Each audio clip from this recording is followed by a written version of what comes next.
Chapter 289. Dark clouds gathered in the sky above the city. The dark clouds shrouded the tall buildings, and the slightly cold winter rain sprinkled down with some ice particles. In the sky, several kilometers away, above the buildings, under the dark clouds that seemed to be close to the roofs, two black dots flew like lightning bolts, dragging two white tails made of rain and air. Their speed was so fast that it was suffocating, as if they could break through the sound barrier. Two people. The other flying person seems to be Kong Teichu's wife. Apollo's eyes flashed with golden light as he clicked his tongue in wonder. Huaxia's Qigong in martial arts is so powerful. This speed, this extraordinary time in the air, is comparable to Butterfly Lady, Black-Winged Batu, Wind Man, and other flying-type arcanists. Apollo opened a violin case at his feet, and inside it was a golden longbow. The longbow was engraved with complex runes and vine-like plant lines, as if it was an exquisite work of art made by a master craftsman.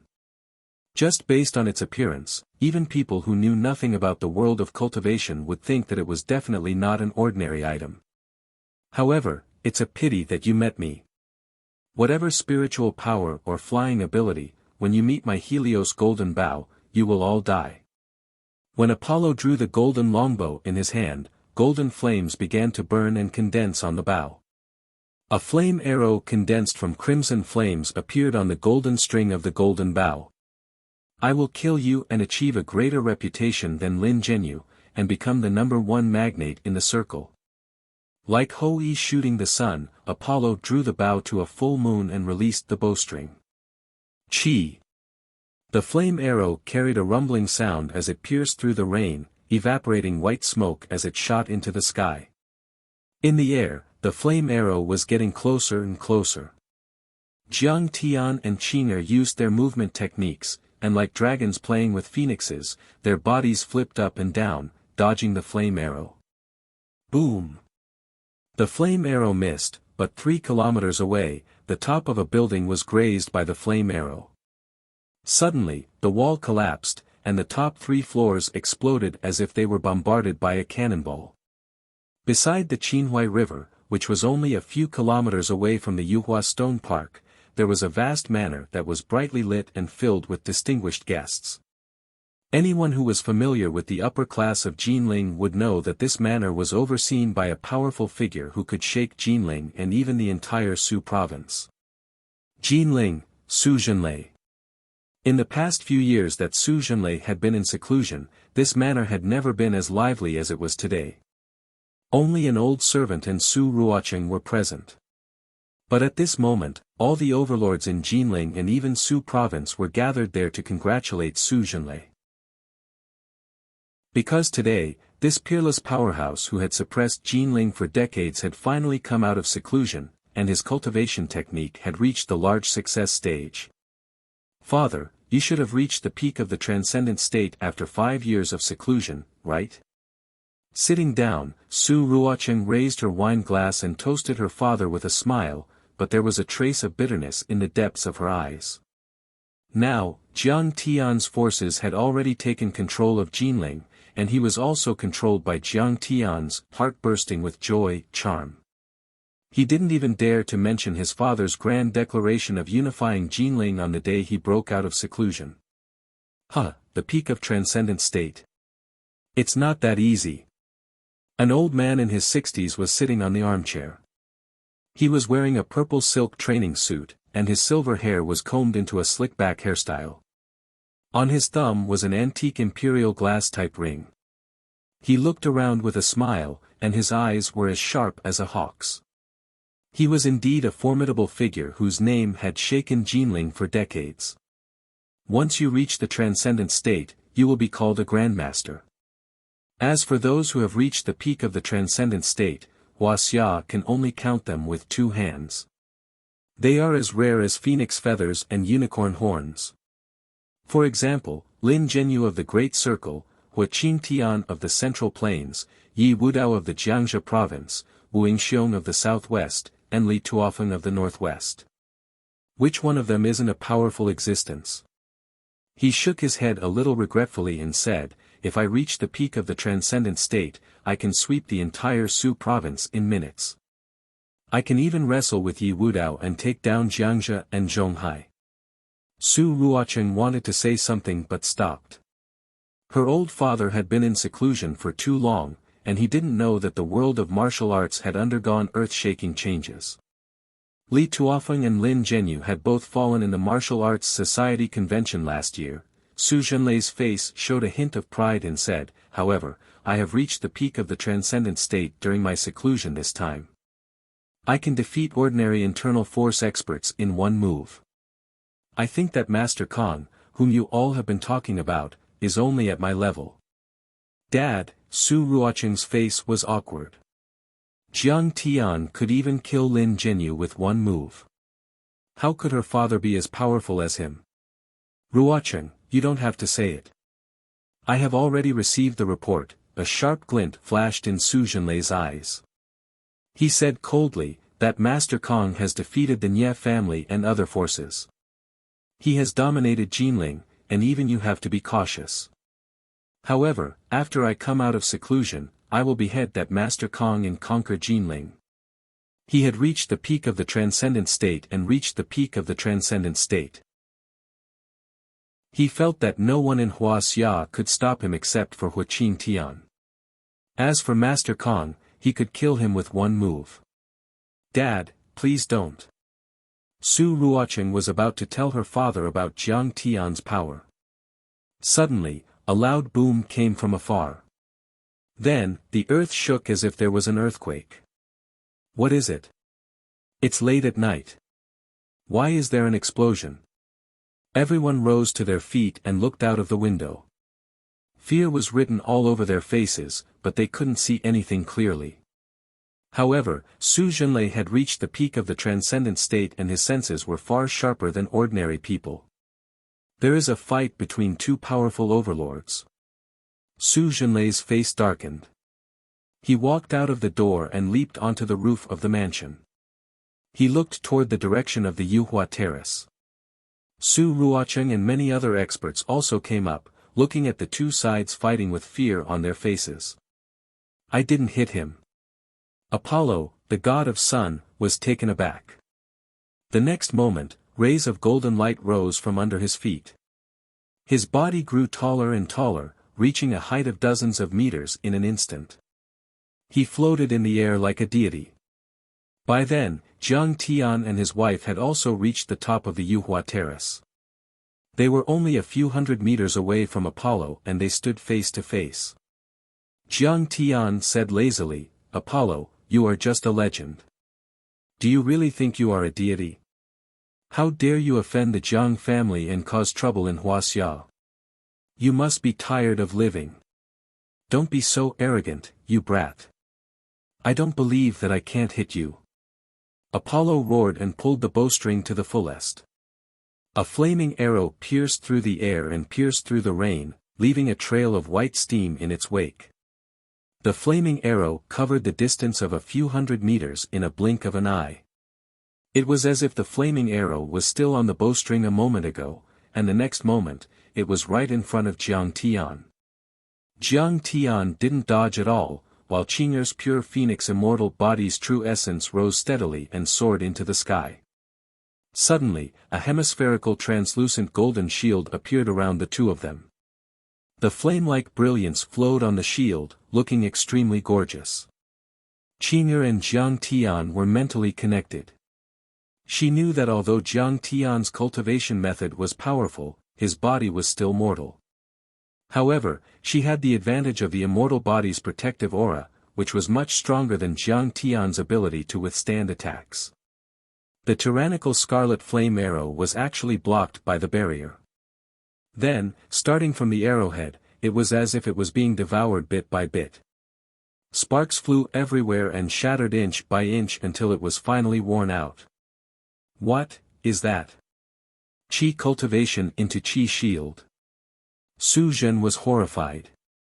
How could there be a shield that could devour the flaming arrow? In the sky, Apollo couldn't believe it. He took a step back and shook his head. Impossible, how is this possible? What the hell is that? Many years ago, Apollo was besieged by the super soldiers of the United States of America's Blue Storm. Those super soldiers were equipped with the most advanced kinetic skeletons made of titanium alloy. They were all armed to the teeth and could fly in the sky and burrow into the ground. However, Apollo only used 3 arrows to kill all the super soldiers. The titanium alloy armor even melted into liquid. Among the 7 tycoons of the Great Circle, Apollo was the most unconvinced of Lin Zhenyu's strength and thought that he could kill him with 1 arrow. However, since they were on the same side, they didn't have the chance to fight. This time, when Jiang Tian came, he was actually more excited than scared. He was determined to win. If he could kill Jiang Tian, who had killed Lin Zhenyu, he would be the most powerful fighter in the Hong sect. But now, the situation that was originally under his control suddenly changed. This made Apollo very angry. He raised the golden longbow in his hand again and pulled out a flame arrow. I don't believe that this arrow can't pierce through you. The white light under his feet flickered as he shot up into the sky again. Amidst the drifting drizzle, he suddenly pulled open the golden longbow. The golden bowstring tightened and released again. 4 flame arrows condensed on the bowstring and shot out in unison. 4 flame arrows shot towards Jiang Tian and his wife, who were standing in the middle of the winter rain like lightning. Apollo's feet stepped on the golden light as he dashed around Jiang Tian and his wife. Since speed was the key, there was no reason for him to stop. Apollo leaned forward like a leopard and turned into a flash of light. With Jiang Tian and his wife as the center, he drew a circle of golden light.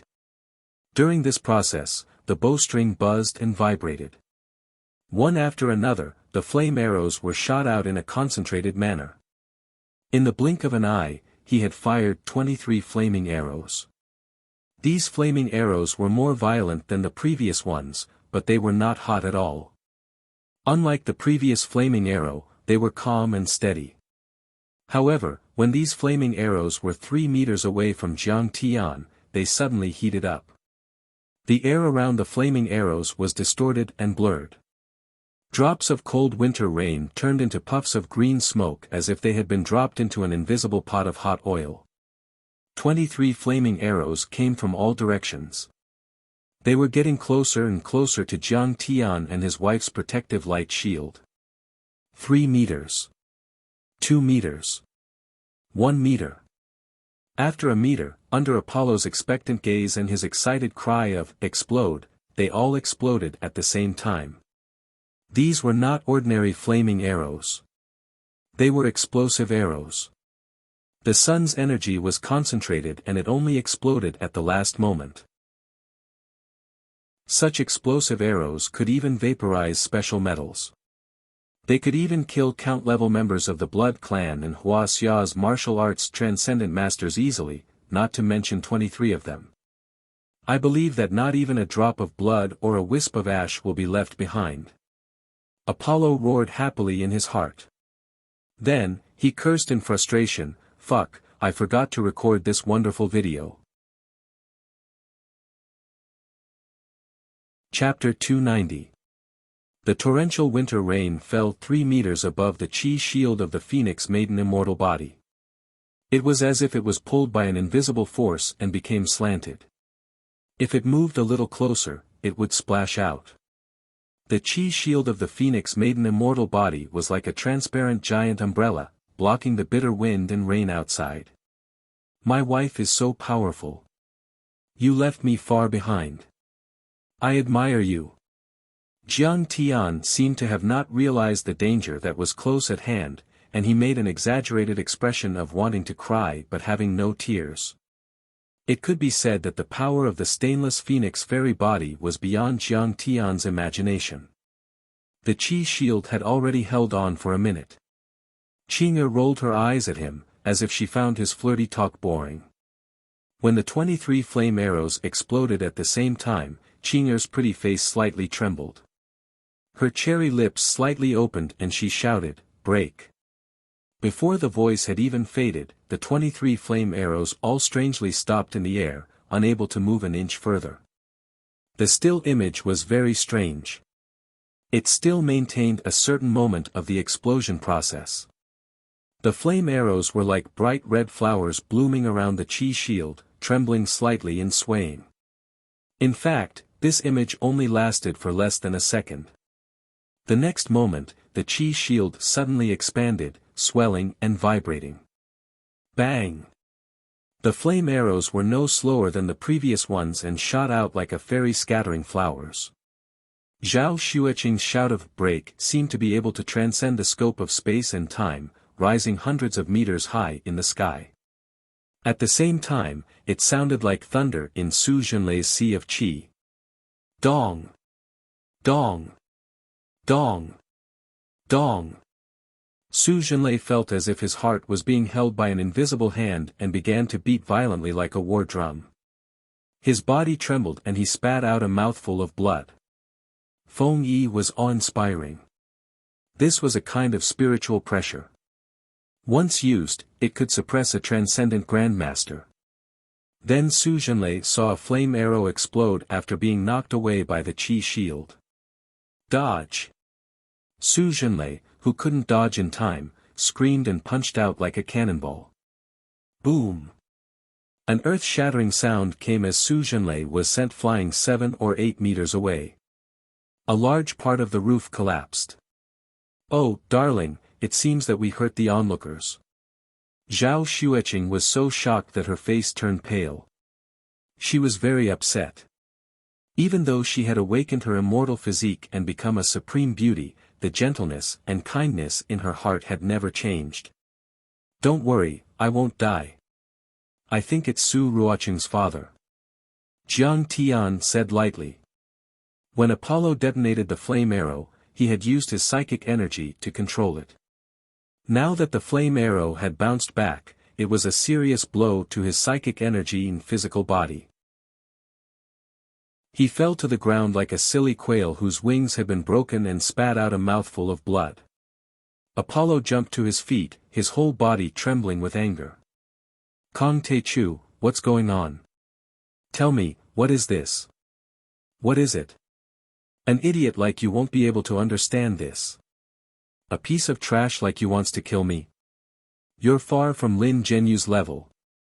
Jiang Tian sneered and said with disdain, since you've shot so many arrows, it should be my turn. I won't accept this. Go to hell. Apollo was burning with rage. He raised the Helios golden bow in his hand and started to draw an arrow with his right hand. A platinum-colored flame arrow appeared out of thin air.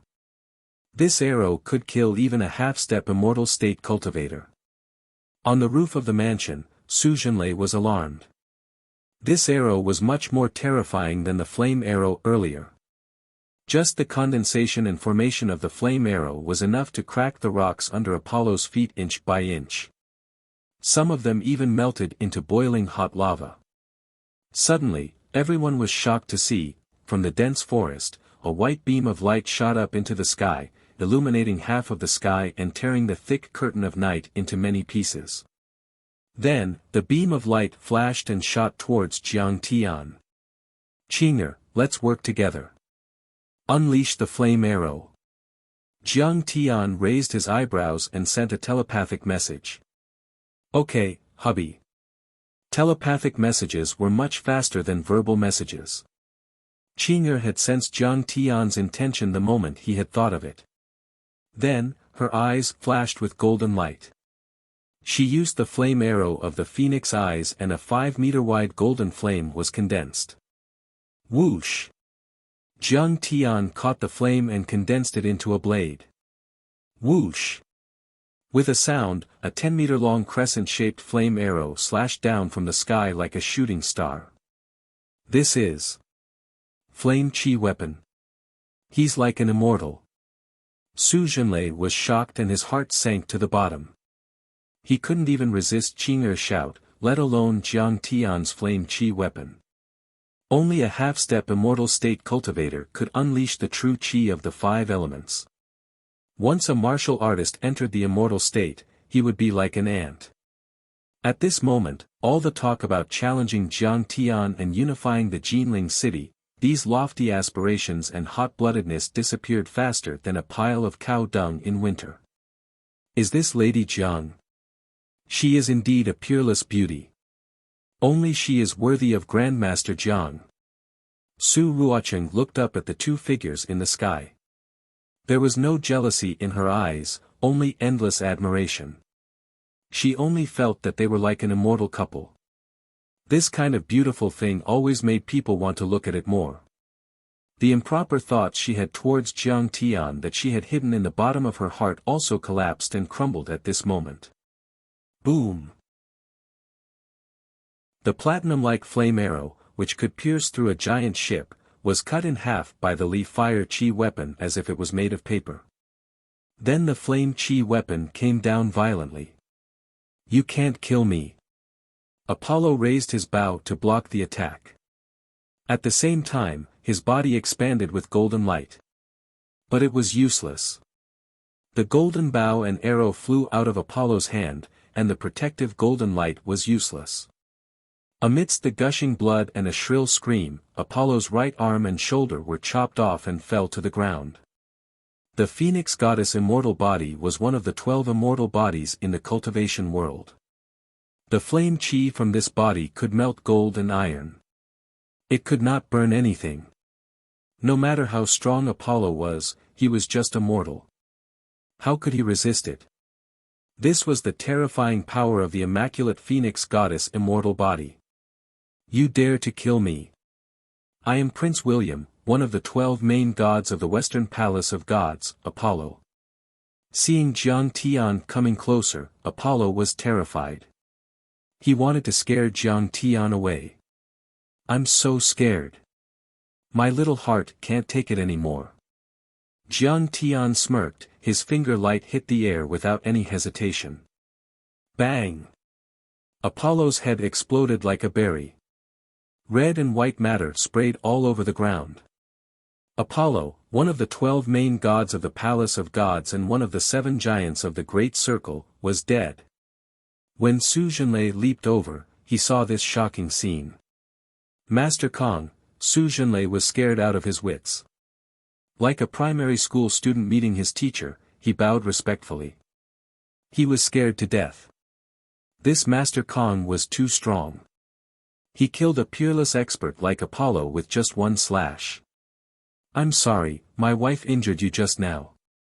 Here are 2 pills for you.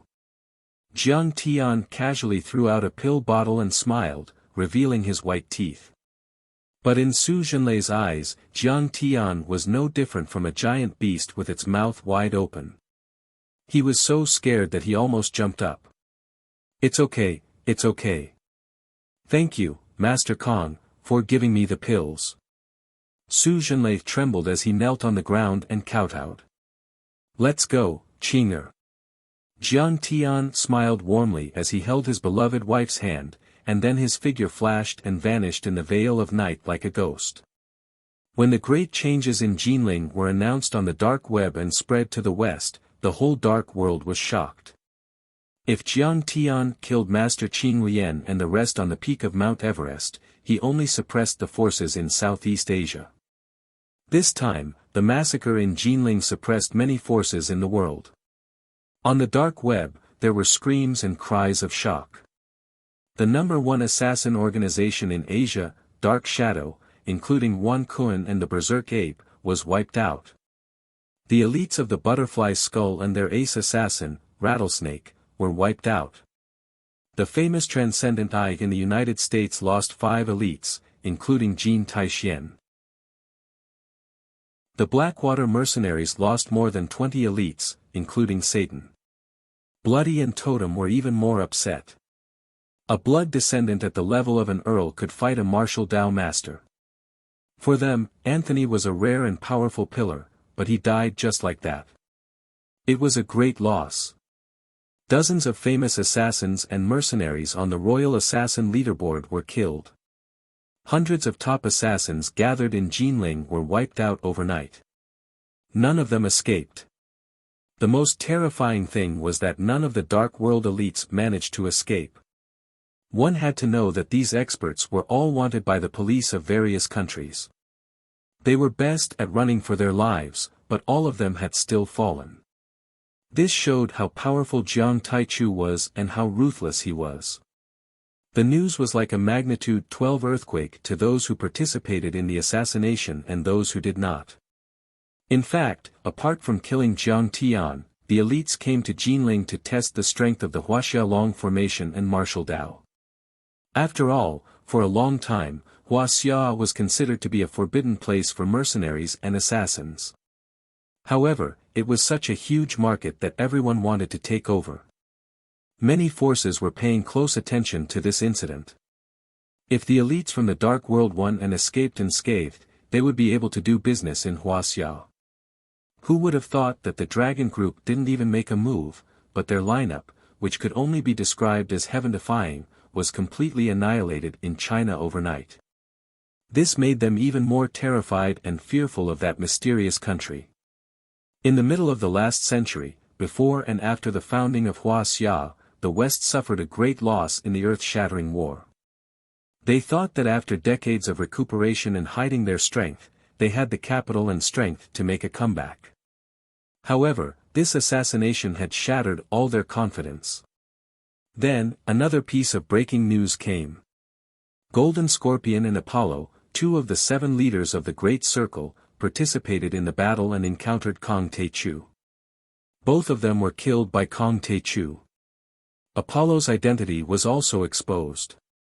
He was one of the 12 main gods in the European pantheon. A real leader. Even these two were dead. For a time, countless assassins and mercenaries from the Dark World were trembling in fear. The $500 million bounty became a hot potato, and no one dared to accept it. The entire Dark World was shrouded in sadness and worry. How many experts wouldn't seek revenge for the smallest grievance? They did not kill him this time. Once he recovered, they were afraid that he would launch a crazy revenge. Chapter 291. West, Mount Olympus, Pantheon of the Gods. It was majestic and filled with holy light. A mighty and imposing figure sat on a golden throne inlaid with gems. He looked down at the many experts below the platform and said in a dignified voice, "You're right. Apollo has fallen in Huaxia, but we, the Pantheon of the Gods, will never take revenge. He was the father of the gods, the strongest powerhouse in the Western Arcana world. Zeus." Artemis, also one of the 12 main gods, frowned with hatred. Why not? This is the first time in 100 years that a main god has fallen. This is a great humiliation to us. We must launch a bloody revenge. Apollo betrayed the Pantheon, became a fighter for the Great Circle, and even colluded with the blood breeds. This is even more humiliating for us. Zeus's majestic eyes flashed with divine light, suppressing the doubts and dissatisfaction of all the powerhouses. Even Artemis was shocked and took a step back. Zeus said with hatred, "If Kong Taichu hadn't killed him, we wouldn't even know of his connection with the Great Circle. Immediately contact Yi Zhantian of the Huaxiaolong formation, express our friendship and goodwill, and express our strong condemnation of the Great Circle on the international stage." Yes. Below the stage, the Western powerhouses responded in unison. Las Vegas, still in the luxurious conference room.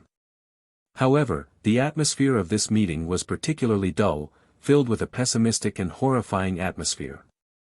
Huaxia's military must have made a move, or even Yi Zhantian himself. Otherwise, Golden Scorpion and Apollo would not have fallen. Little Five, the head of North America, said with hatred. Intelligence shows that Jiang Tian has a close relationship with the Huaxia military. He once served as a martial arts consultant for Zhang Long and also provided a large number of special drugs to the military.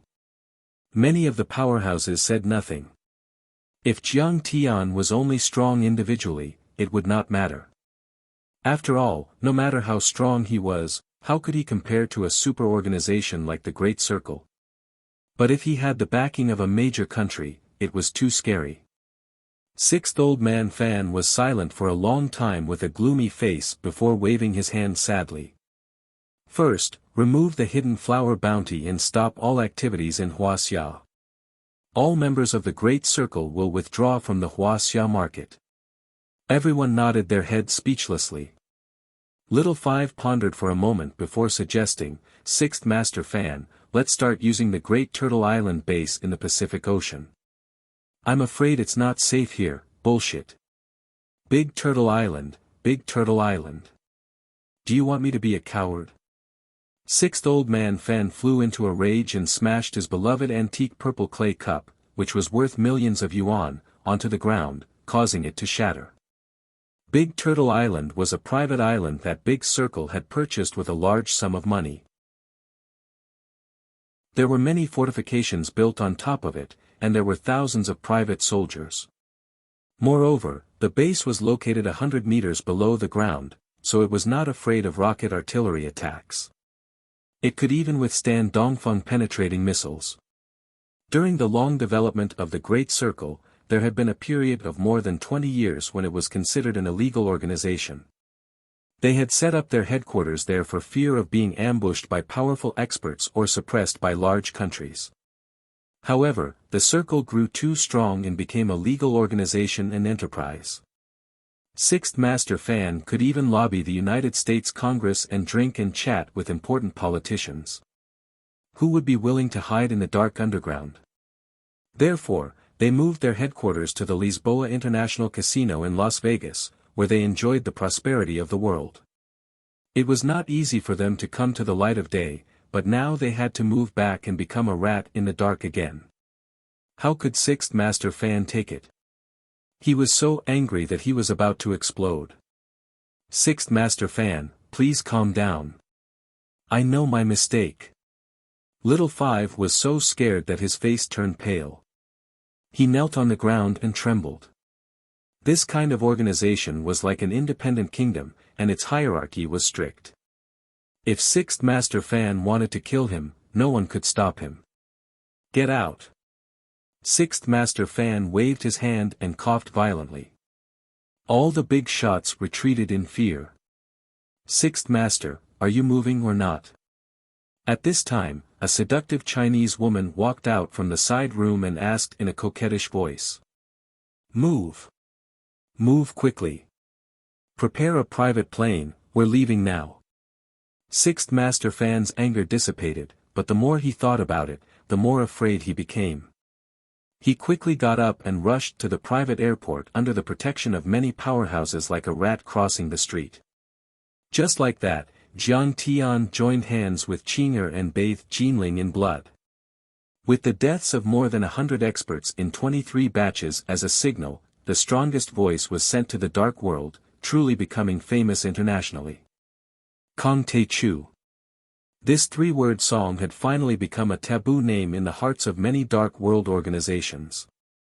When Hidden Flower's bounty on the dark web was removed, many experts were in an uproar, their hearts palpitating. From the actions of the sun god Apollo and the golden scorpion, everyone could tell that this was the dark net of the Big Circle. On one hand, there were only a few organizations in the world that could afford 500 million USD. They were limited to the Cherry Blossom Society, the Chinese Society of Singapore, and the Big Circle. On the other hand, Kong Te Chu had killed one of the 7 big shots of the Big Circle, Lin Zhenyu. They already had a grudge against each other, and this time, 2 of the Big Circle's experts were involved. Lin Zhenyu was also a super big shot, but he had lost to Yi Zhantian and went into seclusion for 20 years. His influence in the dark world had gradually faded, and his name was not as well known. But the Golden Scorpion and Apollo were different. They were very active and had a glorious record. They could be said to be world-renowned.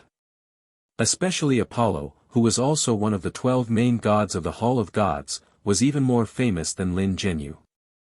But these 2 big shots of the dark world died in the hands of Kong Te Chu.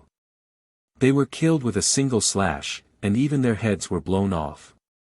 Anyone who saw the photo of Apollo's corpse was terrified.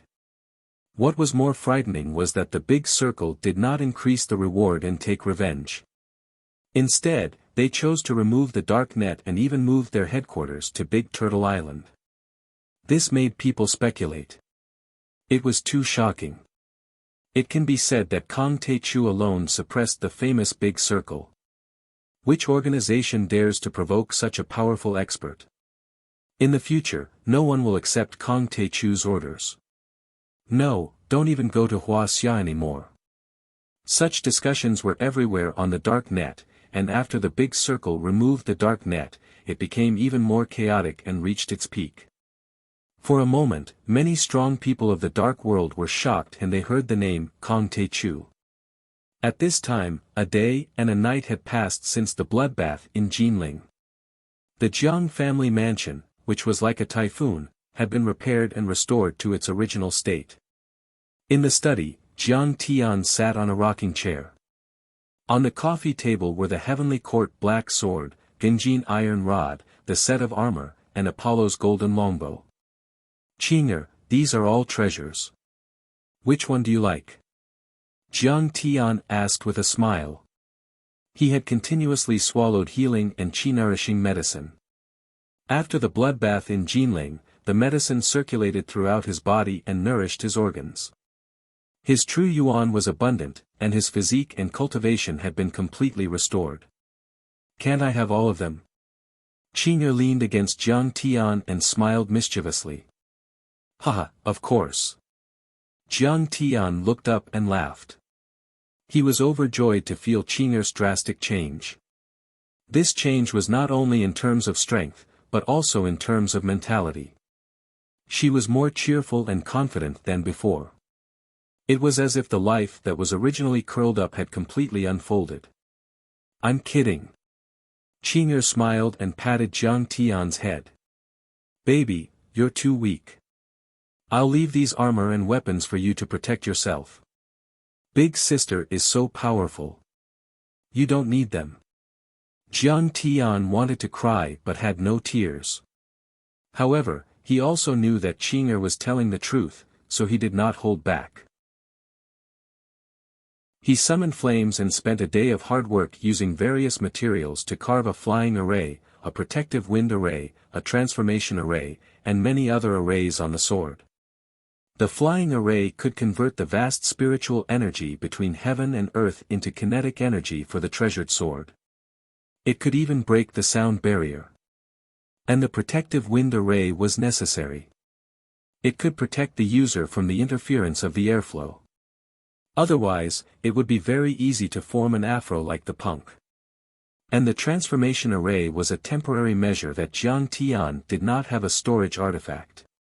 Once the array was activated, he could become the size of a needle. Mortals would not be able to see him at all. He could even avoid X-rays and pass through airport security. After all, in modern society, carrying a treasured sword in broad daylight would seem too chinibu. If he enlarged it, it would be a long sword that was 10 feet long. Only then would it be convenient to fly. In addition, there were concealment arrays, noise reduction arrays, and so on. Finally, he branded his own divine sense and turned the Heavenly Court's black sword into his own flying sword. When the divine sense branding was completed, Jiang Tian immediately felt a connection with the Heavenly Court's black sword. The black sword was like a butterfly, happily flying up and down around Jiang Tian. It was extremely agile. Wow, it can fly by itself. Qing'er was amazed. She was deeply impressed by the profoundness of cultivation. Go. Jiang Tian's divine sense moved. Swish. There was a sharp sound. The black sword drew a streak of light and shot into the sky. It instantly turned into a small black dot and disappeared. It had completely surpassed the speed of sound. Return. Jiang Tian shouted. The black sword seemed to appear out of thin air and flew in front of Jiang Tian. From now on, I will call you Little Black Sword. Jiang Tian held the hilt of the sword and felt a sense of pride. It could be said that with this flying sword, his combat power would increase tenfold. He would not be afraid of even half a step away from the immortal state. Then, Jiang Tian refined the Genjin iron rod again. The art of the rod was about being domineering and fierce. As the saying goes, the rod can sweep through a large area. However, what Jiang Tian liked was an elegant and otherworldly fighting style. Thus, he sharpened the two ends of the iron staff, and thickened the middle, forming a black iron flying shuttle. There were also countless small formation runes inscribed on it. When Jiang Tian was done with all this, he branded all the Dharma treasures with his divine sense and made them his and Qing'er's Dharma treasures. It was already the next morning. To his surprise, the big-breasted policewoman, Lin Menghan, who he met by chance at the gas station, rushed in with a few police officers. Jiang Tian, you are suspected of organizing illegal activities and multiple murders. You are under arrest. Upon entering the living room, Lin Menghan said arrogantly with a frosty expression. Chapter 292. Jiang Tian sipped his tea and frowned in disgust. Where's the arrest warrant? Let me see. This, Lin Menghan was slightly stunned, a little embarrassed and annoyed. Hooligans these days were quite knowledgeable about the law. Actually, she had been keeping an eye on Jiang Tian for a long time. Dozens of people from the Nye family and the other two big families had died overnight. Lei Ming and Lei Gang had also died without knowing why. She suspected that all these had something to do with Jiang Tian, but what made her angry was that her leader did not support her investigation and did not even allow her to access the files. Her investigation could be said to be difficult and full of difficulties. It seemed that the police force was rotten to the core. She understood that Jiang Tian's power was not to be underestimated. The Jiang family's assets were worth tens of billions and had become the biggest family in Jinling. As the crown prince of the Medicine King Group, Jiang Tian was also the founder of Fairsky Laboratory and a visiting professor. He had a distinguished status and a powerful background. But the more this was the case, the more the righteous policewoman hated Jiang Tian. She decided that she had to get hold of Jiang Tian's weakness and then follow the clues to get rid of all the parasites in the police force. Especially the night before, hundreds of foreigners had died in Jinling. They were suspected to be assassins and mercenaries targeting the Jiang family. Coupled with the fact that Jiang Tian had been attacked at the gas station, she was even more convinced that Jiang Tian was the culprit. Then I'll ask you to assist in the investigation. Lin Menghan's eyes flashed and she asked coldly, may I ask if you were the one who killed more than 100 people last night? Yes, what do you want? Jiang Tian raised his eyebrows and looked at her indifferently, disdainfully. What? You actually admitted it. Lin Menghan could not believe that this kid did not take her seriously. Then she scolded with a serious face, then you're a suspect and I want to arrest you. Please cooperate. The night before, more than 10 assassins with guns broke into the Jiang family and the Medicine King Group. Jiang Tian asked with an indifferent expression, I would like to ask, when my Jiang family was under attack and was in danger, where were you, Officer Lin? This, Lin Menghan was embarrassed. She then said angrily, I'm arresting you now, not you. She pulled out her pistol and pointed it at Jiang Tian. Kneel on the ground and put your hands on your head. Don't resist, or I'll kill you immediately. Do you think you're the only one who knows about the people I killed? Where's your leader?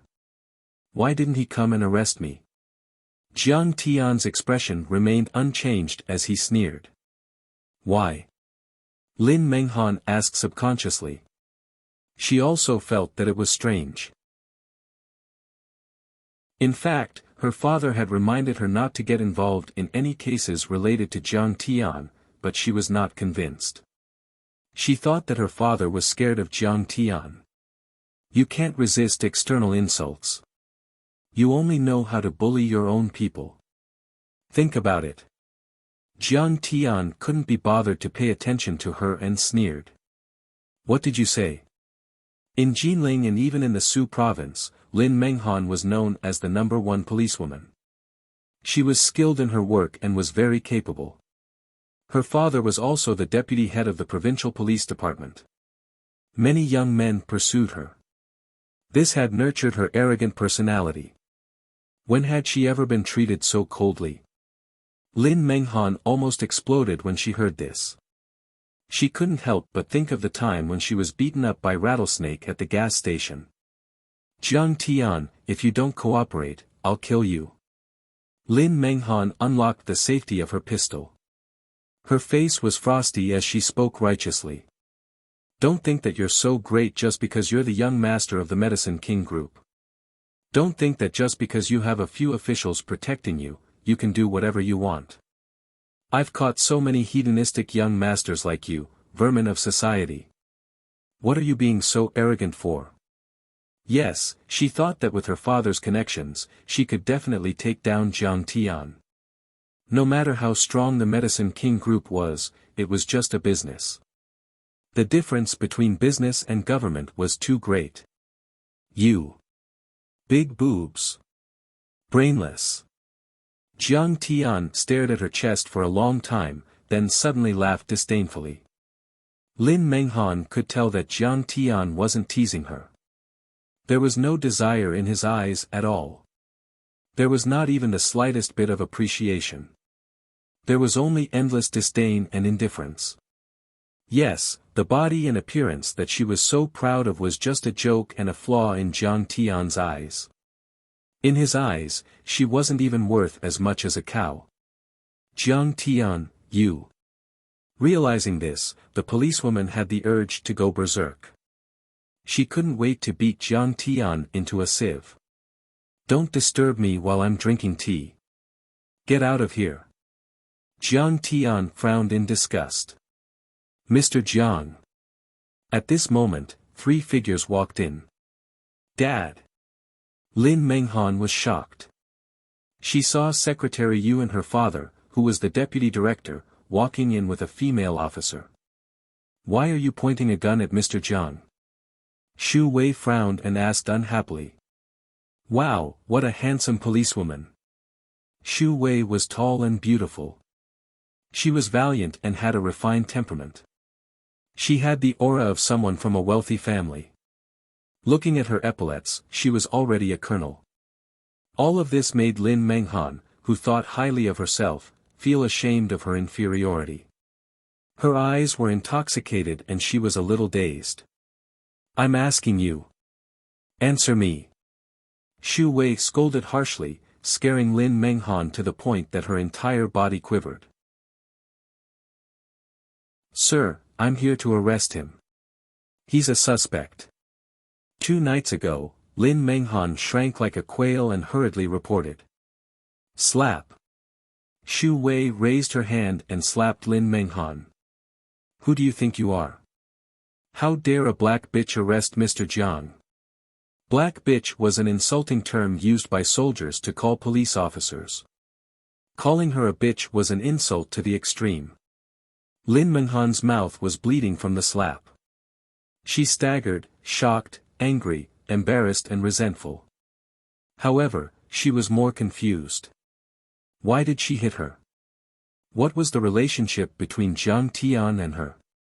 Flustered and exasperated, she flailed her arms and legs and shouted angrily, What right do you have to hit me? Just because he's the young master of the Medicine King group. How dare you hit me? Just because you have a relationship, you can bully others? Dad. She looked at Deputy Director Lin for help. She wanted her father to uphold justice for her and suppress Xu Wei and Jiang Tian. Little did she know that Deputy Director Lin was already scared out of his wits by Secretary Yu's angry gaze. In his heart, he wanted to kick this brainless and disappointing girl to death. He was so angry that his whole body was trembling. He had warned her time and time again, but she still, shut up. Haven't you caused enough trouble? Without another word, he slapped Lin Menghan's face. Her delicate cheeks swelled up and a few clear fingerprints could be seen on her face. This time, Lin Menghan was really stunned. Her father had always doted on her. When did he hit her so hard? With tears welling up in her eyes, Lin Menghan heard Shu Wei say angrily, "You want to ask me why I hit you? Then I'll tell you. It's not because of personal feelings or Mr. Jiang's status. It's because everything Mr. Jiang did was authorized by the military." Authorized by the military? What? Lin Menghan's worldview was shattered. She could not believe it. The leader of an evil force, a person who killed people like flies, was authorized by the military. Mr. Jiang, this is the National Hero Medal awarded by the central government. It's to commend you for defending against the invaders and solving a big problem for us. Shu Wei presented the dazzling military medal and certificate, and then smacked Jiang Tian. She gave a standard military salute with respect in her eyes. National Hero Medal. At that moment, Lin Menghan was dumbfounded. Her soul almost left her body. The few police officers behind her were scared out of their wits. They felt that Lin Menghan was a jinx. What a scam! The National Hero Medal was not an ordinary medal. It was awarded to professional soldiers who had made a significant contribution. Moreover, the military rank was usually higher than a major general. Could it be that he was a major general? Lin Menghan only felt that the world was spinning. Her face was as white as a sheet. Cold sweat poured down her body and her legs turned to jelly. If she had fired that shot just now, she would probably be dead. Oh God, she actually pointed a gun at a National Hero Medal recipient. She must be tired of living. Why aren't you all leaving? Secretary Yu waved his hand impatiently. This Lin Menghan was brainless and undisciplined. Did she treat the orders of the higher-ups as a joke? The higher-ups had repeatedly ordered her to come and cause trouble. She could not be used anymore. Fire her. Yes. When Lin Menghan came, she was aggressive and determined to win. However, when she left, her face was covered in dirt and she was extremely embarrassed. When she walked out of the Jiang family's gate, she even tripped over the high threshold and fell on the ground like a dead dog. Her knees were bruised. However, the few male police officers who had doted on her did not help her up. They did not even look at her. They hated her to the core. She was a useless teammate. She was a jinx. She had gone to arrest a National Hero Medal recipient without an arrest warrant. Everyone would be punished. Mr. Jiang, the dark flower bounty on the dark web has been cancelled. At least for a short period of time, the Jiang family is safe. Shu Wei said with a smile after they had walked away. Jiang Tian nodded slightly. He was not surprised by this. This time, many assassins and mercenaries had died an unnatural death. 2 of the 7 leaders of the Big Circle had died. Moreover, Jiang Tian had found out that the Big Circle's backer was the Big Circle. The Big Circle would not be able to retaliate in a short period of time. Mr. Jiang, many departments have expressed their dissatisfaction with your brazen actions. However, Elder Chow insisted that your actions were justified and legal. Elder Chow had put in a lot of effort. Shu Wei said meaningfully. I understand. Thank Elder Chow for me. Jiang Tian said calmly. At his level, he was worthy of the country's support. He had the right to talk to Elder Chow. The Southeast Asian masters occupied the northern foot of Mount Everest and Jinling was in chaos. Yi Zhantian did not intervene in the 2 critical moments. It was Jiang Tian who came from behind and turned the tide. Without Jiang Tian, the military and Huaxia's martial arts community would have been humiliated. This showed how important Jiang Tian was.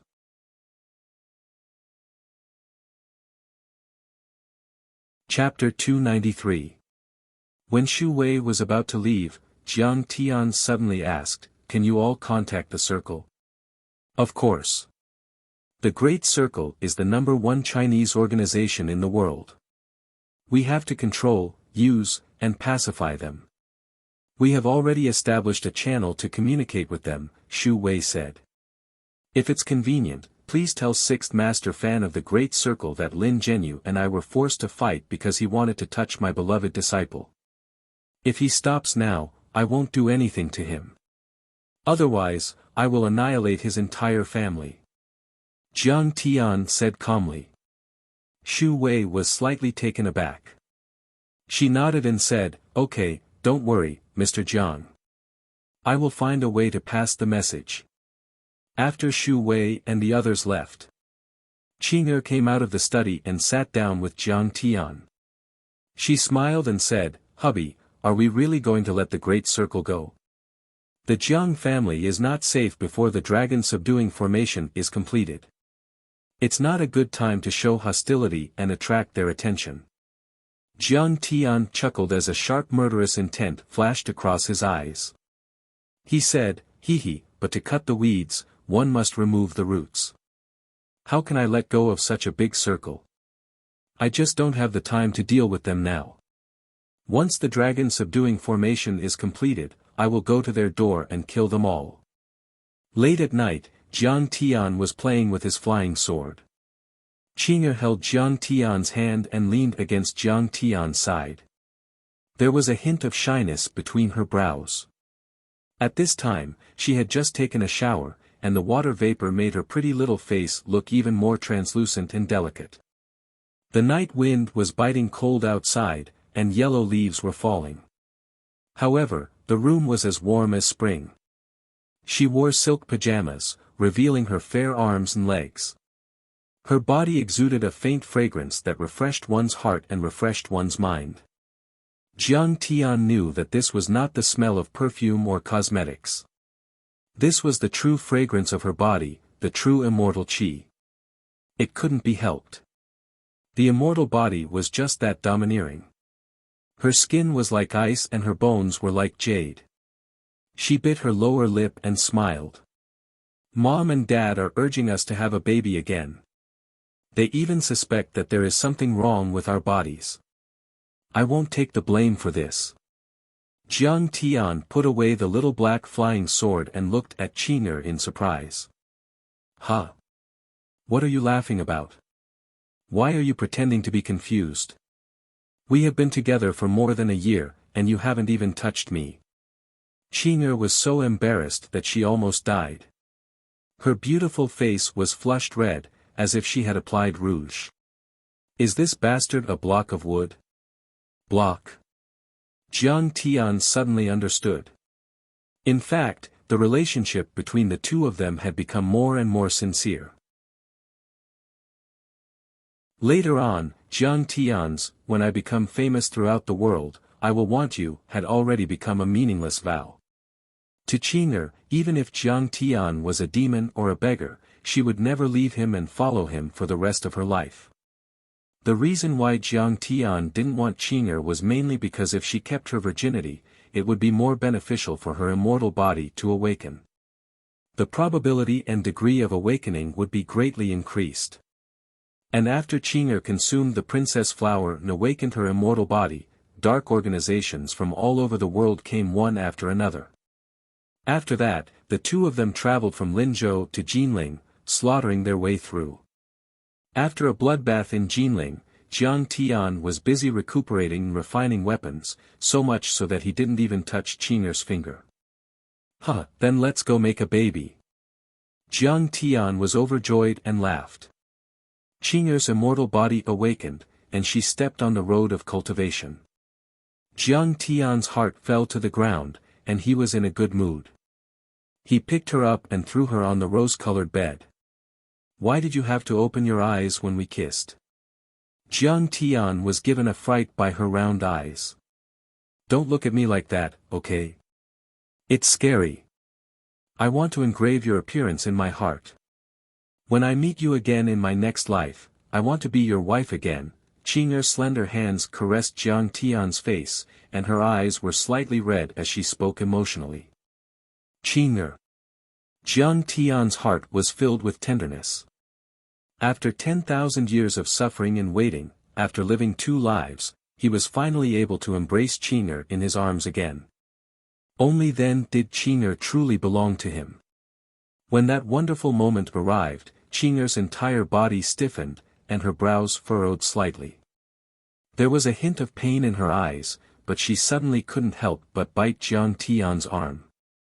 Then, a teardrop flowed down from the corner of her eye. Outside the window, withered leaves drifted silently. Inside the room, the lights were bright and beautiful, and the entire room was filled with spring. On this tranquil night, Jiang Tian finally turned the girl that he had missed for 10,000 years into a complete woman. Qing'er's tenderness made Jiang Tian unable to suppress the impulse in his heart. Her single-mindedness, her gentleness were enough to set off monstrous waves in Jiang Tian's heart, which was as still as a rock and as still as water, and make him go crazy. After that night, Qing'er and Jiang Tian's relationship deepened. It was as sweet as honey, full of tenderness and sweetness. Jiang Tian meditated and cultivated with Qing'er every day.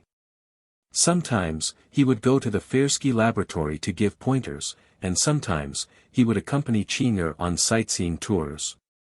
He was very comfortable. Moreover, the Lingnan spellcasters had also collected a lot of spell formation materials from Southeast Asia. The materials for the spell formation were continuously transported over, and gradually, the super spell formation was beginning to take shape. However, Jiang Tian also reminded them not to expose their relationship, in case the Chinese of Singapore attacked them. Right now, they were in the enemy's base camp. Soon, it was the end of the year. The temperature was dropping, and winter was approaching. I heard from enlightened Master Hongya and Su Wenjie that the magical weapon auction of Singapore's spellcasters is about to begin. Looks like I'll have to make a trip to Singapore this time. After discussing with Qing'er, Jiang Tian prepared for the trip to Singapore. Unexpectedly, before they could leave, Jiang Tian received a piece of unexpected news. Cheng Yi, who had grown up with him in the Xixia County Hall, had returned. Cheng Yi hasn't been back for a few years. Jiang Tian, I know you're rich, but this meal has to be on me. On the phone, Zhen Shuai said seriously and enthusiastically invited Jiang Tian and his wife to join him. Fine, fine, fine. I'll let you show off. Jiang Tian did not force him and happily agreed. In the evening, Zhen Shuai drove a brand new Maserati sports car to pick up Jiang Tian and his wife. Jiang Tian was surprised. Wow, you've changed your gun for a cannon. You're rich now. Didn't young Master Yuqiang tell you? I've taken over Emperor International under Cannon Fist Master Lei Ming. I only spent 50 to 60 million. Zhen Shuai said embarrassedly. Oh, I see. Jiang Tian nodded, but his brows were slightly furrowed. In his previous life, although Zhen Shuai wasn't very rich, he still lived a peaceful life without worrying about food or clothing. In this life, he was closer to him. He did not know if it was a blessing or a curse for him. Seeing Jiang Tian's frown, Tan Guangxiu quickly said, Jiang Tian, don't worry. Zhen Shuai didn't do those dirty things. Those businesses have all stopped. Now, he only has a few traditional Chinese massage therapists. They're all good women, Zhen Shuai, sorry for the expense. Nice to meet you, Dong Su. Qing'er also came out and greeted politely. Bang! Zhen Shuai's hand trembled and the car keys fell to the ground. His saliva instantly flowed out and his eyes were wide open. Qing'er began to receive Yulu's favor, and her temperament had also undergone some changes. She was pure and untainted, with a bit of gentleness. She could be described as charming and feminine. Any man who saw her would be moved. Zhen Shuai, what are you looking at? She's our sister-in-law. Tan Guangxiu gave him a slap. Nothing, nothing. I just felt that our sister-in-law had changed a lot. I couldn't recognize her. Zhen Shuai gulped. His voice was so loud that even he was shocked. He quickly got into the car and led the way. I haven't seen Cheng Yi for many years. I wonder how Cheng Yi has changed. Jiang Tian's eyes were filled with anticipation and excitement. Strictly speaking, Cheng Yi wasn't considered a disciple of a big family. He was just an outsider living with his mother in the county. Furthermore, he was 2 years older than Jiang Tian and the rest. In the beginning, Cheng Yi looked down on Jiang Tian and the other two who did all kinds of evil things. He didn't even greet them when they met. But once, Jiang Tian and the other two went to eat at Cheng Yi's mother's barbecue shop.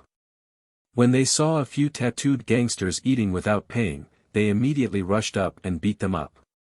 After that, the relationship between the four of them improved, and they became close friends. Later, Jiang Tian and the rest found out that Cheng Yi was very good at fighting. Their actions that day were completely unnecessary. He could beat up 3 to 5 adult men by himself. As a result, Cheng Yi became the force output of this small gang. Since he was a little older, they called him the boss. Now that he thought about it, there was once when Jiang Tian was blocked by Xia Miao and a few other thugs in Jinling. It was Cheng Yi who saved him. In order to save him, Cheng Yi fought 7 to 8 gangsters alone and was cut several times. It wasn't until after he finished his university in Jinling that Cheng Yi left the big family and returned to the northeast with his mother. Jiang Tian didn't understand at that time. But now that he thought about it, Cheng Yi seemed to have the shadow of a martial artist. This time, the location of the gathering was still Emperor International in Bright Moon Town. However, it was different from before. Now, it was Zhen Shuai's property. Zhen Shuai also told all the service staff to treat Jiang Tian as if he was there himself. They had to serve him well. Good evening, Mr. Jiang, Mrs. Jiang. Welcome. When Jiang Tian and the rest entered, the store manager, foreman, and a dozen beauties in Cheongsam standing on both sides of the entrance bowed together. They entered one of the best presidential boxes. After drinking tea and chatting for a while, a young man in his early 30s opened the door and walked in. He had thick eyebrows and big eyes. He was tall and burly and looked very powerful. He was wearing an old mountaineering suit and his hiking shoes were badly worn. He carried a backpack and was dressed like a typical backpacker. However, he looked a little tired and travel-worn. Jiang Tian, Mingxiu, Zhen Shuai. I missed you so much. Cheng Yi hugged everyone enthusiastically. Other people did not notice it, but Jiang Tian noticed that Cheng Yi was limping when he walked. He scanned with his divine sense and found that his right leg had been amputated and replaced with a prosthesis. Cheng Yi, what happened to your leg? Jiang Tian's heart tightened. He frowned and asked in a low voice.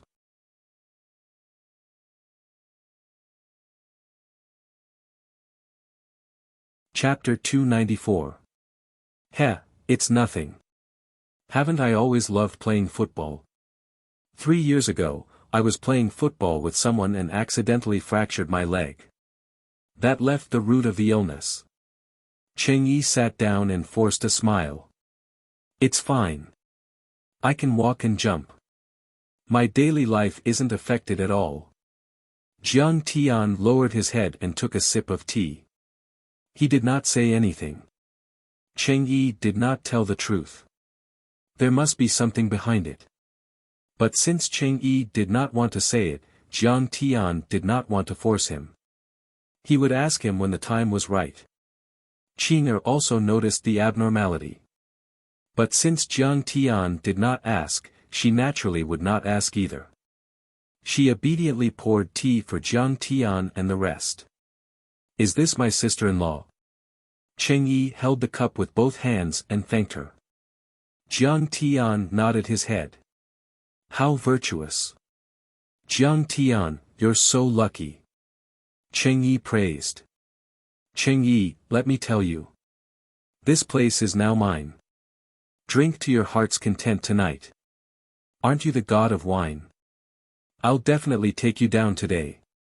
Zhen Shuai, on the other hand, didn't notice anything. He put on the airs of a big boss and shouted, ordering wine and food. He was awe-inspiring and extremely smug. "Zhen Shuai, you're doing pretty well. I heard that there are a few chain stores in Emperor International that are worth hundreds of millions." Cheng Yi praised. But Jiang Tian noticed that Cheng Yi's gaze was calm. He thought that Cheng Yi's background was probably not simple. Just what was his background? "Jiang Tian, I'm really sorry. I didn't even know that you guys got married in Linzhou City. Here's a red packet for you." Cheng Yi immediately took out a stack of money from his wallet and wrapped it in red paper. He handed it to Zhao Xueqing and smiled apologetically, "Sister-in-law, you must accept it. It's just a token of my appreciation." "Jiang Tian, this." Qing'er hesitated. "It's boss's kind intentions. Just accept it." After Jiang Tian nodded, Qing'er accepted the red packet. Tan Guangxiu smiled and said, "Cheng Yi, you are really generous. One red packet is equivalent to half a year of my salary." "No, I'm not doing well." Cheng Yi smiled. It wasn't modesty, but rather bitterness. He laughed heartily and said, "But no matter how difficult it is for me, when you get married, each of you will get 10,000 yuan as a wedding gift." Jiang Tian said faintly, at that time, eldest brother's family was in dire straits. They relied on auntie to earn money to support the family. Cheng Yi swore at that time that he would become a rich man. He promised that he would give anyone who got married half a kilogram of money as a gift. Jiang Tian looked at him deeply, and said, "At that time, Boss Cheng was really full of heroic spirit. Young and frivolous." Cheng Yi smiled bitterly and said, "I've calculated that 500 yuan per caddy is about 48,000 yuan. I can't afford it now. Forget it. Even if you give 4.8 million yuan, it's nothing in front of Jiang Tian." The dishes began to be served. Zhen Shuai opened a 30-year-old bottle of Maotai and poured wine for everyone. He laughed and said, "Jiang Tian is amazing now. He's the crown prince of Medicine King Group. Medicine King Group is now worth tens of millions." Zhen Shuai. Tan Guangxiu glared at him. Obviously, Cheng Yi didn't seem to be doing well. If anyone heard it, they might hurt him. "Jiang Tian, congratulations." Cheng Yi raised his glass and smiled. "I'm afraid that you can be on par with Nie family, Sun family, and Chen family." The two clinked their glasses and drank. Jiang Tian found that even at this moment, Cheng Yi didn't show the slightest bit of shock. There were only blessings. Bah! Nie family and Sun family are nothing. Zhen Shuai spat and said disdainfully, "Nie family, Sun family, and Chen family were all destroyed by Jiang Tian. Sun Hao was directly killed by Jiang Tian. This is awesome." His resentment toward Sun Hao hadn't completely dissipated until now. Cheng Yi's face changed when he heard that. His hand that was holding the glass trembled slightly, and some wine spilled out. He pondered for a moment and said, "Jiang Tian, be careful. The power behind these three families is not to be trifled with." "What power?" Jiang Tian asked with interest. "Do you know Japan's Cherry Blossom Society?" Cheng Yi's face trembled as he said softly. "Cheng Yi, since you know about the Cherry Blossom Society, who are you?" Jiang Tian was very curious, but he shook his head without batting an eyelid. "Cherry Blossom Society is too far away. You know Yakuza's Yamaguchi-gumi, right?" Cheng Yi frowned. "Who doesn't know? They've been in movies before. Yamaguchi-gumi, Mafia, and so on." Zhen Shuai said with a smile. "In Japan, Yamaguchi-gumi is ruled by the Cherry Blossom Society." Cheng Yi frowned with deep fear. "How do you know all this?" Jiang Tian asked with interest. "This. I heard it from someone at a barbecue stall." Cheng Yi smiled embarrassedly. Huh, Cheng Yi, you Northeasterners like to brag. Yamaguchi-gumi is already so powerful. How can there be a cherry blossom society stronger than them? If you're so good at making up stories, why don't you write web novels? It's like there's rice in a vat. Zhen Shuai laughed. Cheng Yi smiled awkwardly and said, Jiang Tian, I'll call you later. At this moment, Tan Guangxiu asked, Cheng Yi, you've been away from Jinling for so many years. How have you been? How's your aunt? My mother has passed away. A trace of grief appeared on Cheng Yi's face, but it was immediately covered up by a fake smile. He said with a smile, she died of a cerebral infarction. There wasn't much pain, and she passed away peacefully. Cheng Yi, my condolences. Tan Guangxiu said with some regret. Zhen Shuai quickly raised his glass and said, let's drink, let's drink. It's rare for us brothers to get together. Let's not talk about these unhappy things. After everyone drank for a while, Jiang Tian asked, Cheng Yi, what about you? What are you doing? My mother left me a sum of money, and it's enough for me to eat, drink, and play for a while. I've been traveling around, and I've been living a carefree life. Cheng Yi smiled proudly. Jiang Tian didn't want to ask any more questions. It could be said that Cheng Yi didn't speak a single word of truth aside from the few words about the Cherry Blossom Festival. Soon, it was already 10 p.m. at night. Cheng Yi looked at the time on his phone and smiled, all right, that's all for today. I have to go. What's so funny? One-stop service. You can eat, drink, and gamble. There's still 2 more.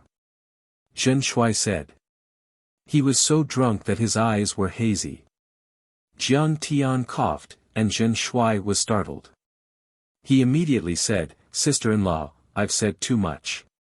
There's no gambling or gambling. It's a proper massage. Jiang Tian, you're not allowed to play. Cheng Yi, you're not allowed to leave. I really have to go. Cheng Yi insisted. Stay at my place. My presidential suite. Zhen Shuai smiled. There's no need. I've booked a presidential suite at Sheraton. I'll look for you guys tomorrow. Cheng Yi shook hands with everyone and walked out quickly. To Mount Wu. At the entrance of Emperor International, Cheng Yi refused to be sent off. He stopped a taxi and whispered to the driver. Mount Wu. Jiang Tian raised his eyebrows. Mount Wu was a barren mountain. Didn't he book a hotel? Okay. The driver nodded. Cheng Yi was about to get into the car, but Jiang Tian stopped him. He threw 100 yuan to the driver and said, Master, I'm sorry for delaying your business. You can go first. What's wrong? Cheng Yi looked at Jiang Tian in surprise. Jiang Tian didn't say anything. Instead, he dragged him into Emperor International and into an empty private room. Jiang Tian didn't let Qing'er and the rest in. He took out a bottle of red wine from the wine cabinet and poured a glass for Cheng Yi. He then poured another glass for himself. Then, he stared at Cheng Yi and said coldly, Cheng Yi, if you treat me as your brother, then tell me how you lost your leg. It's okay, it's okay. Second brother, you're thinking too much. Cheng Yi pretended to be relaxed and said, I had a car accident and amputated my leg. I didn't want you guys to feel uncomfortable, so I didn't tell you. Jiang Tian downed the wine in his glass in one gulp. Bang! He smashed the floor and said coldly, you really don't treat me as your brother. Good, you're really good.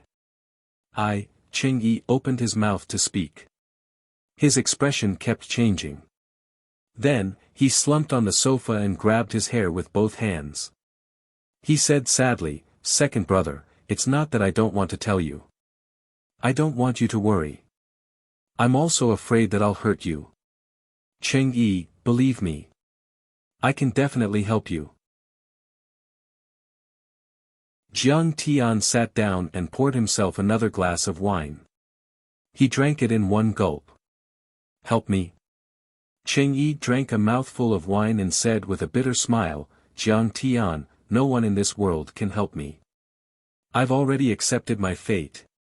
Your leg was cut off by an expert with a knife. You're actually not traveling.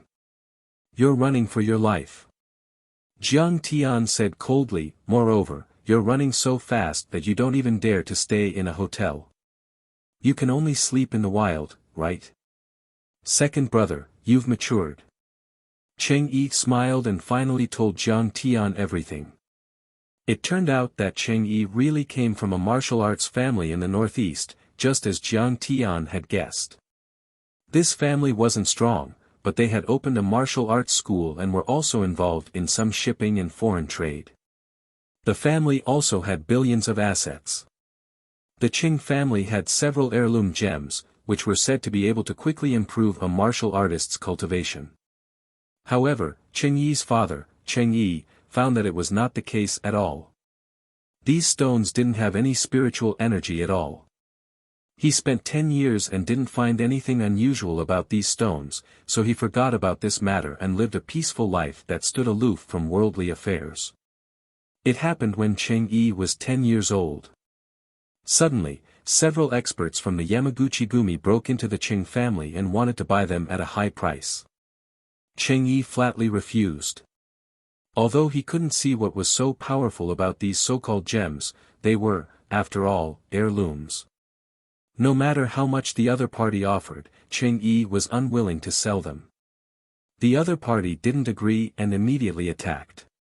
The Yamaguchi-gumi captured several members of the Qing family and threatened Cheng Yi. Cheng Yi had no choice but to give a few gems to the other party. However, the experts from the Yamaguchi-gumi didn't seem to know how to use these gems. They thought that the gems given by the Qing family were fake and came to harass them every few days. Cheng Yi's cultivation was only at the peak of the iron body stage. He couldn't fight the Yamaguchi-gumi at all. He had no choice but to leave the northeast, change his name, and hide all over the country. Cheng Yi suddenly rented a residence in the Qixia County government's residence to avoid the Yamaguchi-gumi's pursuit. When he graduated from college, Cheng Yi suddenly left Jinling and returned to his hometown in the northeast because the Yamaguchi-gumi once again captured the fugitive Cheng Yi. After more than 10 years of diligent study and hard training, Cheng Yi had already reached the iron body stage. His mother's cultivation had also reached the level of internal strength. He thought he could fight the other party and rescue his father. However, the other party had brought experts from the Sakura Society this time. Cheng Yi was no match for them at all. In the wilderness suburbs, his mother was raped and killed, his father was seriously injured, and one of Cheng Yi's legs was cut off.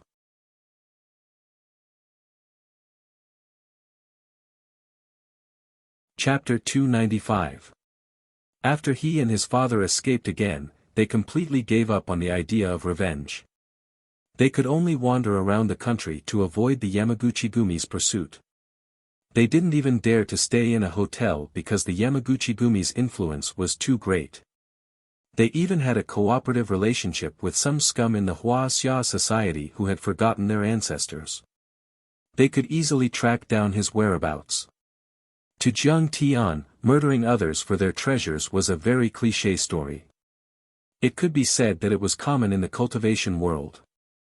But now, hearing it from his brother, Jiang Tian felt that it was a story filled with pain and despair.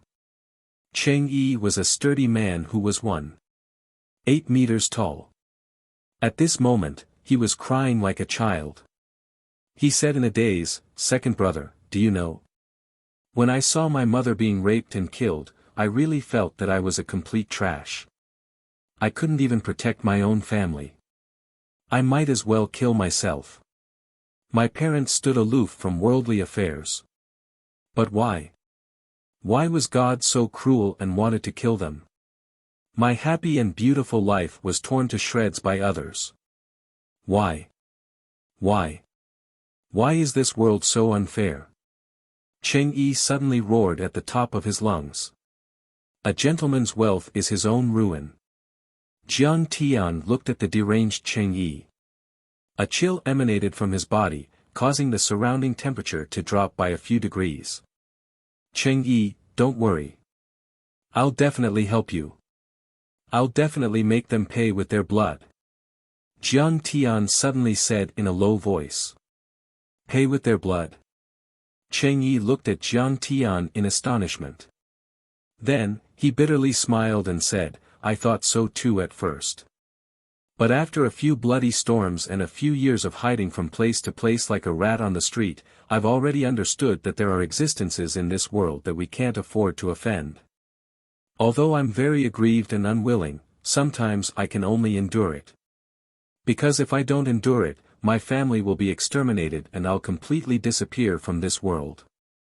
He suddenly looked at Jiang Tian anxiously and said, Jiang Tian, do you know that the Cherry Blossom Society is behind the Nye family?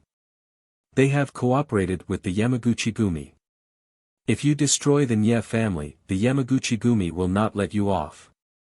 Seeing that Jiang Tian didn't change his expression, he suddenly became anxious.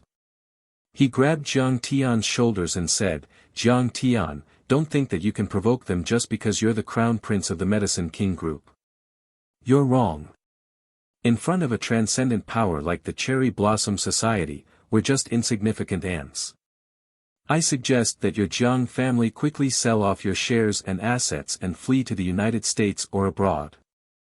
The further you go, the better. Get a few fake identities and live a peaceful life. Jiang Tian said indifferently, Sakura Society and Yamaguchi-gumi are just a few Japanese. What's there to be afraid of? I can crush them with a wave of my hand. Cheng Yi stared at Jiang Tian dumbfoundedly, not knowing what to say. Boss, you don't believe me? Fine. Let me show you my strength. Before Jiang Tian could finish his words, he waved his fingers and a 3-meter-long chi weapon slashed the marble coffee table into two. Gah! Cheng Yi was completely dumbfounded. He looked at Jiang Tian in a daze and said, condensing chi into a weapon. You're a transcendent expert. Damn, how did you do it? He couldn't believe it and thought that he was hallucinating. He grew up with Jiang Tian and knew Jiang Tian too well. Back then, his mother started a company, his father was a small official, and his grandfather was a very good old Chinese medicine doctor. However, it had nothing to do with the martial arts world. They were just an ordinary secular small family. Moreover, Jiang Tian's combat strength had always been terrible. He had been hanging out in internet cafes, bars, and instant noodles with girls since he was young. When he fought back then, it was usually 4 against 1. Jiang Tian was fiercer than anyone else. When it was 4 against 4, he ran faster than anyone else. In fact, Jiang Tian's role was that of a dog-head strategist, a big bad guy who was in charge of coming up with evil ideas. However, everything in front of him was very real. The marble coffee table was so smooth that it could be used as a mirror to reflect a person's reflection. It was obvious that Jiang Tian's chi weapon was very sharp. You don't have to worry about that. Do you have confidence in me now? Jiang Tian said with a faint smile. Yes. Yes, I do. Cheng Yi said excitedly, second brother, thank you. Although Cheng Yi didn't know that Jiang Tian was Kang Teichu's real power, his transcendent master cultivation and his identity as the heir of the Medicine King group were enough to make the Yamaguchi-gumi wary. Then let's go find Uncle Cheng. Jiang Tian said with a faint smile. Okay. My dad is waiting for us on Mount Wu.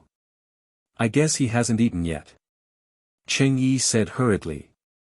Jiang Tian and Cheng Yi walked out of the private room and asked Chen Shui to prepare some cooked food and 2 bottles of Maotai. It was already late at night and most of the guests had left. Jiang Tian left Emperor International. Qing'er drove the car and the 3 of them headed toward Mount Wu. Halfway through the journey, heavy snowflakes began to fall from the sky. A thick layer of snow soon accumulated on the ground. It's snowing. 2009 is almost here.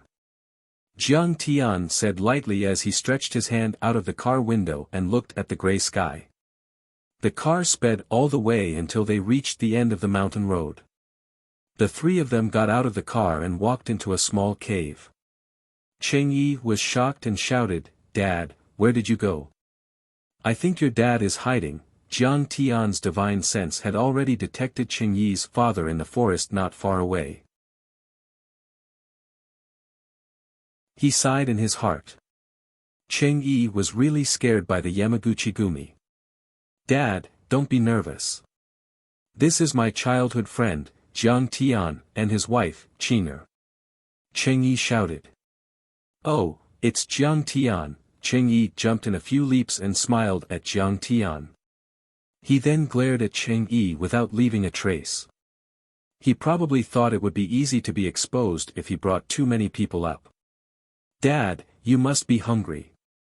Hurry up and eat something." Cheng Yi handed over the cooked food and moutai. Cheng Yi sat on the ground, holding the cooked beef and wolfing it down. However, he didn't take a sip of the wine. "Don't drink in the future. Stay alert and vigilant when you're on the run."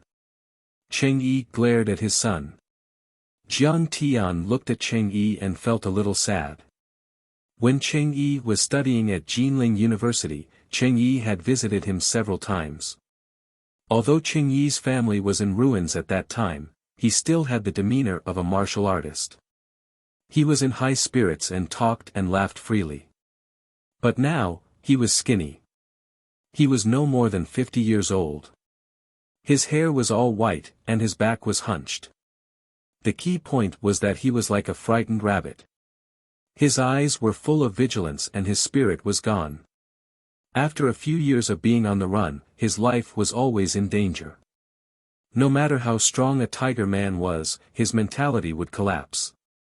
"Dad, Jiang Tian is a martial arts expert with a cultivation level of transcendent stage. With him around, we don't have to be afraid of Yamaguchi Gumi anymore." Cheng Yi suddenly said excitedly. "What? You told Jiang Tian about our family?" Cheng Yi had a mouthful of beef in his mouth.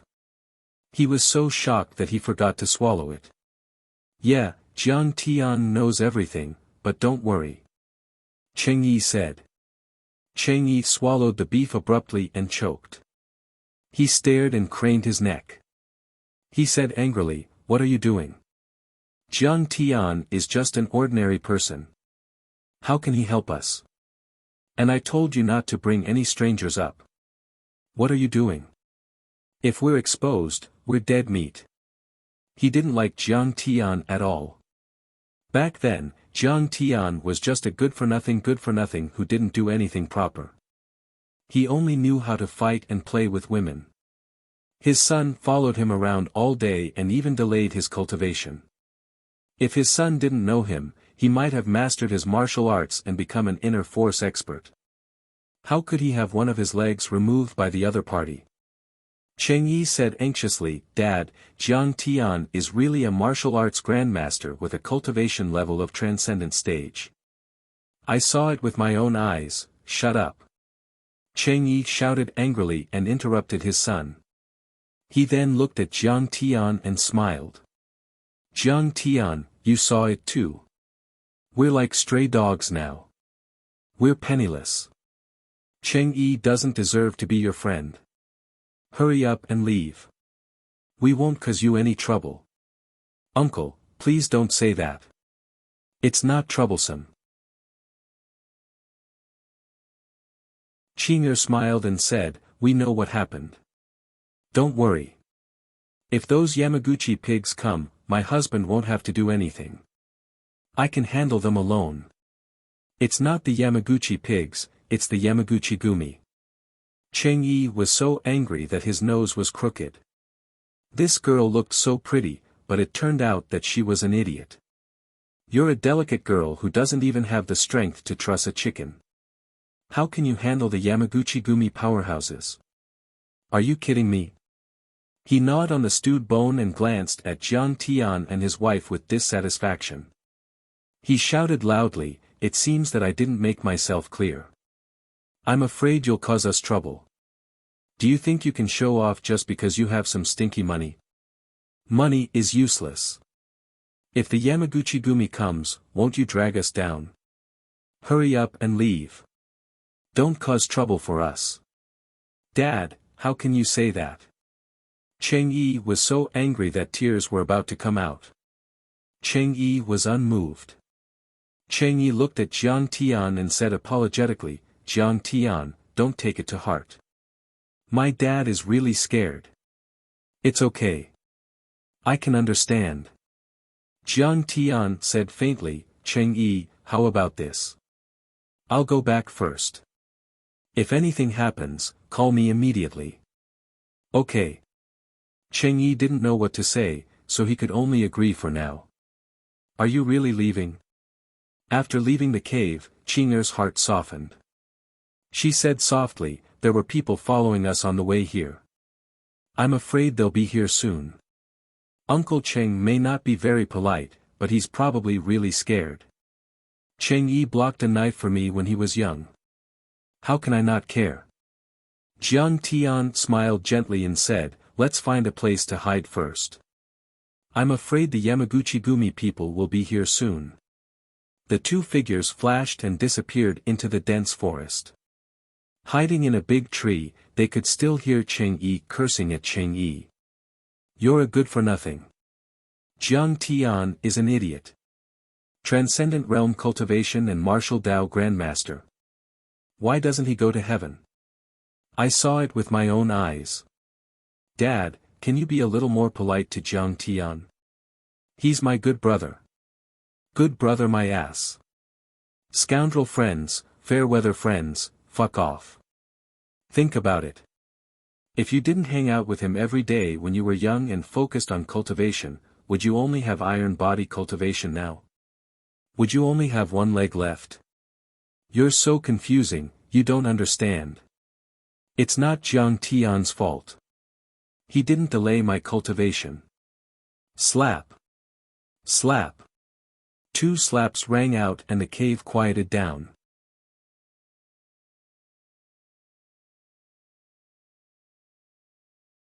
Chapter 296. It seems that you weren't well liked when you were a kid. Qing'er looked at Jiang Tian teasingly. "It's fine as long as you like me. I'm famous all over the world and all the strong people submit to me. It's not as good as a smile from my beloved wife." Jiang Tian said through his divine sense. "You're so full of yourself." Qing'er rolled her eyes at Jiang Tian, her eyes full of tenderness and sweetness. After a long time, Qingming sighed faintly and said, "Go to sleep. We'll leave Jinling at dawn and head south to see if we can sneak into Southeast Asia. We'll be safe once we escape abroad. I'll cover you with a quilt. It's so cold today." Qingming whispered something and he yelled again, "Just cover me. I'm not afraid of the cold. I'll cut you if you keep talking like an old woman." They waited for more than an hour. Suddenly, two off-road vehicles with Northeast license plates sped over. They didn't turn on the lights and drove over under the white light reflected by the snow. The vehicles stopped and the doors opened and closed silently. 8 short men got out of the vehicles and surrounded a samurai dressed in a kimono and wooden clogs. They quietly approached the cave. The 8 big men were all wearing black suits with straight collars and black trousers. They had fierce eyes and intimidating temperaments. Most of them had knife scars on their faces. At first glance, one could tell that they weren't good people. Ka-cha. Ka-cha. The sound of bullets being loaded and katanas being unsheathed rang out softly. Under the reflection of the white snow, the cold light flashed. "Cheng Yi, get up." Suddenly, Qingming kicked his son, pulled out a machete, and rushed toward the door. "Ching-san, we meet again." The leading samurai had a shoehorn face and a rendan beard. He held the scabbard in his hand and his eyes were extremely cold. Chiba Zhengyi. Qingming was shocked when he saw the newcomer. His face turned pale and he subconsciously pulled his son back a step. Chiba Zhengyi was a kendo master of Beichen One-Blade School and ranked in the top 30 in Japan. Japanese kendo was divided into Grand Master, Master, Swordmaster, and Swordsman according to their cultivation level. Their strength corresponded to Huaxia's immortal state, transcendent state, internal force, and iron body. Xianxia Zhengyi was a kendo grandmaster of the Beichen One-Blade School. He was as powerful as a transcendent state grandmaster and was able to hold his own against Huaxia's Hong Tianzhao and Mo Haoxiong. Masaichi Chiba had two identities. He was the president of the Yamaguchi-gumi Inagawa Kai and a member of the Sakura Kai. The Inagawa Kai, on the other hand, had tens of thousands of desperados under its banner, controlling hundreds of clubs, custom shops, baths, and soup houses. Its assets were worth 100 billion yen, which was equivalent to 10 billion Huaxia yuan. He had a high status in Japan and had even been elected as a member of parliament. He was on equal footing with the mayor of Osaka. Ching sang, hand over the real gem. Xianxia Zhengyi straightened his back and stood there like a javelin, revealing his sharpness as he said with a hideous grin, otherwise, I can only kill you. All 5 gems have been handed over to you. Qingming said angrily, what else do you want? Do you have to kill us all? That is a lie. You cunning Huaxia monkey. You deserve to die. Xianxia Zhengyi said angrily. Dad, don't waste your time talking to them. Kill them and avenge my mother. Qingyi's eyes were bloodshot as he charged forward. Xianxia Zhengyi was the murderer who had raped and murdered his mother. Qingyi wanted nothing more than to tear him into pieces and grind his bones to dust. Qingyi, shut up. Qingming bellowed. Tears welled up in his eyes as he begged, Grandmaster Xianxia, I have given you everything. If you don't believe me, you can search my luggage. He wanted revenge as well, but he knew that he was no match for Xianxia Zhengyi. Humph. Why would you carry such a treasure around with you? What if you hid it somewhere else? You don't want to hand it over. I think you Huaxia people are pigs. You only know how to eat but not learn. I will chop off your son's limbs and turn him into a human stick. He will beg for death. Xianxia Zhengyi's eyes were murderous. He slowly pulled out his long saber and slashed at Qingyi like a waterfall.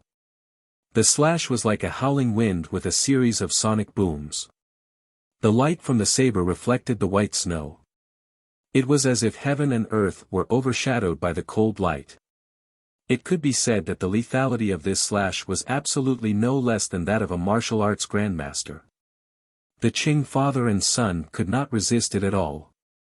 Qingyi, run. At the critical moment, Qingming flashed out and knocked his son more than 3 meters away. He raised his saber in front of him to block the slash. The sharp saber aura cut the machete in his hand in the blink of an eye and was about to cut his face. In an instant, many images flashed through Qingming's mind. His parents' gratified smiles when he stepped onto the iron body, his beloved wife's coquettish and shy smile on their wedding night, his martial brothers congratulating him when his son was born, and he was so happy that he bumped and jumped around like a child. Son, Dad is going to die here today. You must live well. Qingming's heart was filled with sorrow and despair. But at that moment, bang! There was a loud explosion and a white light flashed. The condensed saber aura suddenly collapsed. What? I can actually block this slash. Qingming took a step back, his face full of disbelief. Huh? What kind of hidden weapon is that? It's so powerful. Xianxia Zhengyi, on the other hand, saw that someone had used a hidden weapon to break the saber aura. He quickly glanced around but did not see any hidden weapons. He suddenly realized that it was a snowball. The other party had broken his saber aura with a ball of soft snow. Who is it? Come out. At that moment, Xianxia was so shocked that his heart tightened. He vigilantly glanced around and shouted with full vigilance. "Little Japanese, how dare you make trouble in Jinling? Do you want to die?" A cold and stern voice was heard. Everyone saw two figures slowly walking over from the dense forest. "Who are you? Don't meddle in other people's business." Xianxia carefully sized up Jiang Tian and was on full alert. He frowned and scolded him. "Oh, my name is Jiang Tian. I'm Qing Yi's classmate. My father is a deputy director and my mother is the chairman of a listed company. Many clubs in Jinling are my subordinates." Jiang Tian said slowly. "He, so you're a rich second-generation heir. Huaxia's rich second-generation heirs are really as stupid as the internet said. You scared me to death." A Yamaguchi-gumi member behind him laughed while holding his stomach. "Idiot." Qingming secretly snorted. He thought to himself, "You didn't leave when we asked you to. You're courting death, so don't blame us. With your identity, you can show off in the secular world. But that guy is a kendo master and a member of Yamaguchi-gumi. He dares to kill anyone. Since when did he care about a deputy director? Besides, you're just his son." This is really. Xianxia was also speechless. The young man was calm and bold. He thought that he had a powerful background, but after careful inspection, he found that he didn't have the unique aura of a Huaxia martial artist.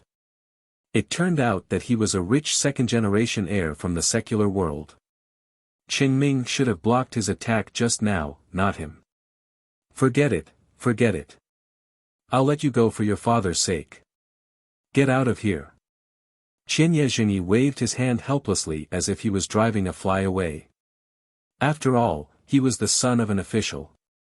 Once he was killed, the Huaxia government would pay close attention to it. It would be very disadvantageous for Yamaguchi-gumi's future operations in Huaxia. "Let me go." "What are you kidding about? Hand over the gemstone, or I'll kill you," Jiang Tian said coldly. This time, Xianxia was annoyed. He gave him face, but he didn't want it. "Shoot, kill him." Xianxia gritted his teeth and waved his hand ruthlessly. Several Yamaguchi-gumi members immediately raised their pistols and were about to shoot. But Qing'er wouldn't give them the chance to shoot. "Get out of here." Qing'er shouted and raised her right hand.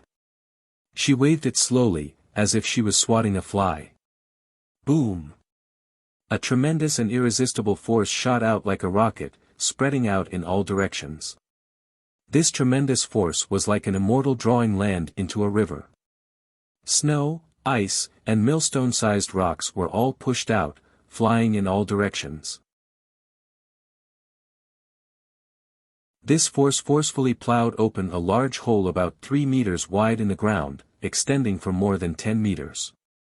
In front of this terrifying force that was like a bulldozer, the 8 Yamaguchi-gumi members were directly turned into minced meat. They completely disappeared on the spot, leaving no trace. Even the katanas and pistols in their hands were turned into oddly shaped scrap metal. Qing'er hated it when she attacked Jiang Tian. She didn't hold back at all with this wave of her sleeve. She fully displayed the strength of the immortal body of the stainless phoenix. Not good. The moment Qing'er made her move, Xianxia's heart was filled with warning signs. He slashed out 10 times in a row, forming a sword or a seal, wanting to block this terrifying force. Crack! Bang! But the sword aura collapsed like paper and he flew more than 10 meters away like a scarecrow. He staggered and fell to the ground. His kimono was torn into pieces and his clogs were gone. His skin and flesh were lacerated and dripping with blood. There was a dead silence. The father and son of the Qing family were horrified. They looked at Qing'er in disbelief as if they had seen a ghost in broad daylight. It was a mess in front of them. It was as if a bulldozer had pushed through, a heavy artillery bombardment, or a typhoon had passed through. How could such a delicate girl have such terrifying strength with just a wave of her sleeve? Amazing. Madame Zhang's real strength is probably at the peak of the transcendent state. Qingming swallowed a mouthful of saliva with a dull look in his eyes. I don't know. I'm not powerful. My husband taught me. Qing'er blushed and smiled shyly. She seemed a little embarrassed. Mr. Jiang taught you? Then Mr. Jiang. Qingming looked at Jiang Tian in disbelief. He felt that his brain was not enough to process it. Qing'er was so powerful, but her cultivation was taught by Jiang Tian. How powerful was Jiang Tian? He couldn't imagine Jiang Tian's strength at all. Cheng Yi also opened his mouth wide and couldn't close it for a long time. There was a faint envy in his heart. Qing'er was so powerful and virtuous. Jiang Tian was really lucky. Your Wu Dao Grand Masters. Chiba Zhengyi looked at Jiang Tian in horror and seemed to understand something. He suddenly exclaimed, Your surname is Jiang. The Medicine King group belongs to your family, right? You're Kong Te Chu, the #1 master under the immortal state in Huaxia. You know what's good for you. Jiang Tian didn't deny it. You dare to kill me? I'm the president of the Yamaguchi-gumi Inagawa Kai and a member of the Cherry Blossom Kai. I have tens of thousands of people under my command. Hearing this, Chiba Zhengyi felt a chill all over his body and threatened fiercely. He hadn't decided whether to insist on fighting to the death with the Bushido spirit or turn around and run away. How dare you threaten me? You're courting death. Qing'er had already shouted. She raised her hand and flicked her finger, but the finger light missed. Cherry Blossom Kai. Humph, so what? We'll kill as many as you come.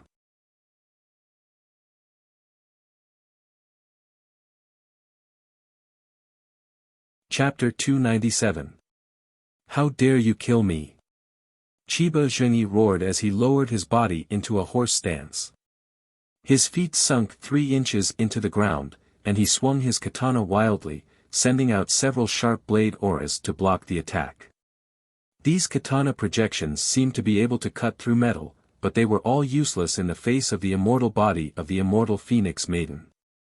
Bam! The katana projections and katana instantly shattered as if they had been hit by a high-speed bullet train. Boom! Chiba Zhengyi was struck in the chest by the finger projection, and he spat out a mouthful of blood before falling to the ground like a dead dog. His chest was shattered, and his bones were exposed.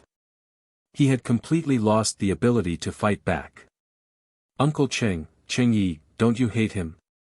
Now is the time for revenge. Go. Jiang Tian said calmly. Cheng Yi picked up a machete and stepped forward. Fuck you, Japanese, didn't you say you were going to turn me into a human stick? Come on. Chen-san, I know I was wrong. Spare me, just this once. Chiba Zhengyi begged pitifully, fuck, so you Japanese also know how to beg for mercy. Where's the spirit of a samurai? Cheng Yi roared viciously as he swung his machete. One of Chiba Zhengyi's legs was chopped off, and blood gushed out like a fountain amidst a blood-curdling scream. This is retribution for killing my mother. Cheng Yi's body was covered in blood as he swung his machete again. Boom! Chiba Zhengyi's other leg was also chopped off. Don't kill me. Spare me. I'm begging you. He let out a blood-curdling scream as his entire body trembled in pain. However, his arms and hands were still struggling to crawl away, and the blood gushing out of his wounds left streaks of bright red on the snowy ground. Aren't you badass? Aren't your Yamaguchi-gumi mighty?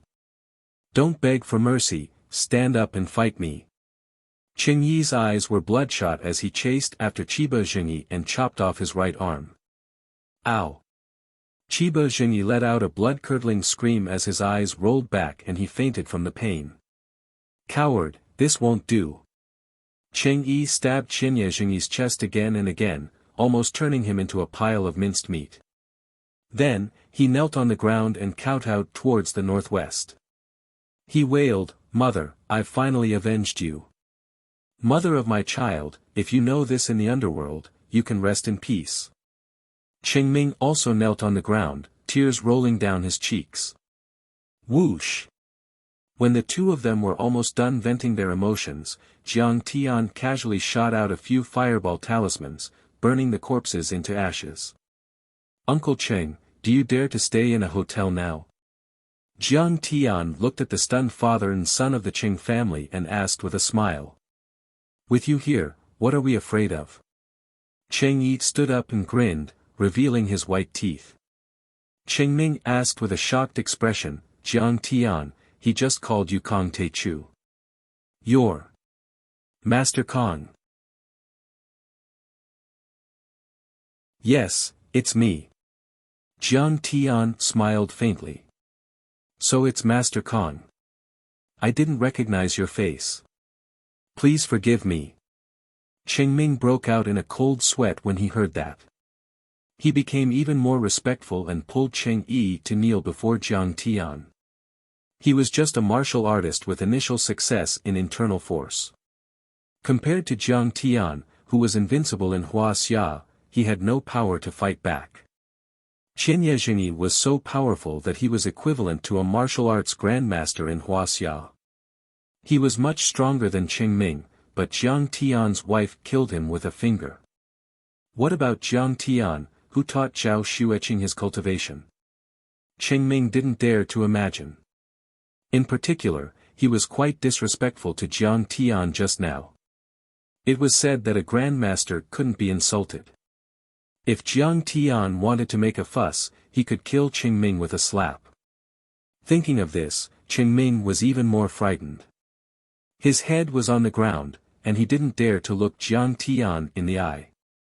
"Hey, Uncle Cheng, get up. You're killing me." Jiang Tian quickly pulled the two up and smiled gently. "Cheng Yi and I have known each other since we were children.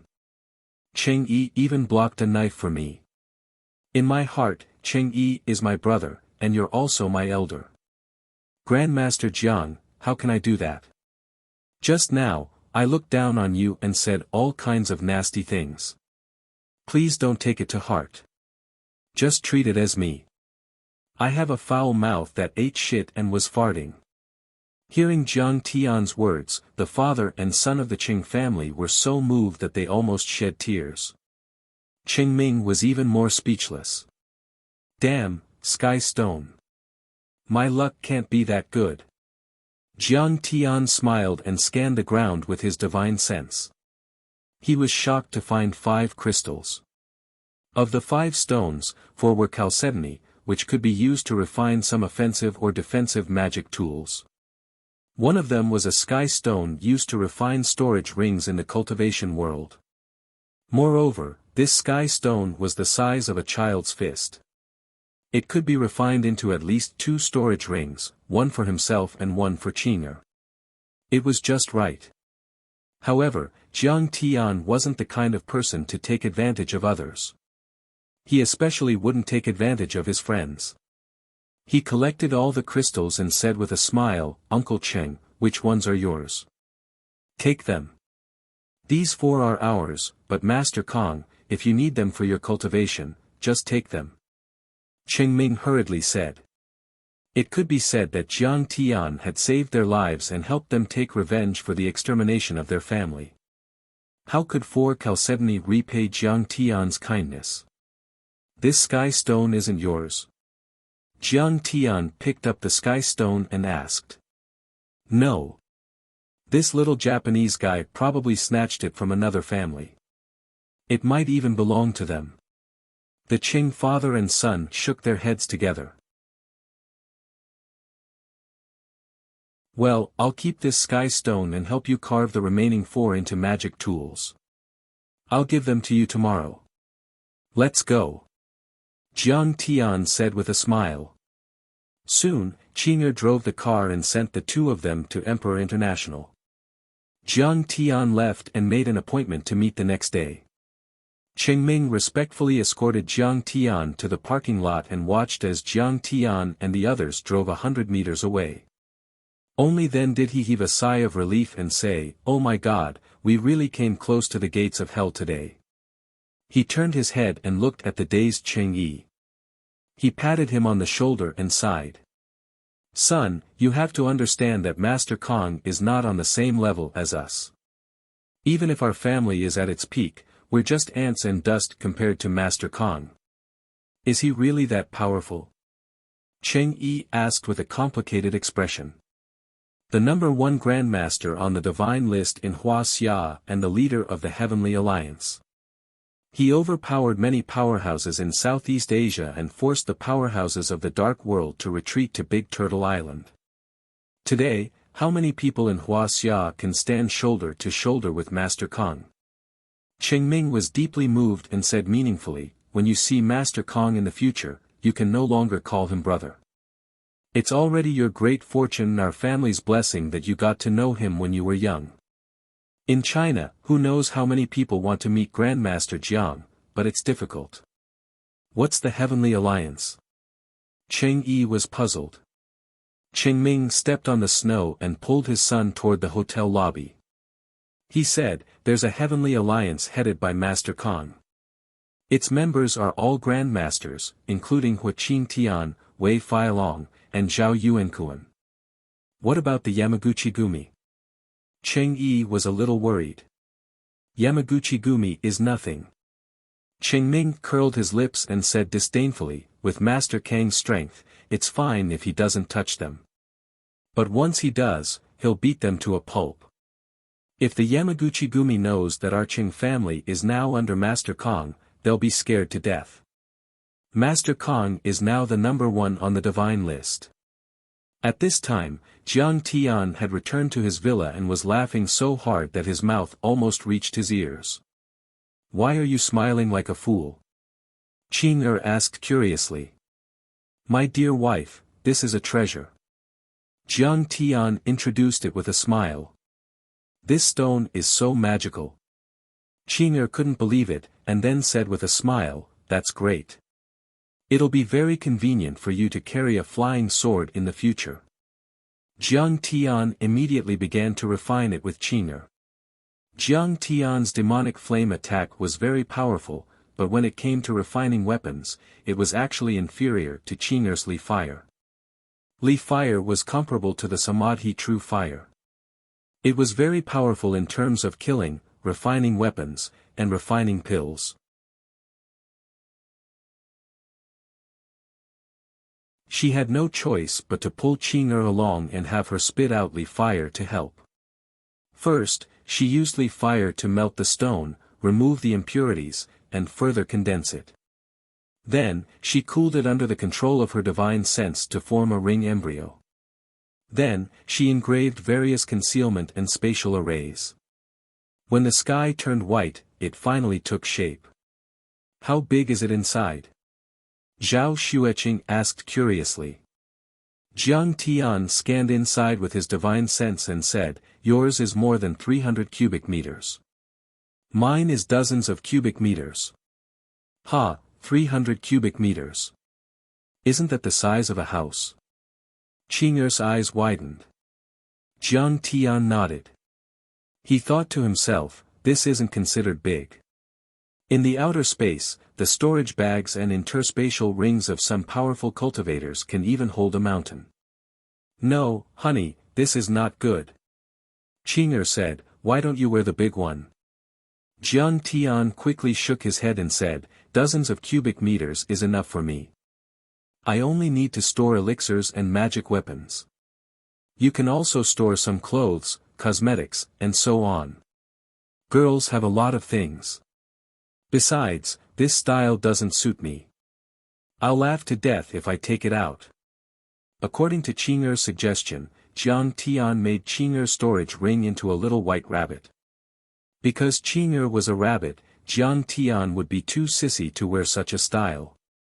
"Then I'll see if I can put the white ape bone zither in it." Qing Er silently chanted an incantation and moved her divine sense. Suddenly, the white ape bone zither disappeared with a whoosh. Wow! This is fun. This is so fun. Can it transform into a living person? Qing'er laughed. That won't work.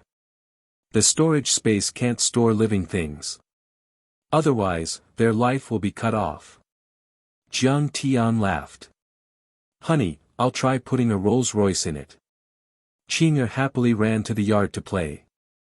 Although making the storage ring consumed a lot of true essence and divine sense, and Jiang Tian was a little tired, since he had promised the father and son of the Qing family, Jiang Tian kept his promise.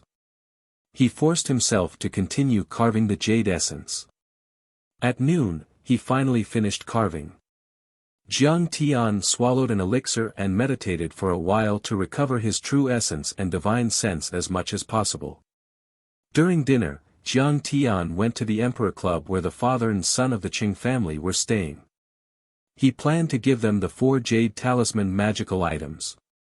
These 4 jade talismans had the function of defense, anti-poison, and body protection. They also had a small spirit gathering array. If they wore it daily, it could help them with their cultivation.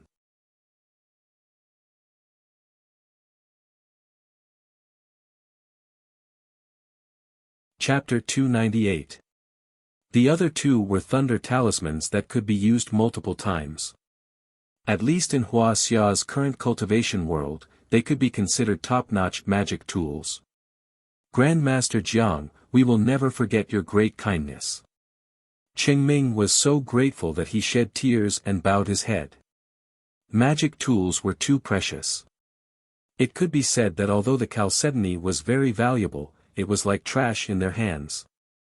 Now, after Master Kang's skillful carving, the chalcedony immediately turned into a priceless magic tool. He really felt that he was too lucky, or rather, his son was too lucky to have met a master like Jiang Tian. After helping him up, Jiang Tian finally had time to ask them about their encounter. Qingming recounted his life as a fugitive. When he talked about his anger, he slammed the table and cursed. When he talked about his sadness, he cried. When he talked about the current situation of the Qing family, he sighed. In the end, he looked at Jiang Tian gratefully and choked with sobs. This is great. With Master Kang's help, I'm not afraid of the Yamaguchi-gumi. Our Qing family's lifeline is saved and there's hope of reviving the family. Jiang Tian frowned and asked, Uncle Qing, who exactly is the Li Jinju that you mentioned who helped you out of a sense of justice? Oh, Li Jinju is from the Li family of South Korea's Tanjung branch. Tanjung in South Korea is equivalent to the Laozi of Huaxia and Confucius and Mencius. He's the ancestor of Taoism and Confucianism. Confucianism governs the country and regulates the family, while Taoism strengthens the body through cultivation. The Li family is now very powerful in South Korea. Even the Samsung Li family in South Korea belongs to their branch. Qingming explained, Li Jinju's father once went to Huaxia for an activity and was chased by several Japanese enemies and was seriously injured. I happened to run into him, so I defeated the enemy and saved him. He was very grateful and called me brother. Moreover, we were betrothed before we were born. Li Jinju is now considered Qing Yi's fiancé. At this moment, a trace of shyness appeared on Qing Yi's face as he said, actually, Li Jinju is gentle, kind, and beautiful. Moreover, she's from a rich and powerful family. Our Qing family has been ruined to such an extent that we really can't afford to associate with her. We've already proposed to annul this marriage, and the Li family has also agreed. Well, now she and Qing Yi call each other brother and sister. Qingming added. How beautiful. Jiang Tian asked with a smile. In South Korea, there is a goddess festival. It's a traditional festival where they choose the most beautiful girl from all over the country. Li Jinju has been chosen as a goddess for 3 consecutive years ever since she came of age. Qing Yi's face showed a trace of pride. Oh. Jiang Tian nodded. Qing Yi continued, she's really kind to our Qing family. She often sends me money and asks about our well-being. She's especially concerned about us, father and son. Unfortunately, I'm not good enough for them. She often asks about your well-being. Jiang Tian said with a faint smile, did you notice that every time you told her where you escaped, the Yamaguchi-gumi would follow you? Cheng Yi was slightly stunned, then he pretended to be relaxed and smiled. How is that possible? Cheng Ming's eyes darted around. Suddenly, he was shocked and said angrily, that's true. Could it be that this woman doesn't care about us at all, but has been spying on and passing information to the Yamaguchi-gumi? Although the Yamaguchi-gumi is powerful, it's impossible for them to infiltrate the hotel to the point where they immediately know that you're staying. Jiang Tian said lightly, moreover, you've been living in the wilderness since then. Other than Li Jinju, no one else knows about it. How could they follow you so quickly? Last night, an hour after you slept, Chiba Zhengyi and the rest were already here. This reaction speed, TSK. Sensing his father's gaze on him, Cheng Yi said dejectedly, I contacted Li Jinju before I went to bed last night. I told her that we're staying in Mount Wu and told her not to worry, she really did it. Cheng Ming slammed the table and shouted angrily. Then, he said in confusion, that's not right.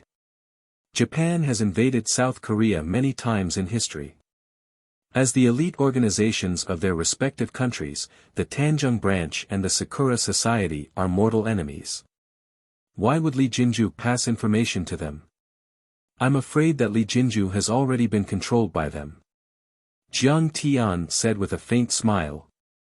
There were too many ways to turn an enemy into a loyal slave, such as the spiritual steel seal in the cultivation world, or his control of Su Ruoqing's ecstasy.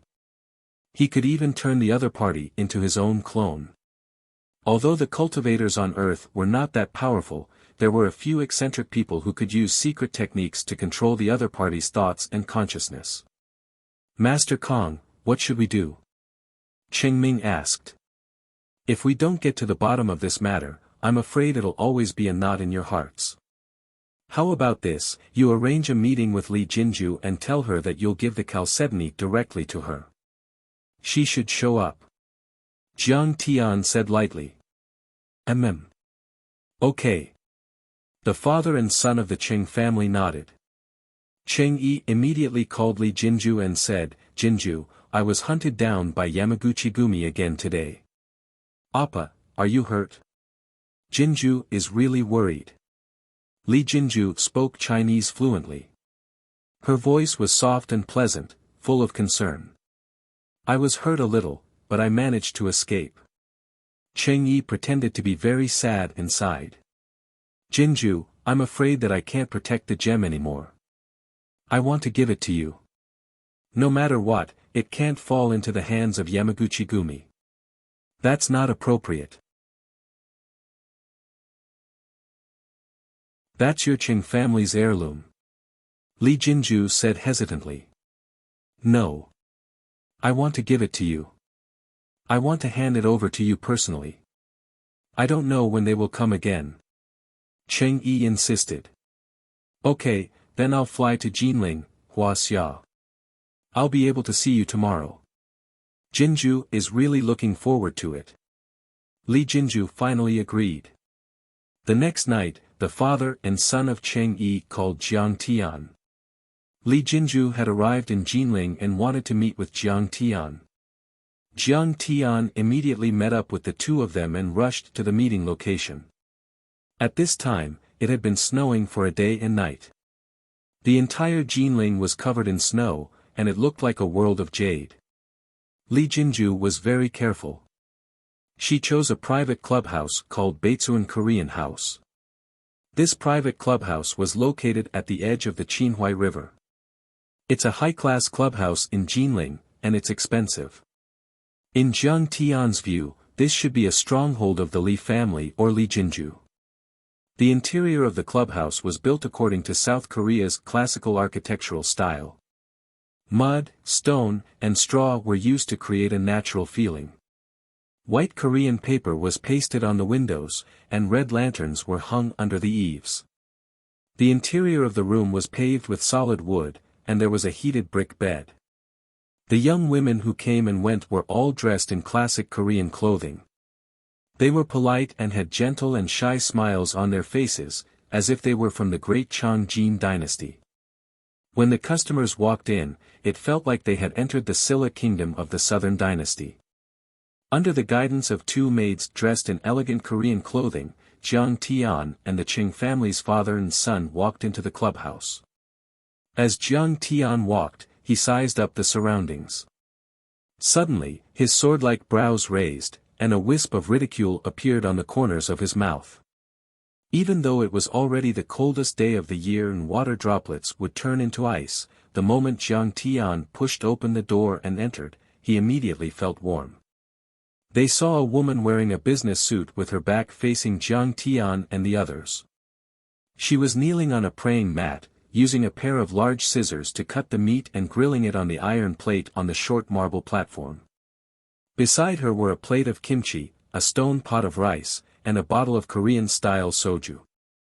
Although her back was facing the crowd, just by looking at her curvy waist and buttocks, as well as her snow-white tender neck and the snow-white calves under her butt, one could tell that this girl was definitely a first-class beauty. Beside her was an old man in a kimono with a katana placed on his knees. His aura was as deep as the ocean, and his eyes were flickering with light. "Appa! You're here." Hearing the sound of the door opening, Li Jinju jumped up happily and hurriedly wiped the grease from the corner of her mouth. She lowered her head and smiled shyly. "I just got off the plane and was too hungry, so I ate a little first. I'm sorry." Her height was 1.7 meters when she was barefoot. Her figure was curvy and exquisite, her facial features were delicate, and her skin was fair. Especially when she smiled, revealing two deep dimples. She looked indescribably naive and cute. The moment her smile bloomed, it was like 100 flowers blooming, making the whole room bright and beautiful. "It's okay, girl. Just eat if you're hungry. We're old friends, so there's no need to follow the rules." Cheng Yi already had a grudge in his heart, so he pulled a long face and didn't speak. Cheng Ming, on the other hand, was an experienced man, so he laughed as if nothing had happened. "Everyone, please take a seat. If you haven't eaten yet, let's eat together." Li Jinju quickly said enthusiastically. Her eyes swept over Jiang Tian, but she didn't care too much. She just thought that Jiang Tian was a helper or follower of the Qing family. After Jiang Tian, the father and son of the Qing family took their seats, Li Jinju enthusiastically poured wine and barbecued meat for everyone and chatted with the three of them. She looked at them with her beautiful eyes and whispered with a smile. She was as gentle as water and very amiable, which made the atmosphere very good. Finally, she couldn't hold back her temper and asked with a sweet smile, "Uncle Cheng, where's the chalcedony? Don't worry and leave it to me. The Li family is protected by Tanjuan's lineage. It will never fall into the hands of the Yamaguchi-gumi." The father and son of the Qing family didn't speak. They just looked at Jiang Tian. Jiang Tian smiled faintly and took out an egg-sized space stone from his storage ring. He smiled and said, "Is this what you want?"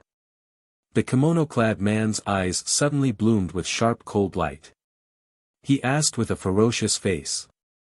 "Why do you have the spiritual stone that my junior brother, Chiba Zhengyi, got? And why did you use half of it?" When the samurai said this, the father and son of the Qing family realized that Li Jinju was indeed in cahoots with the Yamaguchi-gumi. The two of them couldn't help but be angry. However, they knew that they had to rely on Jiang Tian today, so they could only suppress their anger and watch coldly from the sidelines. "Idiot, this is called the space stone. It can be used to make storage magic treasures." Jiang Tian said lazily, "That's right. I killed that bullshit Chiba Zhengyi. I have already used this space stone to make a storage ring. This is all that's left." Jiang Tian flipped his hand, and the small piece of space stone immediately disappeared without a trace. It was stored in his storage ring. At this moment, Chiba Zhengyi's sinister eyes suddenly became greedy and scorching. He was so excited that his whole body trembled. Storage ring, this is a storage ring. I never thought that such a magic treasure existed in this world.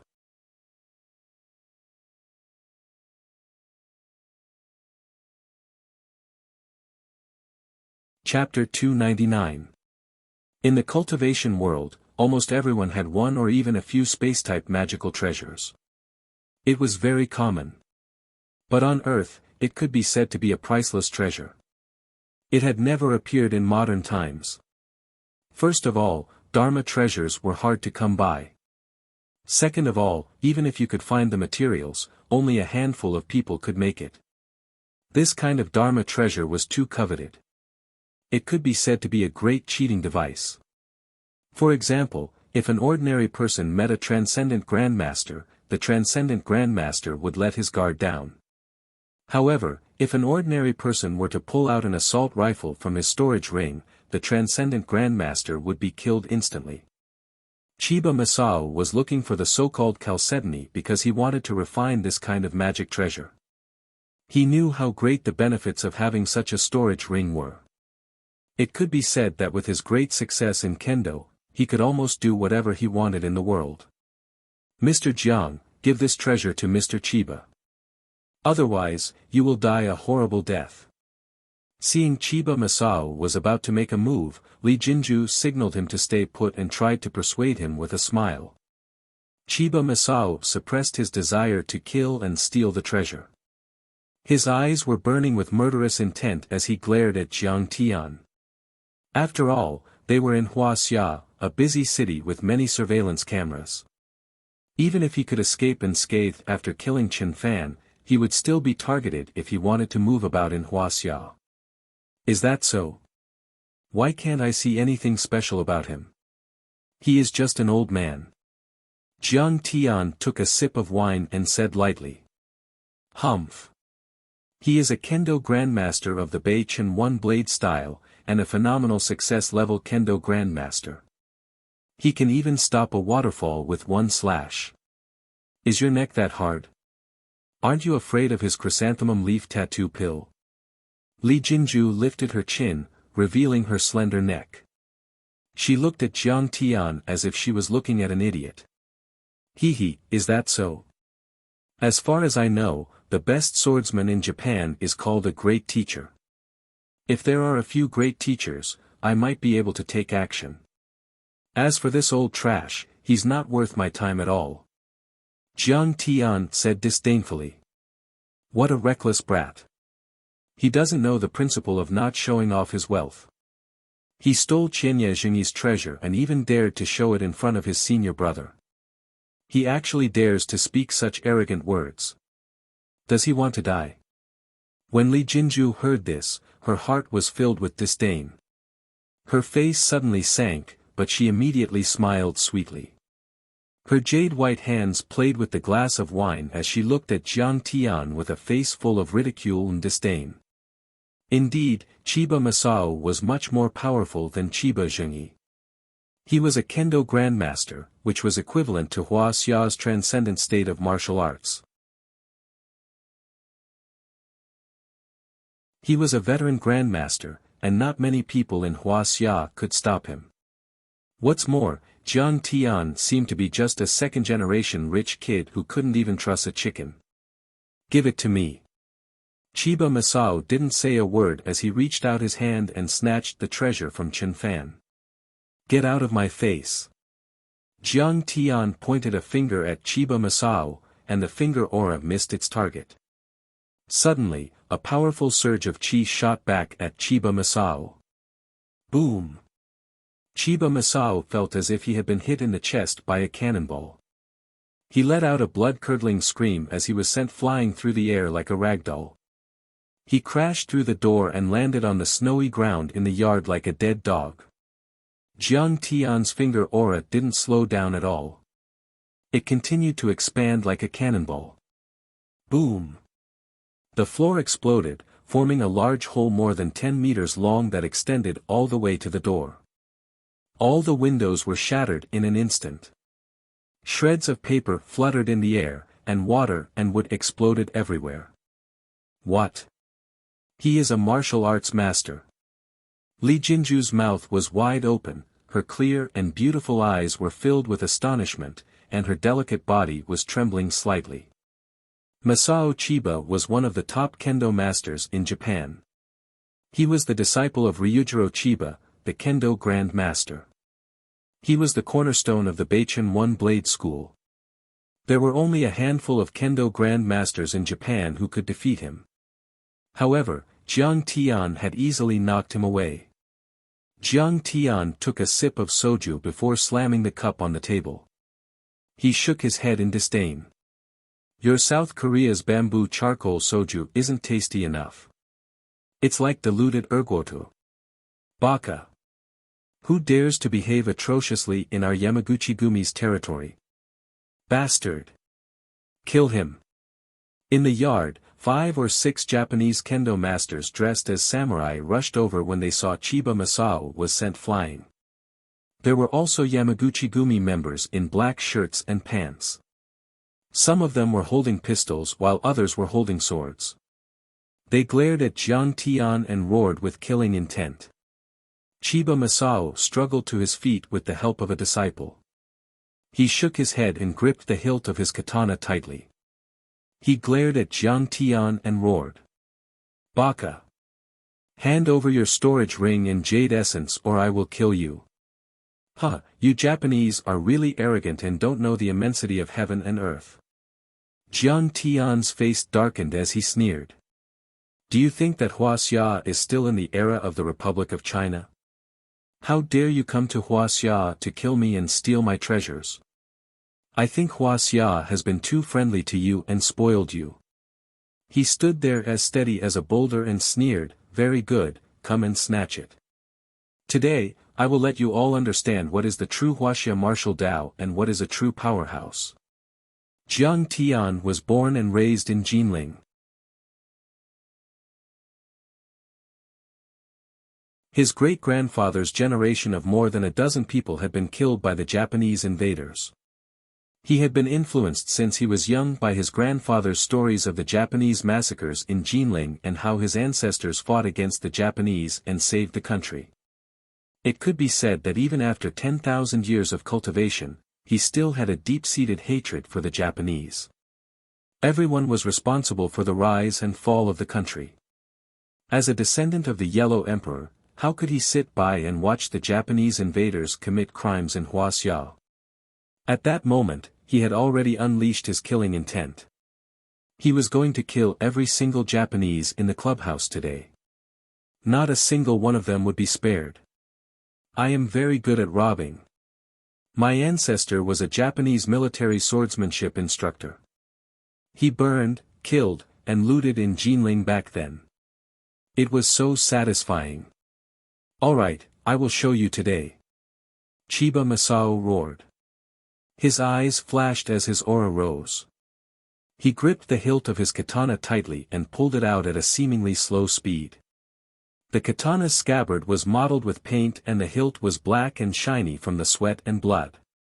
However, no one in the Japanese kendo community dared to underestimate this katana. This katana was called Kikuien Maru. It was made by the Japanese Kendo Obata and had a history of over 100 years. The ancestor of the Chiba family had used this katana to conquer Kyushu and killed more than a dozen kendo masters, establishing the Beichen one-blade style.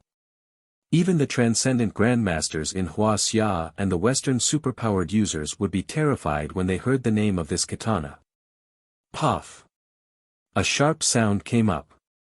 Chiba Masao leaped into the air and slashed down with the Kikuien Maru like the Milky Way. Beichen one-blade style, 1,000 piles of snow. With this slash, the saber light stretched out like a raging wind sweeping up 1,000 piles of snow. The white light was more than 5 meters long. The blade aura was extremely dense. If Chiba Masao's slashes were like layers of blade shadows, then Chiba Masao's slashes were like a curtain of blade aura. Not even Hong Tianzhao's raging sea sword art Tiangang sword array was this powerful. A monstrous murderous aura instantly enveloped a large area, causing the temperature in the Korean house to plummet. Li Jinju felt as if she had fallen into an ice cellar.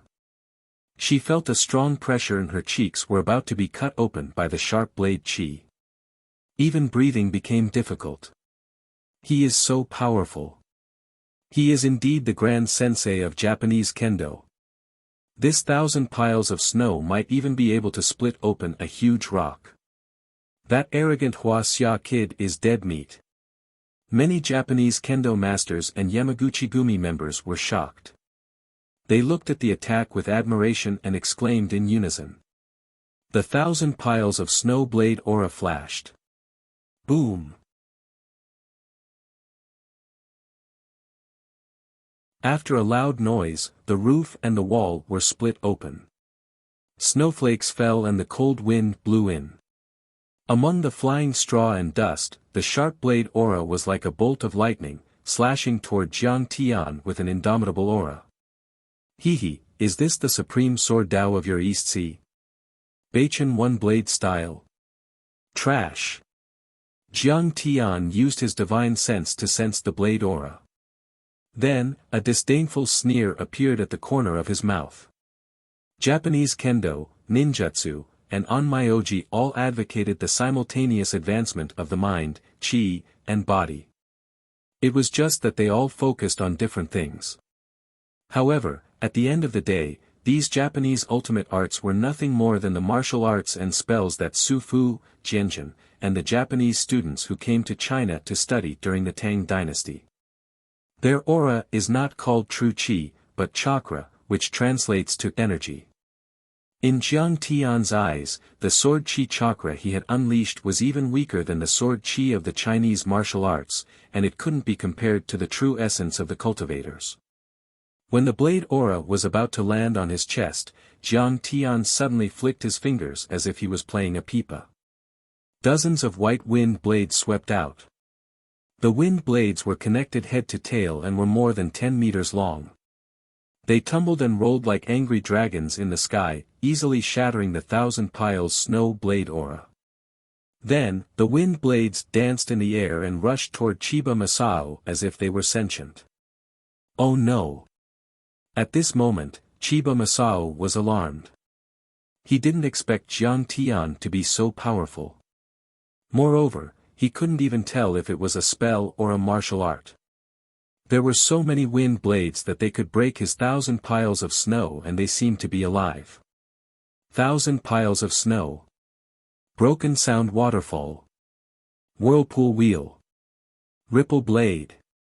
Facing the wind blade dragon, Chiba Masao's face became more serious than ever before. Just like when he was practicing his swordsmanship under the waterfall in the past, he lowered his waist and sat in a horse stance.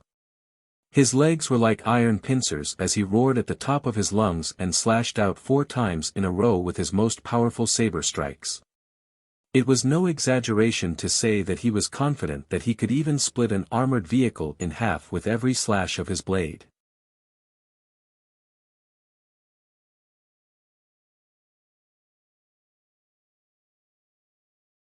Chapter 300. Clang. Crack. The wind blade dragon collided with the 4 sharp blade auras. The sound was like a bomb explosion or a few speeding cars crashing together. It was ear-piercing, shocking, and complicated. Countless incomparably sharp streams of air shot out in all directions like a heavenly maiden scattering flowers. The East Asian people who were cheering for Masao Chiba were instantly in trouble. The air currents pierced through their chests and chopped off their limbs. It was like being shot by a machine gun. A few of them died. Those who were still alive fell to the ground and screamed. Huaxia's martial artists are so powerful. Who are you? Chiba Masao was like a bloody gourd. He was covered in blood and slowly fell to the ground. His eyes were full of unwillingness. Let me tell you, my other name is Kong Te-Chu. Jiang Tian took a sip of wine with an extremely calm expression. It was as if killing a grandmaster swordsman whose name shook Japan was as simple as casually swatting an ant. Jiang, Kong Te Chu. So I died in your hands. I'm convinced. A look of shock suddenly appeared on Chiba Masao's face. His entire body convulsed violently. His head tilted to one side, and he died. Cheng Yi, kill those people in the courtyard. You can leave first. Jiang Tian said calmly. As long as they could figure out Li Jinju's true identity and cut off her connection with the Sakura Society and Yamaguchi-gumi, the Qing father and son would be safe. Yes, Master Kong. Cheng Yi suppressed the shock in his heart and stood up, killing the Japanese in the courtyard one by one. Master Kong, this old man's family business is ruined. There's no place for me in the world. Can I be your disciple? Cheng Yi said respectfully with his fists clasped. All right, contact Yiziwei. You and your father will be responsible for guarding my Fairsky laboratory. From now on, you're members of the Heaven Alliance. Jiang Tian gladly agreed. The dragon subduing formation had yet to be completed. Although the enemy's invasion this time didn't cause any substantial damage, it was still dangerous. On the other hand, the father and son of the Qing family were experts of the northeastern kicking fist. One of them was an internal force expert while the other was an iron body expert. Although they weren't the best, they were more than capable of guarding the Fairsky laboratory and fending off some assassins. Heavenly Alliance. Are we qualified to join the Heavenly Alliance? When Qingming heard this, he was so happy that he almost jumped up. He was so excited that his whole body trembled. That was the Heavenly Alliance. It was said that only transcendent grandmasters could join it. Even martial arts giants like Hua Qingtian and Wei Feilong were members. And now, he was able to fight side by side with them. After the father and son of the Qing family left, Jiang Tian leisurely looked at the trembling Li Jinju and said indifferently, Li Jinju, you repaid kindness with enmity to the Qing family's father and son. You deserve to die. Master Kong, please spare my life. When Li Jinju heard this, her delicate body trembled violently. Her eyes were full of fear. She prostrated herself on the ground and kowtowed. Master Kong, as long as you don't kill me, I'm willing to follow Master Kong for the rest of my life. I'll be loyal and will never betray you. I don't want to frame the Qing family, but I don't know why I can't control myself at all. Well, that's why I didn't kill you. Jiang Tian smiled faintly. Suddenly, he opened his 5 fingers and grabbed at Li Jinju's body. Come out. Squeak. With an extremely sharp scream, a black shadow suddenly appeared on Li Jinju's face. The shadow seemed to have a face with a green face and fangs. It had a single eye and long hair. It opened its bloody mouth and roared desperately. It was almost incomparably ferocious. It struggled desperately as if it was unwilling to leave Li Jinju's body. Humph, you're just a ghost general. Do you think you can escape from me? Jiang Tian sneered and activated the chaos creation formula. Boom! With a sound, the ghost general was dragged out by Jiang Tian and smashed to the ground like a dead dog. As if it had sensed Jiang Tian's power, the ghost general turned back to its original form and ran away. Hee, you still want to run away? Do you think you can run away? Jiang Tian opened his mouth and sucked in abruptly. Let go of me. The ghost general struggled in vain for a while before it collapsed into a cloud of black mist. Jiang Tian used the chaos creation formula and sucked it into his mouth like a whale swallowing a cow. What is this? Why is it in my body? Li Jinju was dumbfounded and her face turned pale. However, at the same time, she suddenly felt very relaxed and comfortable. The previous feeling of weakness and dizziness disappeared. Her body was warm and her mind was much clearer in an instant. Whoosh! Jiang Tian waved his hand and a wind blade shot out.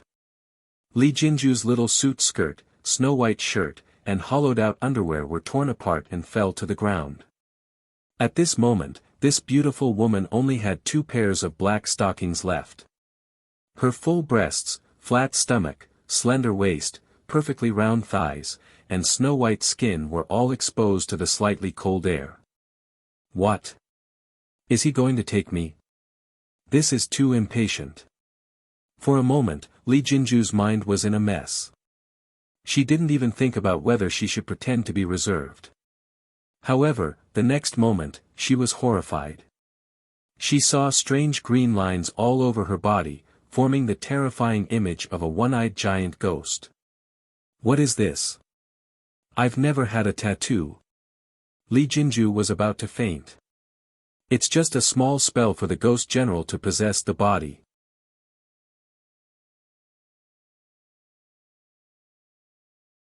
Jiang Tian took off his windbreaker and casually threw it to Li Jinju. He lightly said, "This ghost general has not reached the level of a ghost king. It has not cultivated a free body, so it can't casually possess a body. He could only choose a virgin profoundine body and use chicken blood and cinnabar to draw runes on her body as a medium to take over her body and hide when she was unprepared. These runes usually don't appear, but when the ghost general is caught, the ghost chi will rush out. Some of the ghost chi will remain on the surface of the body and reveal itself." Li Jinju quickly wrapped the windbreaker around her snow-white body. Hearing this, her heart was even more frightened. Jiang Tian slowly said, "But you don't have to worry. When the ghost general's body is killed, the ghost chi will dissipate. These runes will also disappear in a moment." "Ah, it's really gone." Sure enough, after a moment, the green lines on her arm disappeared. She turned around and lifted her clothes to take a look. There was not a single trace left on her body. In fact, Li Jinju was also confused by Jiang Tian's words. But she knew that Jiang Tian had saved her, so she quickly knelt on the ground again and said, "Master Kong, thank you for helping me get rid of the ghost general. In the future, you will be my supreme master, and I will serve you faithfully." Li Jinju was the only legal successor of Tan Jun's family in South Korea. She had a powerful background, but at this moment, she was as respectful as a servant. "Well, you are a smart person, and your nature is not bad." Jiang Tian said indifferently, "That ghost general has attached itself to your body and controlled your mind. You are like its agent, and you have to listen to its orders. Of course, it will also give you some simple supernatural powers. But the disadvantages of being possessed by an evil being outweigh the advantages. If you were not a virgin with the mysterious Yin body, your blood and chi would have declined, and your yang chi would have sunk.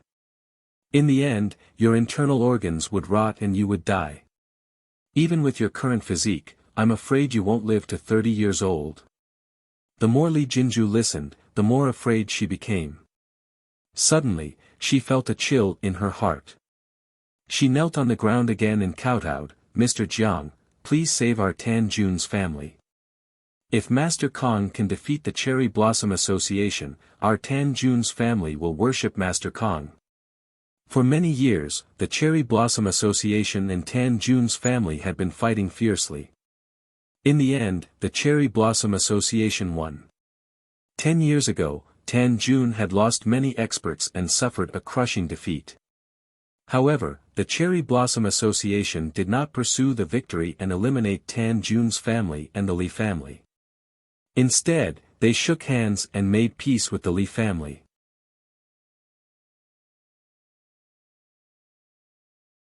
They even offered to help the Tan Jun's family and the Li family defeat their opponents and expand their territory and influence. But after Tan Jun's Li family agreed to submit, the Cherry Blossom Association sent a Grand Onmyoji to hold a ceremony in the Li family's ancestral hall. It was during that ceremony that the Tan Jun's Li family members drew runes on their bodies and held a sacrificial ceremony. Now, Li Jinju recalled that among the many sacrificial statues, one was exactly the same as the ghost general Jiang Tian had just killed. After that, the Li family members seemed to have lost their souls. They were loyal to the Cherry Blossom Association like marionettes. Now, it seemed that the upper echelon of the Li family, including her grandfather and father, were also under the control of these ghosts. After understanding all this, the Cherry Blossom Association seemed like a demon to her. They were terrifying and powerful, and she was no match for them. And Jiang Tian was the #1 martial arts grandmaster on the divine roll in Wuxia, a terrifying existence who was ranked 3rd on the Imperial Slayer's roll. Even Apollo, one of the 12 sovereigns, was no match for him. How could she cling to such a thick thigh? I don't have time right now. After the Spring Festival, I'll go with you to South Korea and help you eliminate the Cherry Blossom Association. Jiang Tian said coldly. Master Kong, our Tan Jun's Li family really can't wait. Li Jinju pleaded with tears on her face. Li Jinju, what does the Li family's survival have to do with me? Jiang Tian smiled coldly. I'm already being very generous by being willing to help. What right do you have to ask me to do it as soon as possible? Yes. Master Kong. Li Jinju was startled and quickly knelt on the ground. Now that Jiang Taichu's reputation had soared, and the title of the #1 guru in Wuxia was known all over the world, he was like a god, and his words were law. How could she dare to disobey him? How could she dare to guess Jiang Tian's thoughts? I have gathered almost all the materials needed for the dragon taming formation. Next, I need the materials to reconstruct my body. After returning to the mansion, Jiang Tian pulled Qing'er aside and said earnestly, this time, I might have to travel all over Southeast Asia to eliminate Wang Chongyan and the Singapore Chinese Society. I'll leave Jinlin City to you. This was also the reason why Jiang Tian did not plan to go to South Korea to eliminate the Cherry Blossom Association. He needed to reconstruct his body and strengthen himself. He also needed to construct the dragon taming formation to protect his backyard. He had no idea how powerful the Cherry Blossom Association was, and he was not 100% confident. It was already the end of the year, and the Singapore International Calligraphy Conference and the Dharma Artifact Auction would be held soon. He had to go there to see if he could find the materials needed to reconstruct his body. Besides, Jiang Tian had killed many of the elites of the Singapore Chinese Society at the peak of Mount Everest. Both sides had a blood feud, and the conflict between them was irreconcilable. Jiang Tian's principle was to eliminate the root of the problem. As the saying went, the best defense was offense. He should strike when the enemy was weak. He should take the initiative to destroy the Singapore Chinese Society and kill Wang Chongyan before the other party recovered.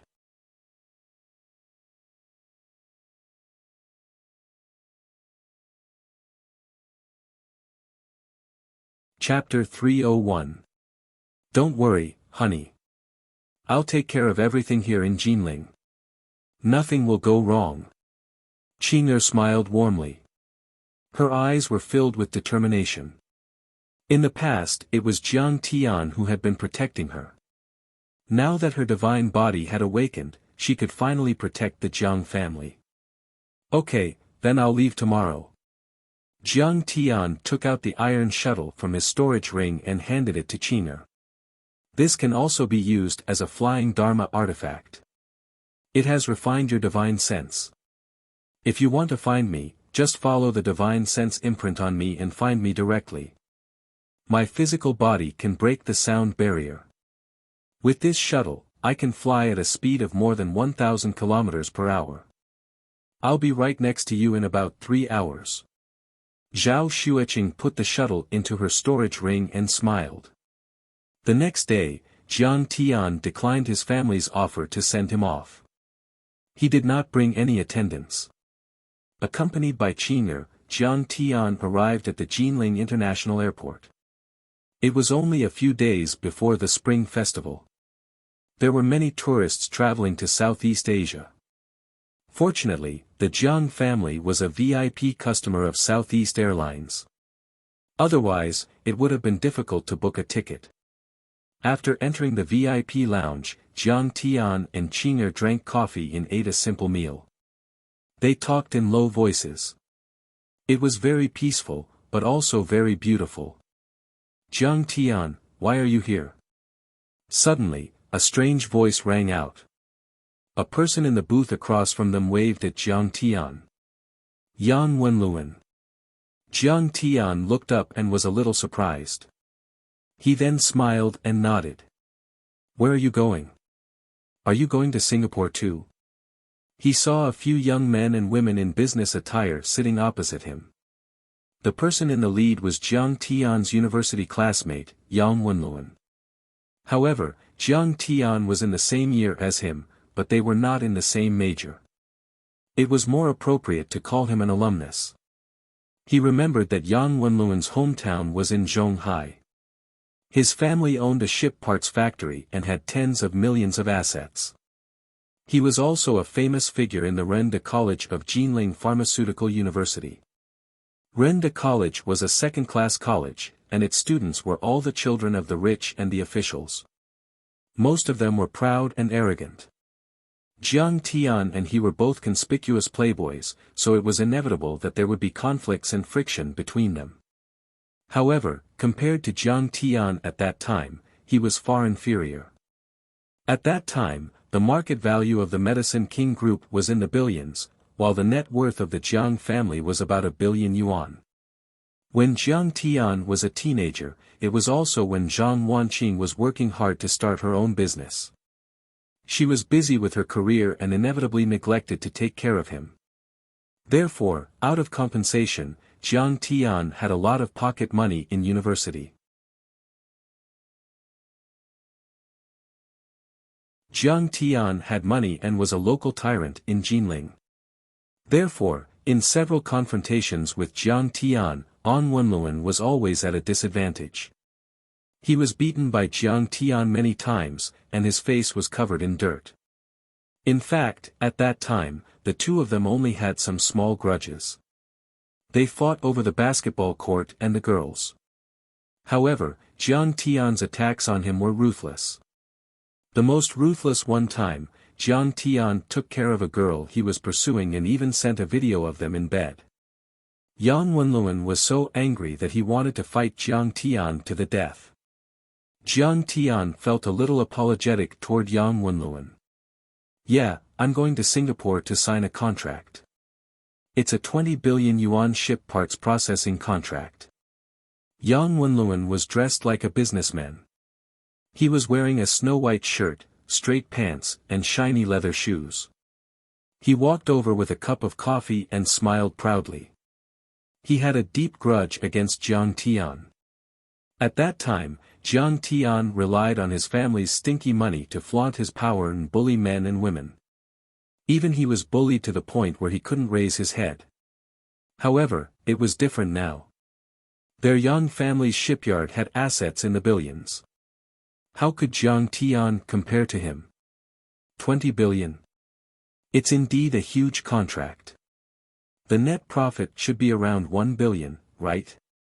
Jiang Tian didn't mind Yang Wenluan's bragging. He chuckled and gestured for Yang Wenluan to sit down. 1 billion. Are you kidding me? This is a heavy industry, a capital-intensive enterprise. Of course, the profit won't be ordinary. At least 3 billion in profit. Yang Wenluan sat down opposite Jiang Tian and smiled faintly. How's your family's pharmacy business? I guess it's a national chain now, right? Pharmacy. Jiang Tian was stunned for a moment before he came to a realization. When Jiang Tian was in university, he often got into trouble. Furthermore, the Jiang family was a listed company, so they had to take into account the negative news that would affect the stock price. Therefore, the Jiang family strictly forbade Jiang Tian and all their descendants from showing off their Jiang family's background. As a result, Jiang Tian couldn't reveal his family's background even though he spent money like water. He only said that his family owned a pharmacy.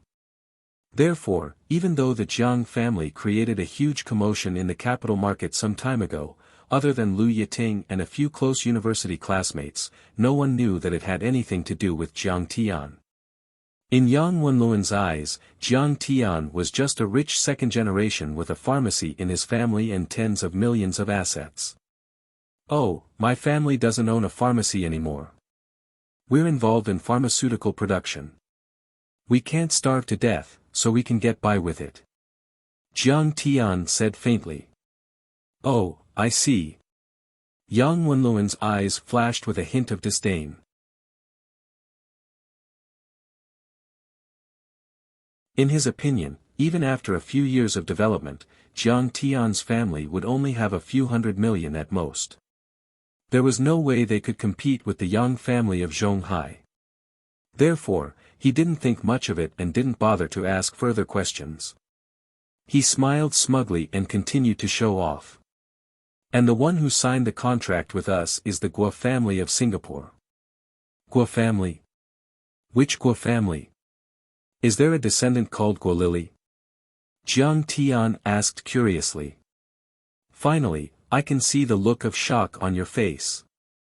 You can't keep up the act anymore, can you? Jiang Tian, you are so ignorant. Yang Wenluan was pleased with himself. He smiled and said, how many other Guo families are there in Southeast Asia? Only this one.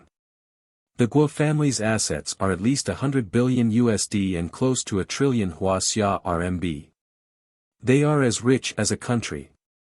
Singapore's shipping king, hotel king, real estate king, and many other titles belong to Guo Junfeng alone. He was proud to be able to work with the Guo family. The Guo family was one of the most influential Chinese families in the world. The current head of the Guo family, Guo Junfeng, was ranked in the top 10 of the Forbes list. Compared to the Guo family, the richest family in Jin City, the Nie family, was like a country bumpkin. Perhaps only the Bai family, Tai family, and Tang family of Lingnan combined could compete with the Guo family. Oh. Jiang Tian nodded. He thought to himself that this robbery would be a fruitful one. You know Guo Lili? At this time, Yang Wenluan suddenly asked in surprise, did you see her in a fashion magazine? Fashion magazine? Is she in the fashion industry? Jiang Tian asked curiously. Country bumpkin. Serves you right for not living well your whole life. You don't even know this. Yang Wenluan secretly ridiculed in his heart. Then, he casually grabbed an airport magazine and pointed to a cool and tall lady on the cover, saying, isn't there news about her everywhere? Guo Lili, English name is Lillian. She is the daughter of the head of the Guo family, Guo Junfeng. She is the first in line to inherit the family fortune, but she did not inherit the family fortune. Instead, she became an international model and created her own fashion group. She appeared on the cover of Esquire Gentleman 3 times. Even the chief designer of Prada asked her to be his exclusive model. Now, not to mention her family fortune and background, just her fashion group alone is worth more than 1 billion xin new dollars. Yang Wenluan's tone was filled with admiration and admiration. Oh, I see, Jiang Tian nodded lightly. This woman wasn't a brainless idiot after all. Heh. Her reaction is so calm. Her level of acting cool has really improved. Yang Wenluan complained in his mind. Then he said, this time, it's the birthday banquet of the Guo family's old man. He was seriously ill and has recovered.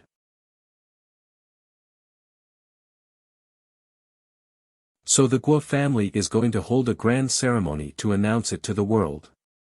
I've got the admission ticket. So he has recovered from his illness. You have their admission ticket, it really makes people envious. Jiang Tian said with a light smile. Damn. Why do I not feel any real envy from you when you say you are envious? Instead, you seem to be disdainful. Jiang Tian, since you are not doing well, why don't you work for me? I am now a vice president in my family's company. If you become my assistant, I will give you an annual salary of 1 million. Yang Wenluan handed over a business card and said arrogantly. Humph, Kid, I will let you understand your position now. You are only fit to be my assistant. Now that he was old, he had become a mainstay of society. He could not throw punches at others like he was in university. He could only act cool in a low-key way. If he had just graduated a few years ago, when he met Jiang Tian, he might have even beaten him up directly. Okay. Do I have a chance to attend this birthday banquet? Jiang Tian suddenly thought of something and agreed. Wang Chongyan had a noble status and was considered a reclusive expert. He would not show himself easily and would not be easy to find. As for the Guo family, they were members of the Singapore Club and had close ties with Wang Chongyan. Why not go to the Guo family and let them lead the way? It just so happened that Guo Lily still owed him 10 billion for elixir pills. Ga. Yang Wenluan suddenly felt a little awkward. Jiang Tian had always been arrogant. He did not expect Jiang Tian to agree. He only wanted to humiliate Jiang Tian. But now, 1 million a year salary seemed a little high. He should have let him be his driver. He humiliated him thoroughly and still did not want to pay him much. I am just kidding. Actually, I have always admired the Guo family. When the time comes, you can bring me to the Guo family and let me take a picture and post it on Weibo to show off. Jiang Tian laughed. That is not a problem. I just want to bring you in to meet Guo Lily. It is not a problem to take a picture with her. Yang Wenluan patted his chest and boasted proudly. She and I are very good friends. Otherwise, how could I have gotten the invitation? As he said that, he suddenly turned around and waved his hand. He said proudly, Jiang Tian, look. Li Xinyue, do you still remember? The beauty of your college is now my secretary.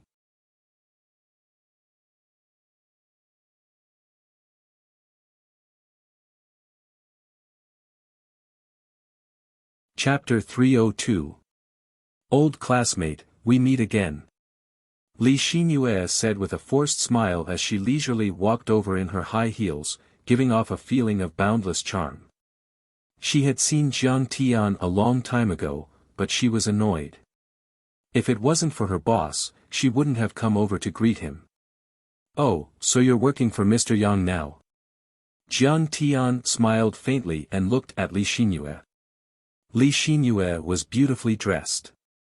She wore a white silk shirt with a bow tie, a short suit, a light gray one-step skirt, and black high heels. Her hair was styled into fashionable wavy curls and dyed wine red, making her look exceptionally charming. She was good at singing and dancing, and she was the backbone of the school's arts department when she was in university. Back then, during the freshmen's orientation party, she performed a belly dance called Indian Maiden.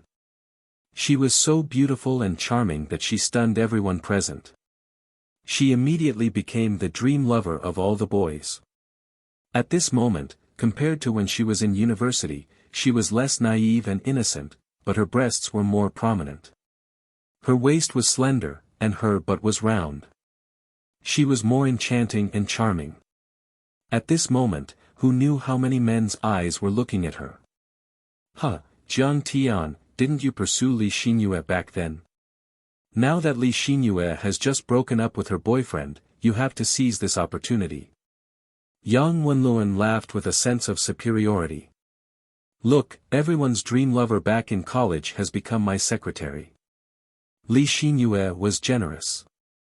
She politely reached out her hand to shake Jiang Tian's hand, but she said with a mocking smile, Mr. Yang, you're underestimating young Master Jiang. Young Master Jiang comes from a wealthy family. When will he fall for an ugly duckling like me? Sensing Qing'er's mocking gaze, Jiang Tian turned a blind eye to her palm. Knitting his brows, he coldly said, stop joking around, I'm already married. He pulled Qing'er's hand and walked towards the boarding gate. He was afraid that Yang Wenluan would say something bad again. He's avoiding me. Li Xinyue didn't feel anything when she saw this scene. She even wanted to laugh. What's so funny about that? A nouveau riche whose family owns a pharmacy, a dandy who doesn't know shit, doesn't even know basic business etiquette. Do you really think I'll throw myself at you? Nowadays, there are many rich second-generation officials chasing after me. There are even a few who have assets of over 100 million. How can you compare to him? Jiang Tian, they were just joking. Don't be so nervous. I don't care about your past. At the boarding gate, Qing'er squeezed Jiang Tian's hand and smiled. I swear to the lamp that I didn't even touch her. Jiang Tian said seriously. All right, I believe you. Hurry up and board the plane. Qing'er smiled tenderly as she pushed him towards the boarding gate. He was worried that he would be jealous.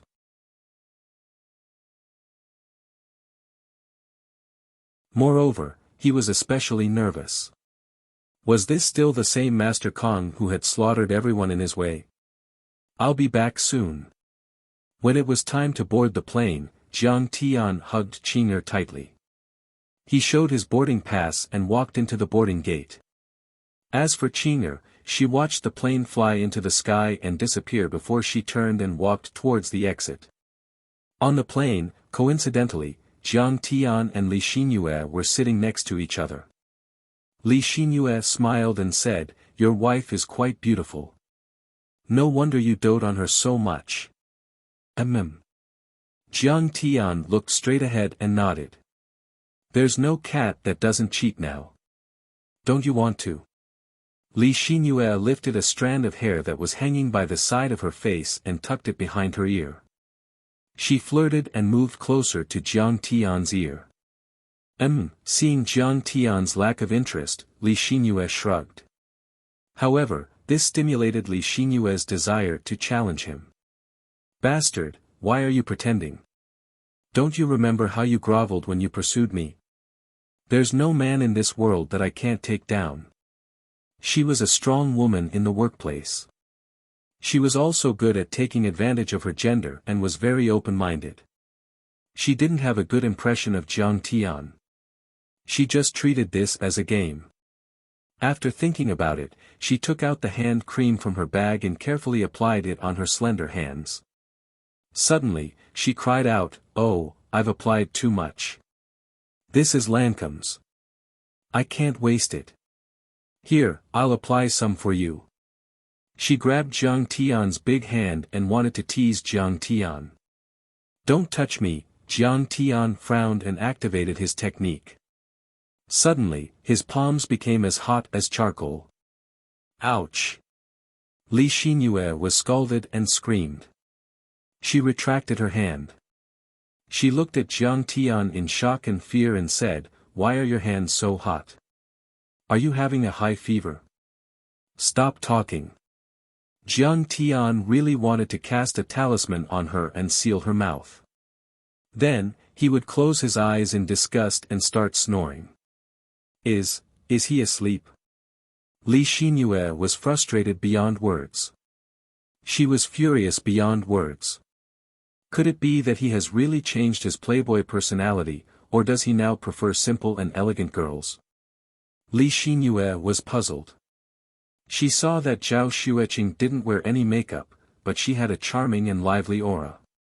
Her dressing was very different from her, so this thought came to her mind. No matter what she thought, she eventually calmed down and started flipping through the gossip magazines. The plane flew for 7 to 8 hours and finally landed at Singapore International Airport. Hong Ye, Su Wenjie, and other Lingnan spell masters were already waiting for Jiang Tian at the airport terminal. As soon as he stepped out of the airport, Jiang Tian felt the prosperity and wealth of Singapore. Although it was only a city with a population of a few million, it was filled with skyscrapers and brightly lit buildings.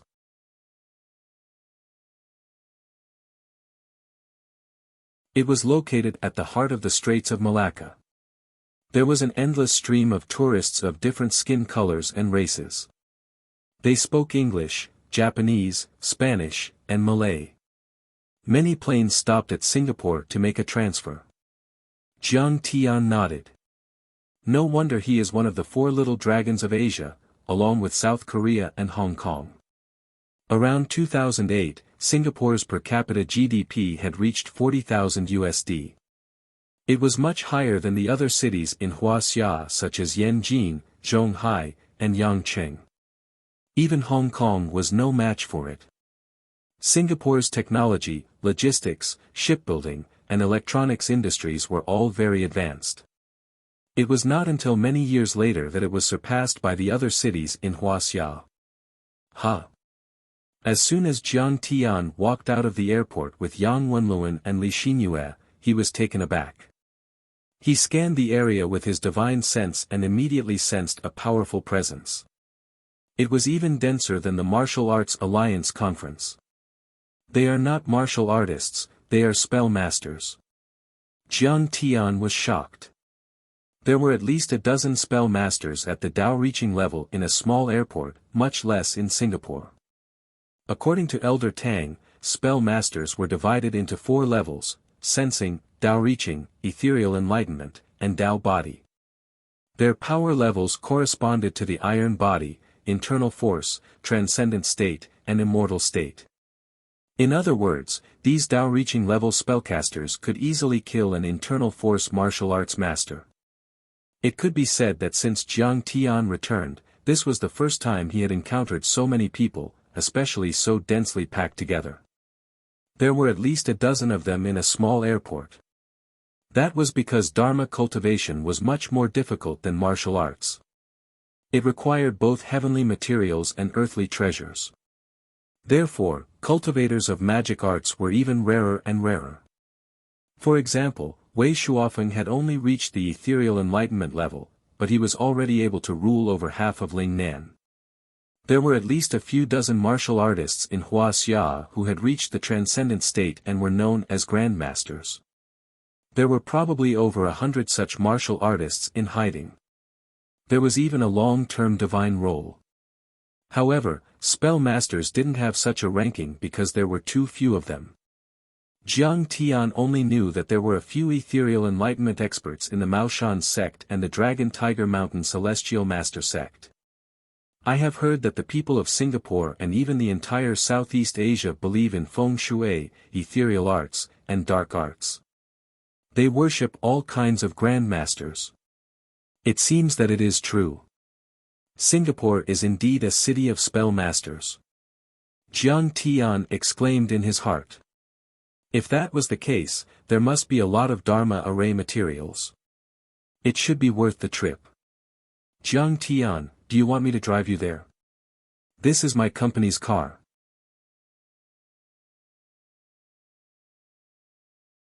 It's only a little over $1 million. My company's net worth is in the tens of billions. This car is no longer worthy of my status. At the airport exit, Yang Wenluan pointed at the Lexus that had come to pick him up and smiled proudly. No need. I'll just call a cab. Jiang Tian smiled and said. Jiang Tian, keep in touch. The Guo family's birthday banquet is tomorrow. Come find me at the hotel. Yang Wenluan was very pleased with himself. Hee, looks like you're really bad. You still need to call a cab. He was just showing off. There was no way he would actually drive Jiang Tian there. He shook Jiang Tian's hand and got into the Lexus without looking back. Bye, Jiang Tian. Li Xinyue pursed her lips without leaving a trace.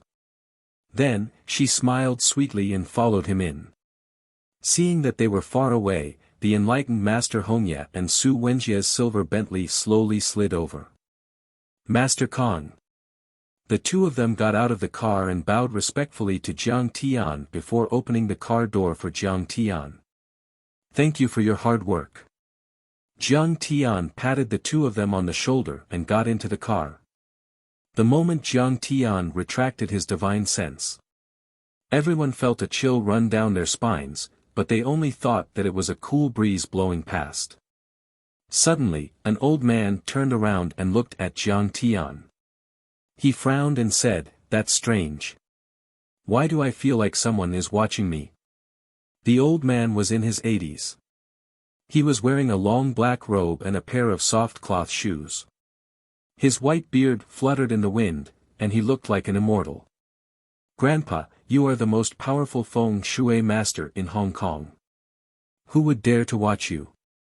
A young girl in an apricot Taoist robe said with a smile. She carried a peachwood sword on her back and had a few talismans on her shoulder. She was only 15 or 16 years old. She looked cute and innocent. Her strange outfit would have looked strange in Wuxia, but in Singapore, no one gave her a second glance. That's true. The old man nodded proudly. He was the feng shui master in Hong Kong, Su Maozhai. His status in Hong Kong was so high that even Superman Lee and the other three major families had to rely on him. This time, during the Nanyang Spell Conference, we must show the Nanyang Spell world the strength of the Su family of the Talisman sect. The old man smiled proudly.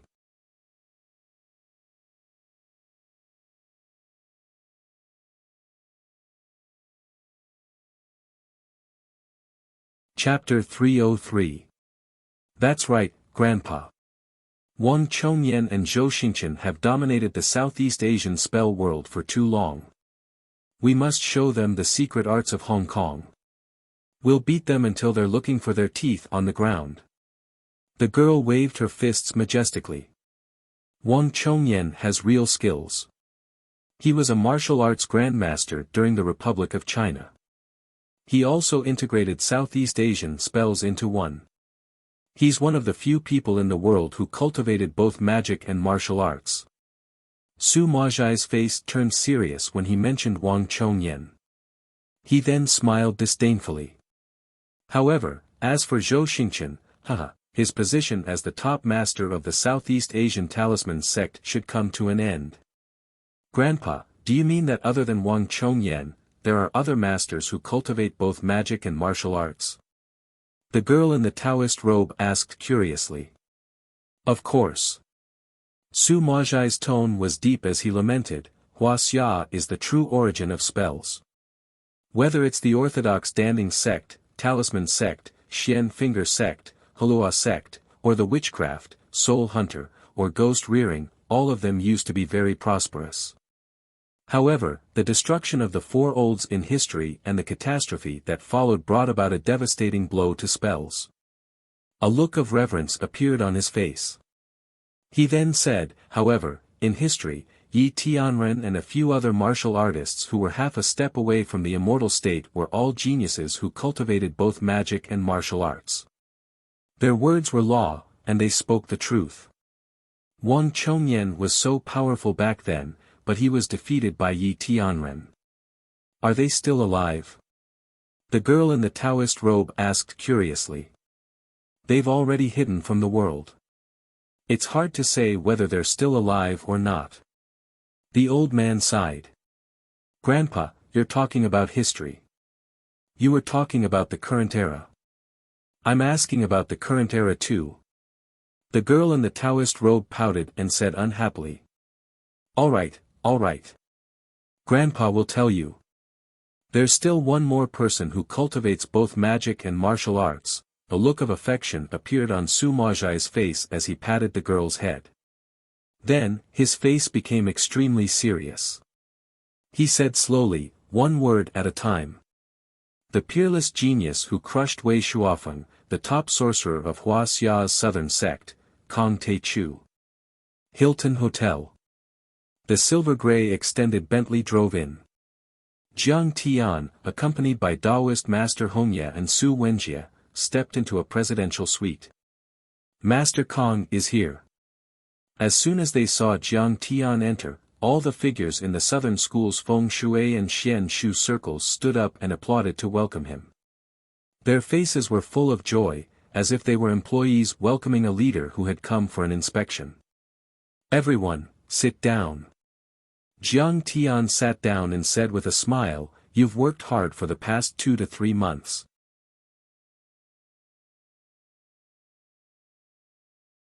Jiang Tian was now more and more fond of these warriors and warlocks, and it was more and more convenient for him to use them.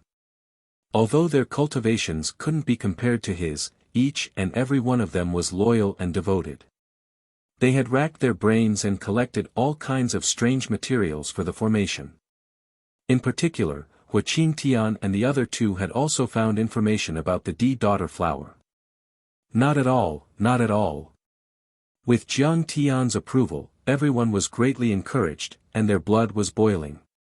It could be said that their admiration for Jiang Tian had deepened. During the Battle of Mount Everest, Jiang Tian had suppressed many of Southeast Asia's elites. He had even killed the sky-reaching Master Oyila and Master Green Lotus. How many people in the world could compete with Kong Taichu? To be able to work for Master Kong was a blessing that they had accumulated over several lifetimes. Now, Alpha Primordium's lackey was almost an honorable title. Grand Master Jiang, tomorrow, the Millennium Hotel will be holding an auction for artifacts and materials. This is the list of items to be auctioned. Daoist Master Hongye handed over a beautifully framed list of items and said respectfully. Okay. Jiang Tian flipped through the list lazily. However, he didn't have much hope.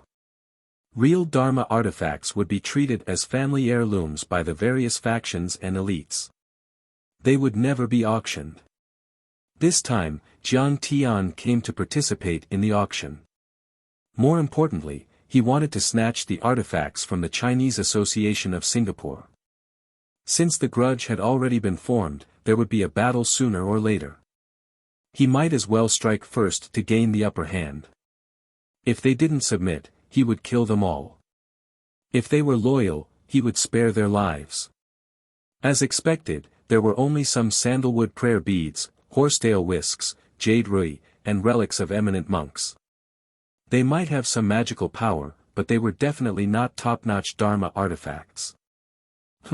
There's a remnant map here. Jiang Tian's heart skipped a beat. This remnant map was exactly the same as the one in the ruins of immortality that he had seen at the old man's place. Some of the jagged edges even matched. Nameless remnant map, made of animal skin. Year unknown, author unknown. But there's a slight fluctuation of magical power. Auction price, 3 million Xian new dollars. 3 million Xian new dollars, according to the exchange rate, was equivalent to 12 million renminbi. For Jiang Tian, it was just a drizzle. I'll go with you tomorrow. Jiang Tian smiled faintly and ordered. Master Kong, I have a presumptuous request. Enlightened Master Hongyi smiled. Go ahead. After we stayed in this hotel, we met the Hilton sisters who came to Singapore for business. During this period, they were attacked 3 times. The old man helped her to fend them off.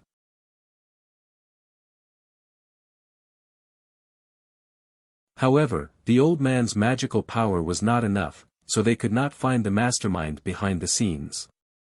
They heard that Master Kang's magical power is powerful, so they wanted to ask Master Kong for help.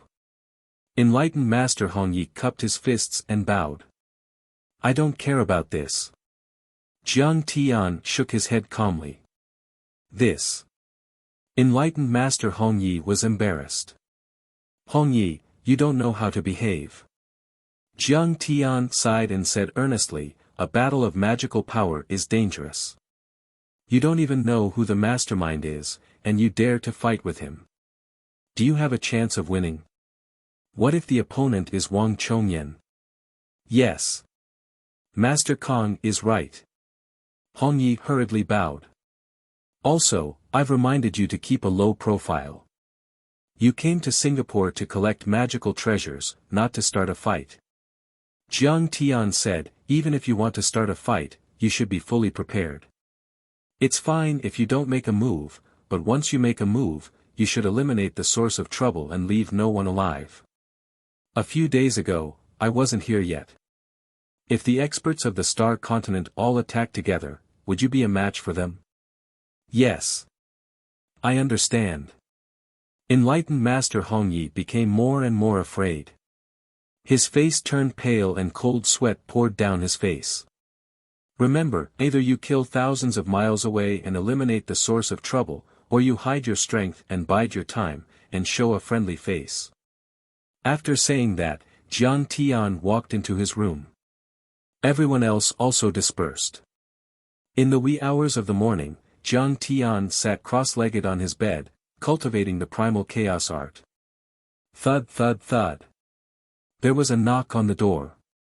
Jiang Tian scanned with his divine sense and saw a young girl with blonde hair and blue eyes standing outside the door.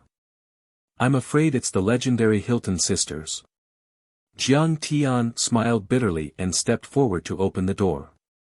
Mr. Jiang, nice to meet you. When Jiang Tian opened the door, Paris Hilton, who was wearing a golden evening gown studded with diamonds, was full of joy. She took the initiative to extend her jade-white hand. You're Paris Hilton. Jiang Tian shook her hand lightly and asked while sizing her up. She was tall and slender, with a height of 1.75 meters. She was wearing a pair of crystal high heels, which made her look like a high and mighty queen, like a crane in a flock of chickens. Her curvaceous figure was exquisite, and the low-cut evening gown revealed a touch of deep white skin. It was extremely alluring. I didn't expect Master Kong to know my name. I'm really honored. Paris Hilton smiled seductively and said coquettishly. She was extremely beautiful and enchanting. Her beautiful eyes were like blue sapphires, shining brightly. Her face was well-defined, and her lips were plump. She was full of exotic beauty. Behind her, her younger sister, Jenny Hilton, was wearing denim shorts and canvas shoes.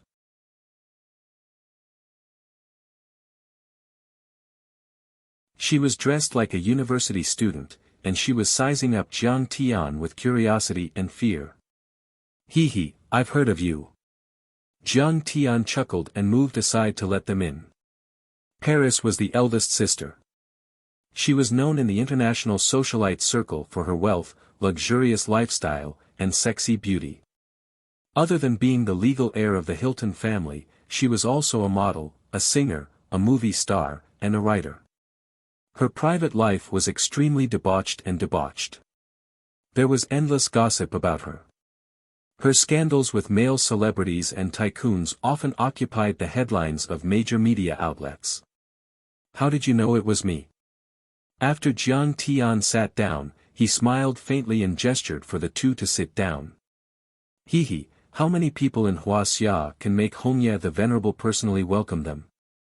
Paris Hilton sat down on the leather sofa opposite of Jiang Tian. Her Mandarin was quite good. In fact, she had mastered 7 to 8 foreign languages.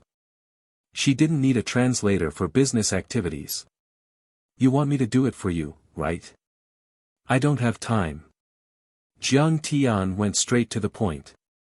In fact, he had heard about the Hilton sisters a long time ago. The Hilton family was a very old family in the United States. It was founded in 1919. In less than 90 years, it expanded from one restaurant to more than 100.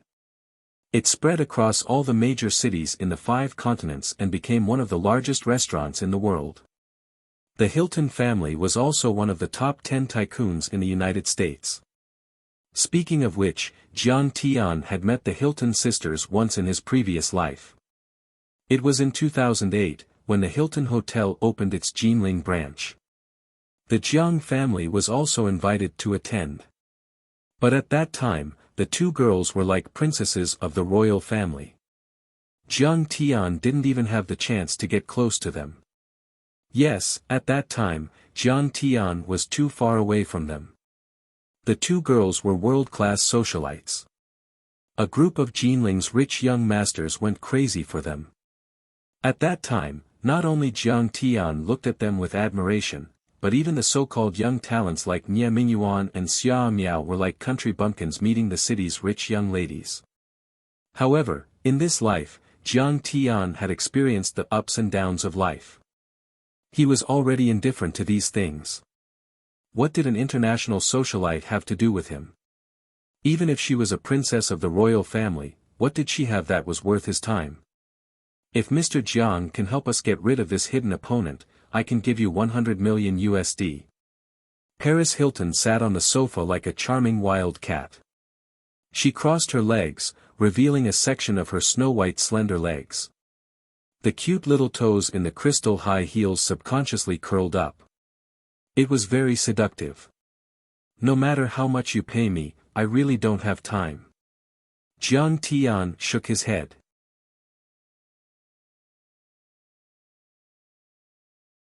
100 million USD was equivalent to 700 million Wuxia dollars. But to Jiang Tian, it was nothing. Paris Hilton was slightly stunned. Anger appeared on her face. It was the first time she had seen such an arrogant Wuxia.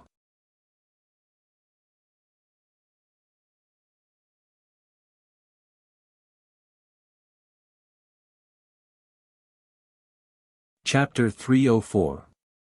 Before she could decide whether to reprimand Jiang Tian or increase the stakes, her sister Jenny said pitifully, "Master Kong, please help us.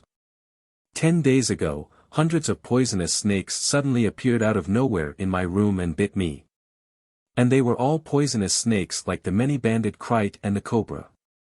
I had to inject a lot of serum to stay alive." She showed the wounds on her wrists and thighs to Jiang Tian as she trembled and said, "It's very strange. And it's very strange. Even though those poisonous snakes were cut by my bodyguards with knives and pistols, they could still magically heal. It's too scary. I can't sleep now. I haven't slept for 3 days straight." "What are you crying for? Useless. The spirit of our Hilton family is never to be afraid. If you cry again in the future, don't come out with me anymore. Trash, go back to the University of Pennsylvania and be a nerd." Paris scolded and glared at her sister. "So embarrassing. But I'm scared." Jenny was already scared. Now that she was scolded by her sister, she couldn't help but feel even more wronged. Her eyes were red, and her beautiful eyes were filled with tears. She lowered her head and looked very pitiful and helpless. At this moment, Jiang Tian suddenly remembered Qing'er's helpless crying face when she was bullied. His heart softened. "Don't cry. Here are a few talismans. Take them." Jiang Tian helplessly took out 6 talismans and gave 3 to each of them. "When you sleep, just stick them on your bed and you'll be fine." "Thank you, Master Kong. You're really a good person." Jenny immediately smiled through her tears and thanked him happily. "Mr. Jiang, how much money do you want? Our Hilton family has always been an eye for an eye, and we always repay kindness." Paris took the talismans and looked at them curiously. "No need.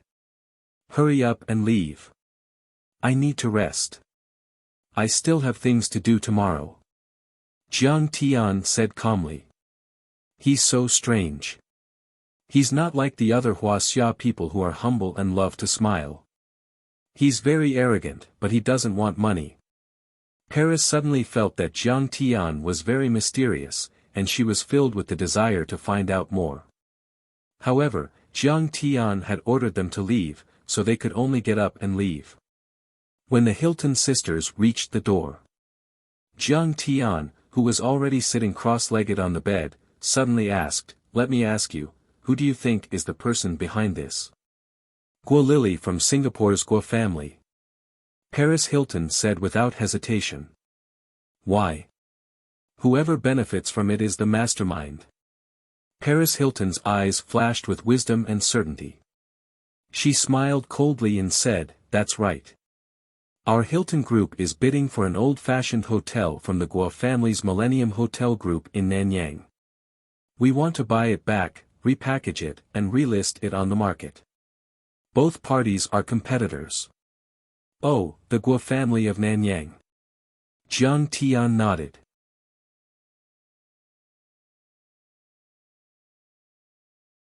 Other than commercial interests, there were probably other reasons. Guo Lily was also in the fashion industry, so she had a lot of interactions with Paris. This kind of industry liked to have conflicts. The Guo family of Nanyang is not as rich as our Hilton family, but they have many people with strange abilities, just like the superheroes and superpowered people in Marvel Comics. This is not something we, or even the FBI, can deal with. Paris sighed helplessly. We plan to withdraw from the Singapore market after this deal. At least our Hilton family will not come to Singapore again. This place is like hell. There are demons everywhere. She muttered angrily and fearfully. Jiang Tian raised his eyebrows and said calmly, "Don't worry, I will help you get rid of the Guo family. In 3 days, the Guo family will be completely removed from Singapore." Since he was going to get rid of the Guo family of Nanyang, he might as well do them a favor and let them be grateful. "Master Kong, what did you say?" Paris Hilton was shocked and couldn't believe it. That was the Guo family of Nanyang. Even their father had to be careful and not provoke them. "Get out." Jiang Tian was too lazy to explain. He waved his hand and shooed the 2 women out.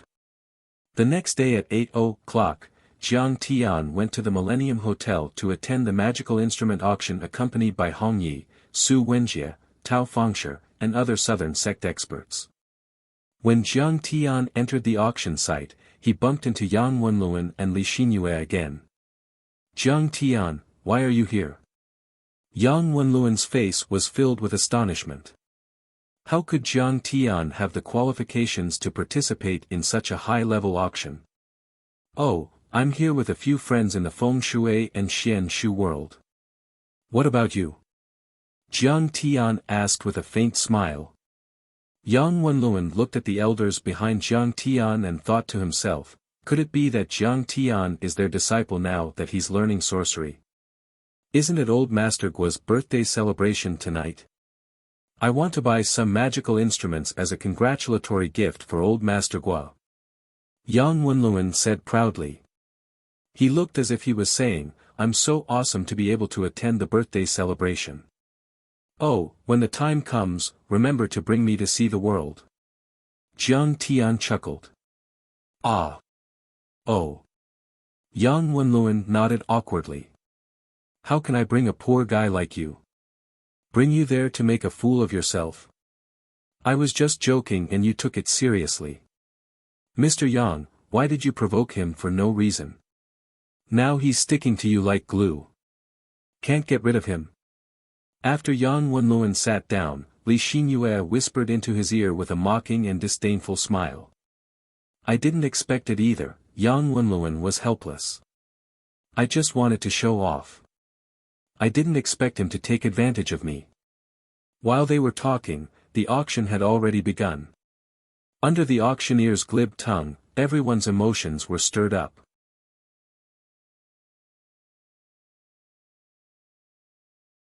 They competed with each other and the atmosphere was very lively. The auction seemed to be very high-end. The auctioneer spoke in Malay, but every participant had simultaneous translation equipment in Chinese, English, Japanese, and Korean. It was like an international conference. Jiang Tian was not affected at all. He even wanted to laugh. It could be said that more than 90% of the auction items were just ordinary antiques. However, they were called magical instruments and could be sold for sky-high prices. In the middle of the auction, Yang Wenlun made his move. He spent 1 million XI in new dollars and bought a jade thumb ring from the Qing dynasty. "Boss, you're so mighty." Li Xinyue clapped and cheered. "Hee, this is nothing. It's just a small gift. Old Master Guo might not even care about it. If there's something better later, I'll still get it." Yang Wenlun's face was full of pride. He did not forget to show off to Jiang Tian next to him. He was really proud. In the past, he was suppressed by Jiang Tian. But now, he was the one who spent a lot of money. Jiang Tian, on the other hand, was just a lackey of a few spell masters. From the beginning to the end, he did not even raise his paddle. He even pulled Jiang Tian and smiled. "Jiang Tian, why don't you bid? All the items here are authentic. It's a rare opportunity. If there's nothing good, why would I bid?"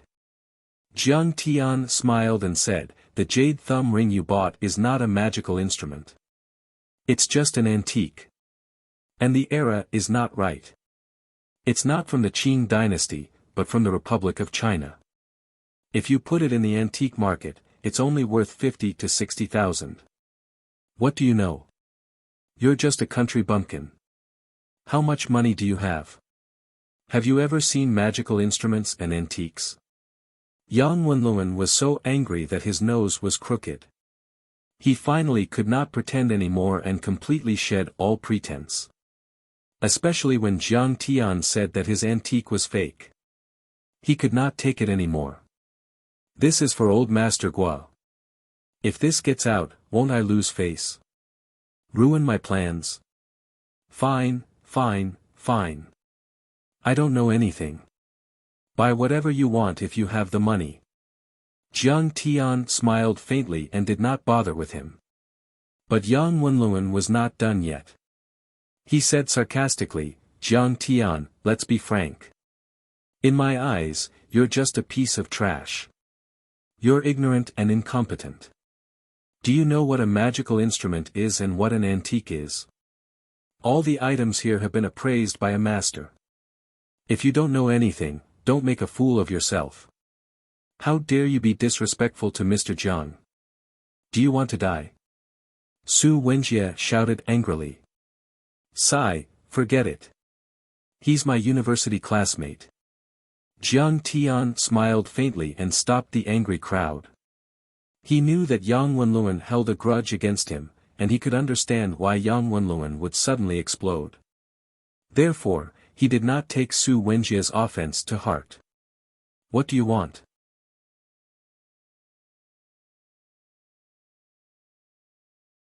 This is the Guo family's hotel, and I'm the Guo family's VIP guest.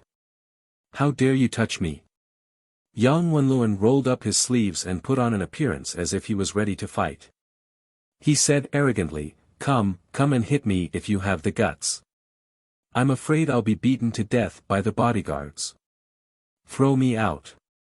Hong Yi, Su Wenjie, Tao Fengshi, and the other southern faction sorcery masters were so angry that they almost exploded on the spot. However, they did not dare to do anything without Jiang Tian's permission. Heh, you're scared, aren't you? Jiang Tian, why are you so arrogant? This is not Jin City, this is Singapore, and the Guo family is the boss. Jiang Tian, I don't see you as my classmate.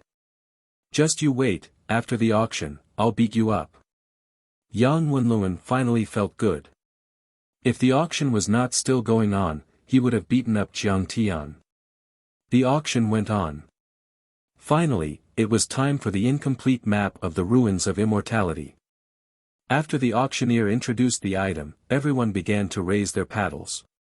4 million XIN new dollars. A tycoon raised his paddle. 5 million. Jiang Tian directly added 1 million and raised his paddle. Are you kidding me? Can you afford it? At the side, Yang Wenlun looked at Jiang Tian in surprise, not daring to believe it. 5 million XIN new dollars was equivalent to 20 million Wuxia dollars. Would the Jiang Tian clan be able to afford it even if they sold everything they had? Sir, can I check your bank card? The auctioneer looked at Jiang Tian in disbelief. After Jiang Tian cultivated the art of chaos, his skin was as fair as jade, and he looked like a young man in his early 20s. 20 million was not a small amount for a young man, even if he was from a wealthy family. Immediately, a staff member came up to Jiang Tian, picked up the wireless POS machine and asked him to enter the password. Jiang Tian took out a bank card. The card was nothing special. It was not a black diamond or gold card, it was just a debit card. However, when Jiang Tian entered the password, the staff member of the auction company was shocked. 10 billion Wuxia dollars. The string of zeros seemed to be endless. It was too shocking. He nodded at the auctioneer in shock. The auctioneer was relieved and continued to bid.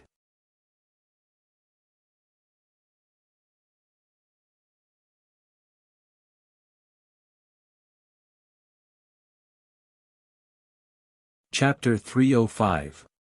To Jiang Tian's surprise, no one bid against him. After 3 bids, the auctioneer finally dropped the hammer. "Sir, this item belongs to you." The auctioneer transferred the funds and presented the incomplete map to Chen Fan. Just like that, the incomplete map of the ruins of immortality fell into Jiang Tian's pocket. Can he really afford it? Where did he come from? Isn't this too much of a tycoon? Li Xinyue couldn't believe it either. She looked at Jiang Tian in a different light. Usually, she would grit her teeth when she bought a Louis Vuitton bag for a few tens of thousands of dollars. She was like a general in ancient times who had to fight with his back against the wall. However, Jiang Tian didn't even bat an eyelid when he bought a piece of paper for 20 million Wuxia dollars. Damn, is he that rich?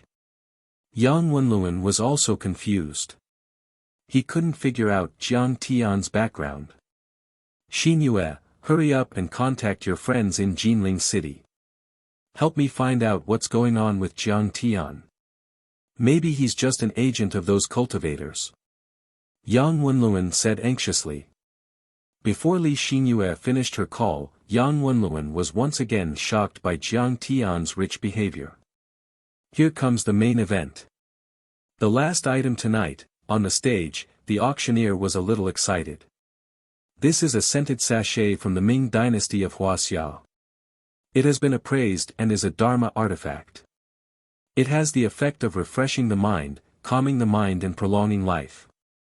The starting price is 10 million XIN new dollars. The auction starts now.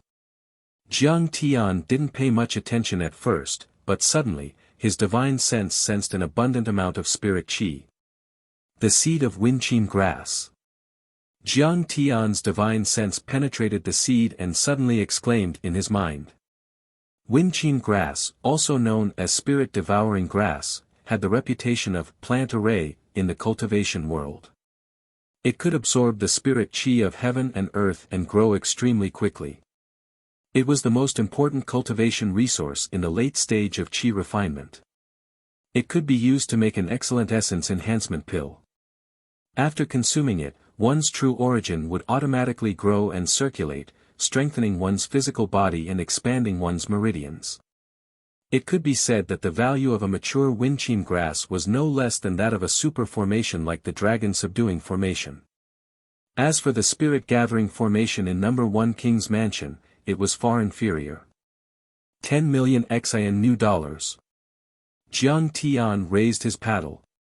Even if it was just a seed of Winqin grass, it could be consumed after a year or even a few months. After they bore fruits and seeds, they could be planted everywhere to help him absorb spiritual energy. The shackles of the lack of spiritual energy on Earth would be easily solved, and he would not need to search for formation materials everywhere. Fuck, he raised his paddle again.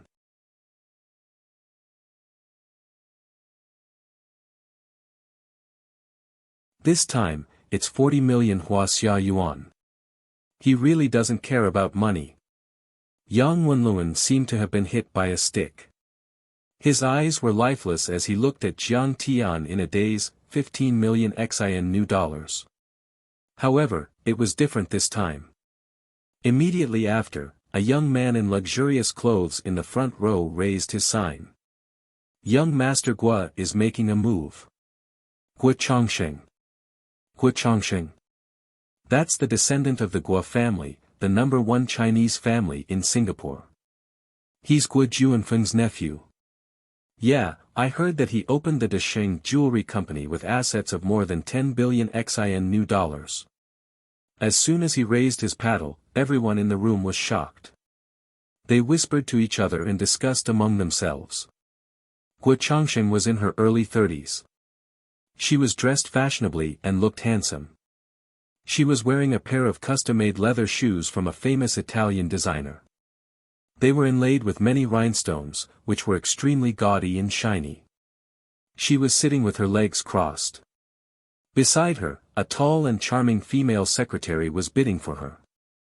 The Guo family is really something. For a small sachet, they are willing to pay 60 million Huaxia yuan. Many tycoons looked at him with admiration and envy. They were shocked.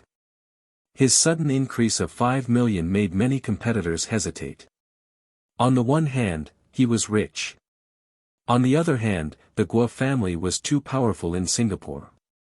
As the number one Chinese family, no one dared to offend them. 15 million XIN new dollars going once. 15 million XIN new dollars going twice. 15 million XIN new dollars going thrice. In the front row, Guo Changxing crossed his legs. He was determined to win. He did not care about the other competitors in the room. The old master's birthday is coming soon. I don't know what kind of luck that little bitch Guo Lily had. She actually found a master from Wuxia and bought some bullshit elixir to save grandpa's life. If I don't take out something good as a birthday gift, I'll really be outbid by that girl. Now that she's in charge of more than 10 hotels in Singapore, this is a very bad sign. Just when the auctioneer on the stage was about to drop the hammer and Guo Changxing thought the dust was about to settle, suddenly, a faint voice sounded, 25 million XIN new dollars. The entire auction house was completely silent. Who knew how many people were looking at the handsome young man who had raised the auction board in horror? 100 million Wuxia yuan. When did Wuxia have so many rich people? They really don't care about money. Is their family running a money printing factory? Many tycoons could not believe it. Which family is this young master from? Judging from his accent, he seems to be from Wuxia. He's from the mainland, and he dares to compete with young Master Guo. Does he have a death wish? Many people turned to look at Jiang Tian in surprise.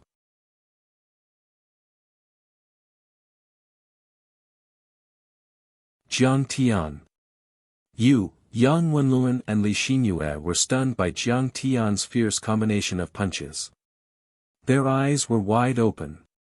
Yang Wenlun's cooperation with the Guo family in Nanyang had just started, and it had not really been revitalized.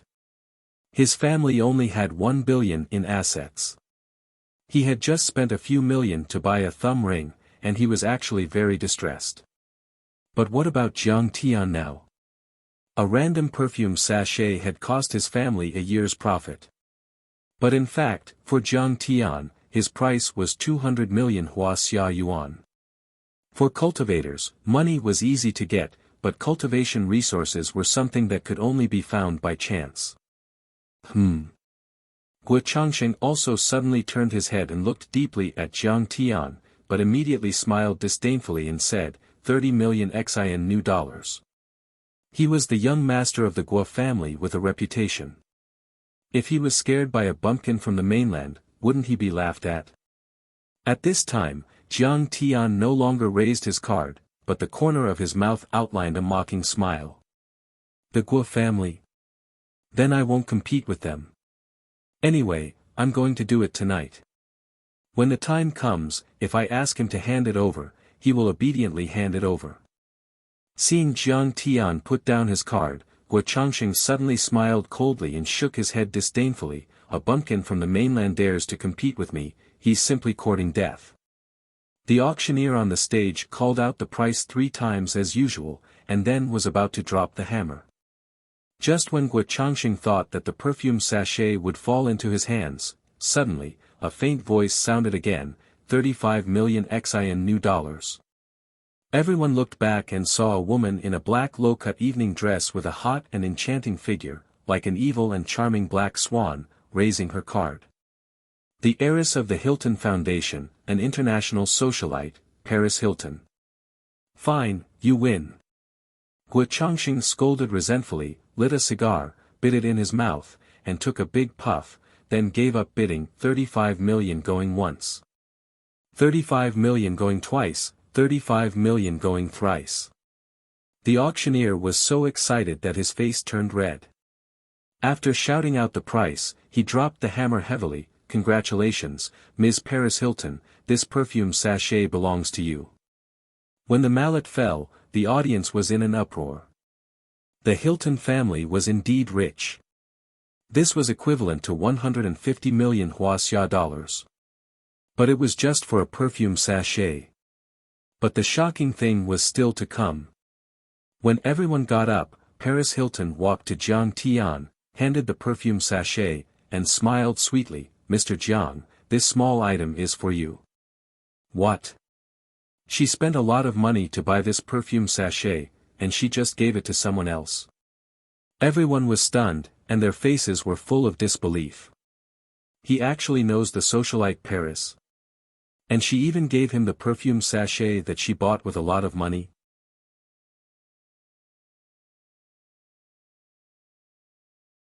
Yang Wenlun was completely dumbfounded, and he was completely stunned.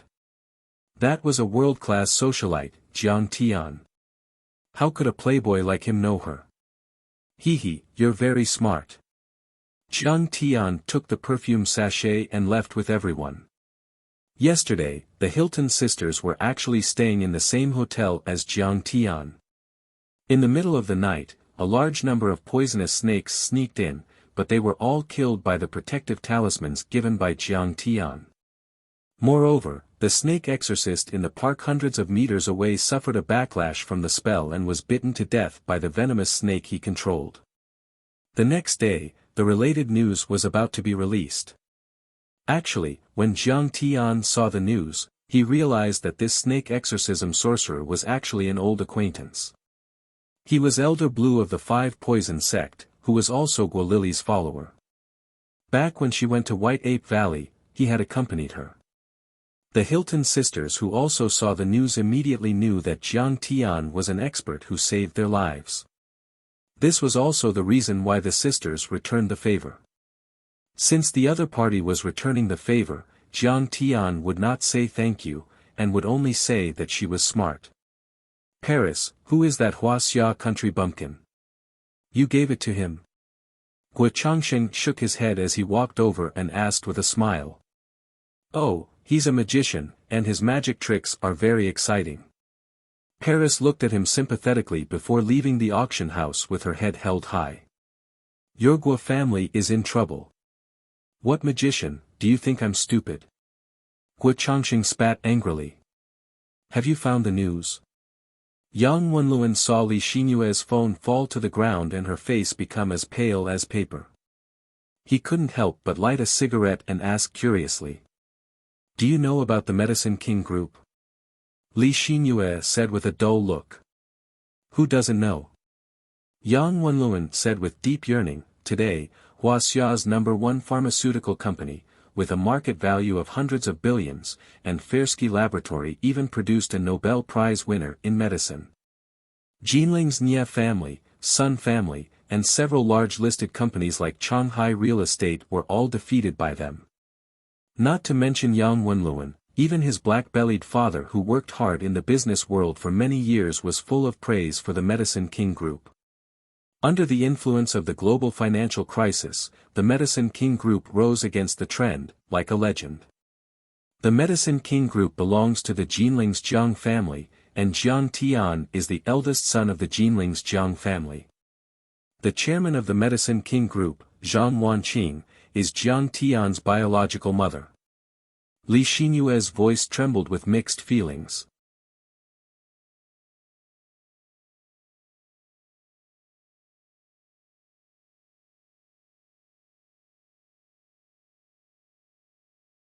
Chapter 306.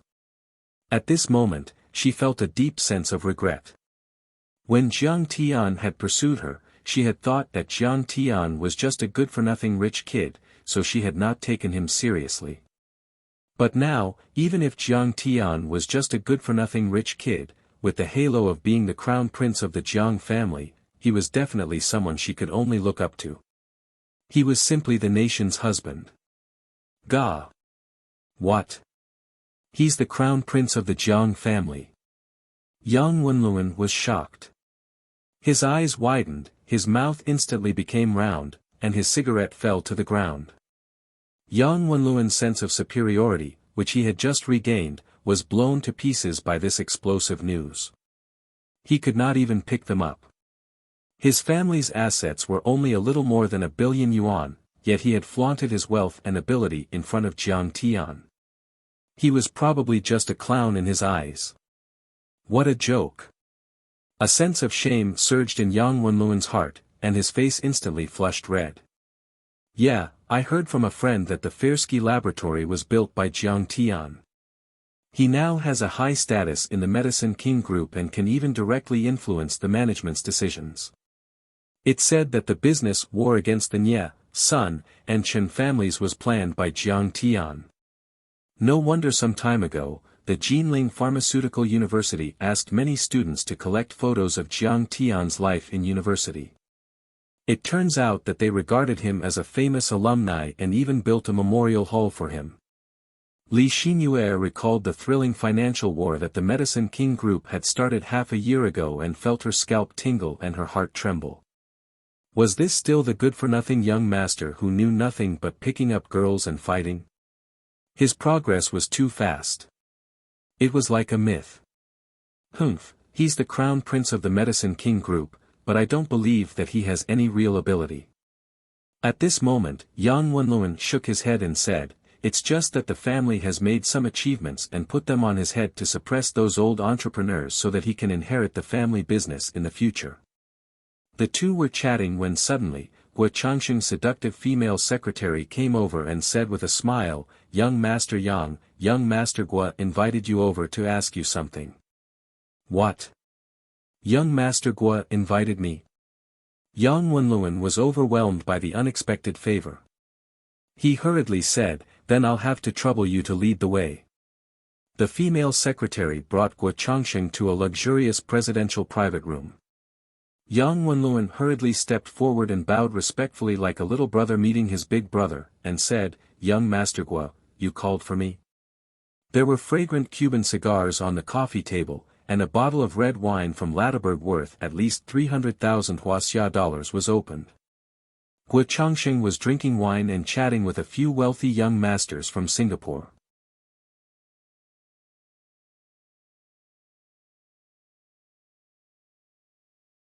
Among them, there was no lack of hotel tycoons, shipping tycoons, and shipping tycoons who ranked highly on the Forbes list. If this group of people stomped their feet together, it would be a problem for the few hundred people in Singapore to even eat, drink, and travel. "Xiao Yang, you're here." Seeing him come in, Guo Changsheng only nodded slightly. He did not give up his seat and continued to chat with the rich people. It could be said that he was extremely arrogant. Yang Wenluan was only a component supplier for the Guo family shipping group. If it wasn't for the fact that Guo Changsheng wanted to get some information from him, Guo Changsheng wouldn't even bother with him. Although Guo Changsheng ignored him, Yang Wenluan remained very patient. He even poured wine and cut cigars for the rich people present like a waiter. He acted like a lackey. As for Li Xinyue, she didn't even have the qualifications to serve Guo Changsheng. She could only stand by the side like a quail. Listening to their conversation, Li Xinyue was extremely shocked. Wow, so that female singer from Singapore had just been dumped by Guo Changsheng. Wow, so that young male celebrity was also groomed by Guo Changsheng. Guo Changsheng chatted with the rich people for a full 3 minutes before he looked at Yang Wenluan and said, "Xiao Yang, you're from the mainland. Do you know the guy who bid with me? His name is Jiang Tian, the crown prince of the Medicine King group. In university, he was in the same school as me. He was even in the same class as my secretary, Miss Li." Yang Wenluan hurriedly replied. "Medicine King group? I've heard of them." A hotel tycoon smiled disdainfully and said, "They're in the Chinese medicine business. They seem to be quite rich. It's just 100 billion in market value. In Wuxia, it's not bad, but in Singapore," another boss shook his head and snorted, "he's not even in the top 100. Li Xinyue was dumbfounded. This was Singapore. It was a small place, but there were so many rich people gathered here. They were rich and arrogant, and they didn't even care about the Medicine King group. No matter how rich he is, he's just a bumpkin from the mainland." Another shipping tycoon, who seemed to have some background in the underworld, said, "How dare he come to Singapore and steal from young Master Guo? He must be tired of living." He gritted his teeth and said, "Young Master Guo, just say the word, and I'll find a few brothers with guns to kill him. Singapore was known to be one of the top 10 countries in the world in terms of honesty. However, for the rich and powerful, the law was just a toy in their hands. Jiang Tian, Guo Changsheng ignored him. He felt that the name was familiar, but he couldn't recall where he had heard it from. I think Hong Yi and a few other people who have been buying array materials in Singapore for the past month are also with him. Guo Changsheng took a sip of red wine and asked, what's his background?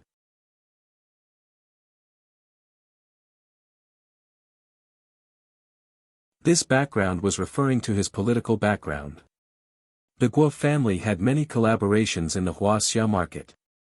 Guo Changsheng had a deep understanding of the situation in Wuxia. He knew that many people in Wuxia's business circle were not just rich. They were often the representatives of political figures. If the Medicine King Group had a market value of 100 billion, it would be nothing more than a little white rabbit in front of a ferocious tiger like the Guo family. However, if the Medicine King Group had a deep political background, especially if it was related to Yan Jin, then it was not something he could deal with. He might need the help of his family or his father. Yang Wenlun didn't know much, so he winked at Li Xinyue. Li Xinyue quickly said, his father is Jiang Zhixing. He used to be the county magistrate of Qixia County under Jinling. Now, he seems to have been transferred to Jinling to become the chairman of a state-owned investment group. He is a government official. His mother is Zhang Wanqing. TSK, he's just a department-level cadre. What kind of background does he have? Immediately, many big bosses mocked. The mayor of Qixia County in Jinling, Guo Changsheng mumbled to himself. Suddenly, his face turned as white as a sheet of paper. He exclaimed, it's him. He was shocked. That was the man who killed the master of the Chinese society in Singapore. Before anyone could react, Guo Changsheng got up and walked away. Xiao Yang, you two come with me. The two looked at each other and quickly followed. When they got into Guo Changsheng's Mercedes-Benz, Li Xinyue boldly asked, young Master Guo, do you know Mr. Jiang? Guo Changsheng was annoyed. How can I answer your questions? He glanced at Li Xinyue and said lightly, Miss Li, you seem to know him quite well. How is your relationship with him? Can you invite him out? Guo Changsheng only knew a little about martial arts and spells. He didn't know Jiang Tian's true strength. He thought that he could easily kill Jiang Tian with a few gunmen. Now, he had the same plan. Getting rid of Jiang Tian, getting rid of a scourge for the family, that would be a great contribution. Not bad. We met at the airport. He said that he wanted to see the Guo family. Li Xinyue said suspiciously. What was the relationship between Jiang Tian and the Guo family? Why did Guo Changsheng look so nervous? Guo Changsheng lit a cigarette and tapped his fingers on the steering wheel.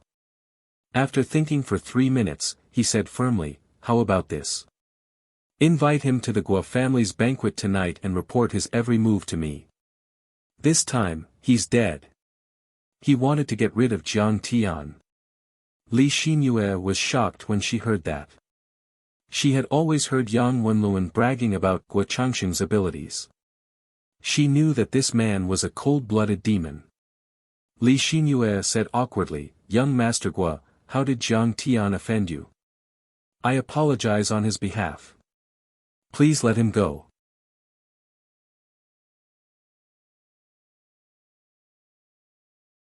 I can persuade him to give you the sachet. What are you thinking? I won't do anything to him. Guo Changsheng rolled his eyes at her and said lightly, Xiao Yang, your secretary is not very obedient. Li Xinyue, you don't want your job anymore, do you? Yang Wenlun was flustered and exasperated. It was not easy for him to climb up to young Master Guo's high branch. If he rejected him now, he might lose the 20 billion contract. That would be a huge loss. Li Xinyue was shocked. She thought about it for a while, but finally nodded and said, okay, I'll try. That's more like it. After this, I'll make you a branch manager.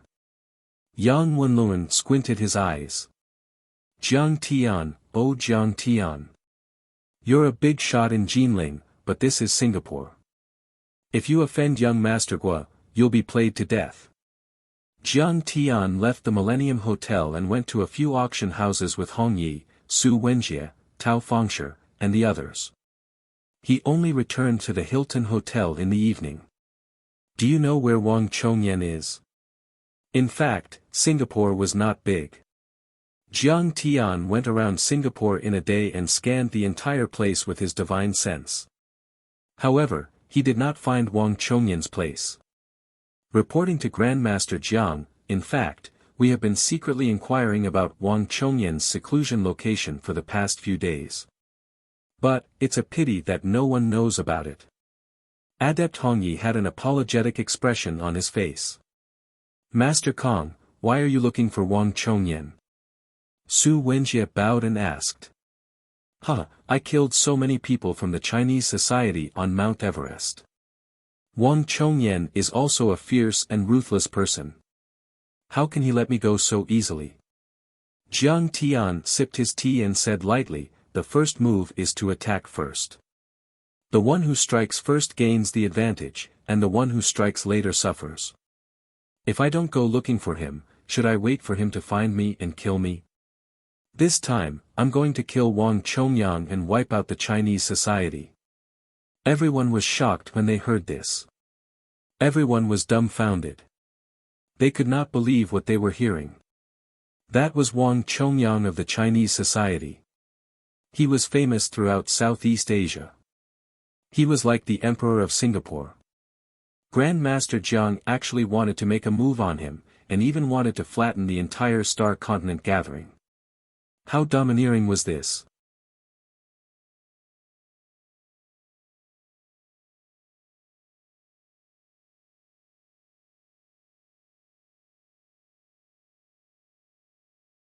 Chapter 307.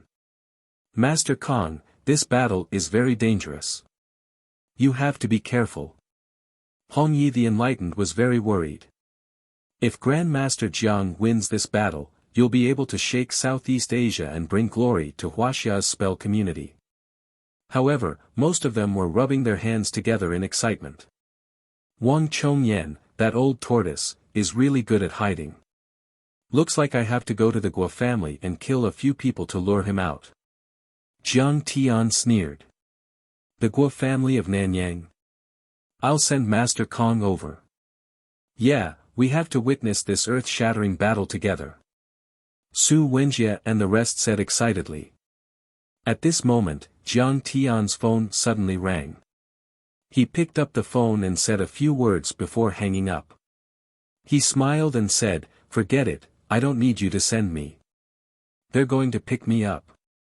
Everyone was looking forward to it. Master Kong was finally going to make his move.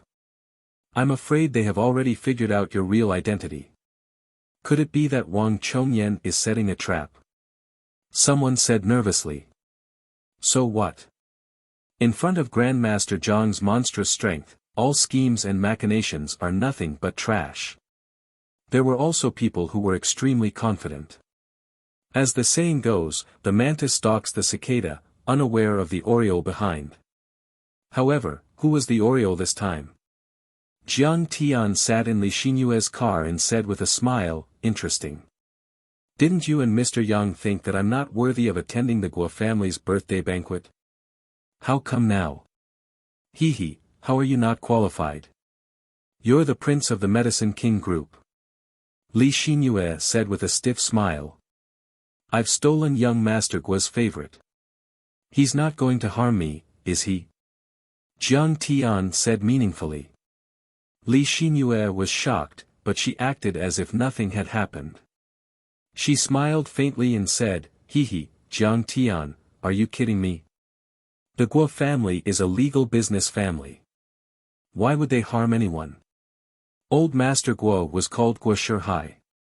He was almost 100 years old, but his back was still straight and his voice was as loud as a bell. Today was Guo Residence's double celebration. The first was his 99th birthday, and the second was the engagement of his granddaughter, Guo Lili, and Wang Zhongyan's great-great-grandson, Wang Zhibua. That was Wang Chongyan, the state preceptor of Xingzhou. He was like a retired emperor, and even the prime minister had to be courteous to him. Wang Zhongyan was like a god in the eyes of the rich and powerful in Singapore's upper-class society. Therefore, Guo Shihai was extremely proud of him. Guo Shihai was wearing a brand new red and black shouzi embroidered satin jacket, and a jade thumb ring with a very high water head. He was standing at the gate in high spirits, welcoming the guests. Since he was the birthday boy, there was no need for him to personally stand at the entrance.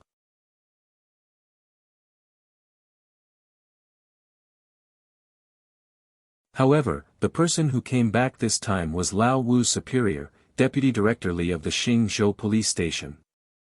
It sounded like he was a bureau chief, but that was because of the Singapore system. In Huaxia, he would be a deputy minister. Ever since the Republic of China, Guo Shihai understood a principle. No matter how the world changed, there was nothing wrong with currying favor with the person who held the gun in his hands. The moon was bright and the stars were sparse. The lights were bright, and the melodious sound of a piano could be heard in the huge European-style manner. A pianist invited from Croatia was passionately playing Flight of the Bumblebee. There were many guests on the lawn. The rich and powerful appeared one after another, and there was no lack of politicians among them. The men were dressed in suits and leather shoes, while the women had exquisite makeup on. Some were dancing, while others were holding champagne in their hands, politely chatting and exchanging pleasantries. The parking lot outside the gate was filled with luxury cars. There were Maseratis, Rolls-Royces, Mirages, Mercedes-Benz, and BMWs. They were all very common, and together, they were worth a few hundred million yuan. It was enough to open a large-scale car show. Looking back at his huge European-style manor, Guo Shihai couldn't help but feel proud. He had bought this manor from a fallen British aristocrat years ago. It covered an area of about 200 acres, and it had Roman pillars, a large vault, and was built with marble. It was very imposing. If it was during the British colonial period, people without aristocratic titles would not be allowed to live here. It was still better in a capitalist society. The weather outside was a little hot. Eighth concubine brought a cup of iced tea, fanned him with a small folding fan, and persuaded him, "Sir, go in and wait, we don't know when Director Li will come." "Woman, what do you know?" Guo Shihai frowned and scolded, waiting patiently. A low-key black Audi A6 drove into the parking lot. The driver got out of the car and opened the back door. A middle-aged man in a black and blue police uniform got out of the car. He straightened the collar of his uniform and suddenly saw Guo Shihai standing at the door. He hurriedly stepped forward and exclaimed, "Sir, how could I dare to accept this honor?" Guo Shihai smiled and said, "You're too kind, old man, I hope Director Li can forgive me for not coming out to meet you." Deputy Director Li smiled and said, "Old man, you must be joking. Come, bring me my birthday gift." The orderly brought over a box and opened it. Inside was a pair of Dotsai chicken cup from the Ming dynasty. It was worth at least a few million XIN new dollars.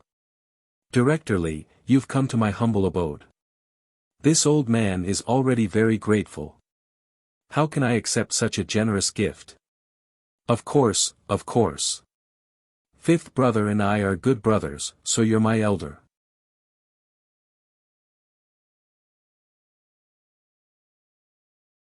Director Li walked in hand with Guo Shihai and said with a smile, "Mr. Prime Minister said that you're the industry giant of Singapore, the economic pillar, and the indelible contribution to the economic boom of Singapore." When they passed by the gate, several policemen arranged by fifth brother of the Guo family to guard the gate followed and shouted in unison, "Salute."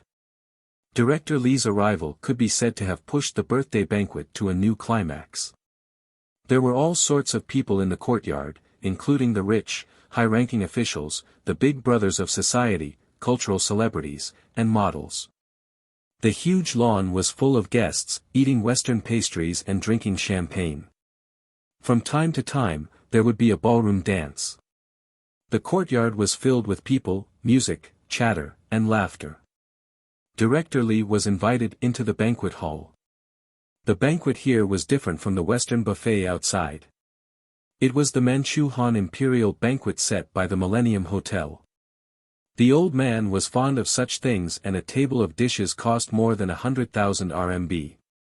Looking at the big, longevity character hanging above the door of the banquet hall, Director Li joked, "You should add a happy character." The Guo family and the Wang family's marriage is a powerful alliance that shook the entire Singapore. At this time, everyone's eyes were on a young man sitting at the table. Their eyes were full of respect. This man was in his early 30s. He was wearing a long blue robe and had an otherworldly aura. Wang Zhibua, the great-great-grandson of Wang Chongyan. He had received the true teachings of Wang Chongyan and lived up to everyone's expectations. He had reached initial transcendent state before the age of 30 and was known as a grandmaster. He had also mastered Dharma spells and was an expert in physiognomy, feng shui, and plum blossom divination. Many Gong Tao masters, Gu masters, and Gu Man Tong were no match for him. Now that Wang Chongyan was in seclusion, only a few tycoons in Southeast Asia were able to hire him. He was in charge of many affairs of the Chinese Society of Singapore. In the vast Singapore, he was known as the Young Grandmaster.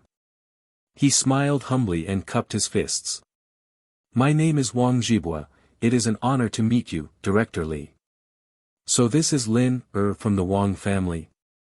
What a handsome young man. Lily, uncle wants to congratulate you. You're a perfect match for each other." Director Li said with a smile. The status of the Wang family was high. Marrying Wang Zhibua was more prestigious than marrying the son of the Prime Minister.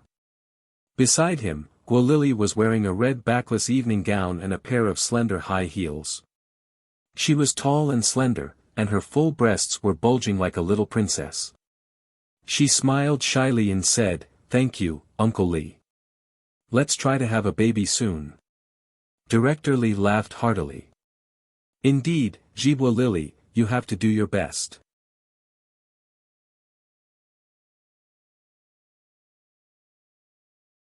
Guo Shihai liked his grandson-in-law more and more. He was a martial arts master and was well versed in Dharma spells. With such a powerful man around, no one would dare to mess with the Guo family. Now that he had a marriage alliance with the Wang family, his sights were no longer limited to Singapore. Instead, he had set his sights on Southeast Asia and even the Japanese and South Korean markets. The hall was filled with laughter. Everyone was happy and harmonious. Guo Changsheng sipped a glass of red wine and gave Guo Lily a cold smirk. "Little girl, that devil Jiang Tian is about to attack us, but you don't know anything about it. This time, my father and I have arranged a lot of police and hired thugs. Later, it will be up to us, father and son, to turn the tide. Let's see who Grandpa values more." The car stopped at the entrance of the Guo family manor. Li Xinyue could not control herself anymore. Her face was pale and her voice trembled. "Jiang Tian, don't go in." "Why?" Jiang Tian had already opened the car door and was about to step out. "Guo Changsheng wants to deal with you." Li Xinyue gritted her teeth and said, "They want me to lure you here. I know it's my fault, but I'm in a difficult position. If I don't do it, Yang Wenluan will fire me. You should leave now." Yang Wenluan came out to welcome them. He was furious when he heard that. "Li Xinyue, what are you talking about? Shut up. Jiang Tian, let's go in now." "I know." Jiang Tian walked toward the entrance of the Guo family manor. "Then why aren't you leaving? Don't you know how scary the Guo family is?" Li Xinyue quickly got out of the car and chased after him. She suddenly realized something and said, "Are you here to apologize? That's good too. Did you bring the sachet? I'll plead for you." Just because of that, I'll spare your life. Jiang Tian said calmly. What did you say? Yang Wenlun and Li Xinyue looked at Jiang Tian in confusion. Jiang Tian strode toward the entrance. Two police officers stopped him and said coldly, Sir, please show us your invitation. Guo Lili, you owe me 10 billion. It's time to pay it back. Jiang Tian sneered and suddenly used the demonic dragon roar. The sound waves surged and a powerful aura spread in all directions. Boom! With a bang, it was as if a level 18 hurricane had swept past. The stainless steel telescopic door was deformed and twisted before it finally shattered. It rolled out like an iron dragon. The sound waves were like waves crashing against the shore. Many guests on the lawn were thrown off their feet. The stainless steel buffet tables were all sent flying. It was a mess. A few police officers nearby were sent flying 7 to 8 meters away. They were bleeding from their orifices and passed out. You're tuning in to the Wang Lin's Journey YouTube channel. Don't forget to subscribe and join us on this journey to catch the most captivating stories.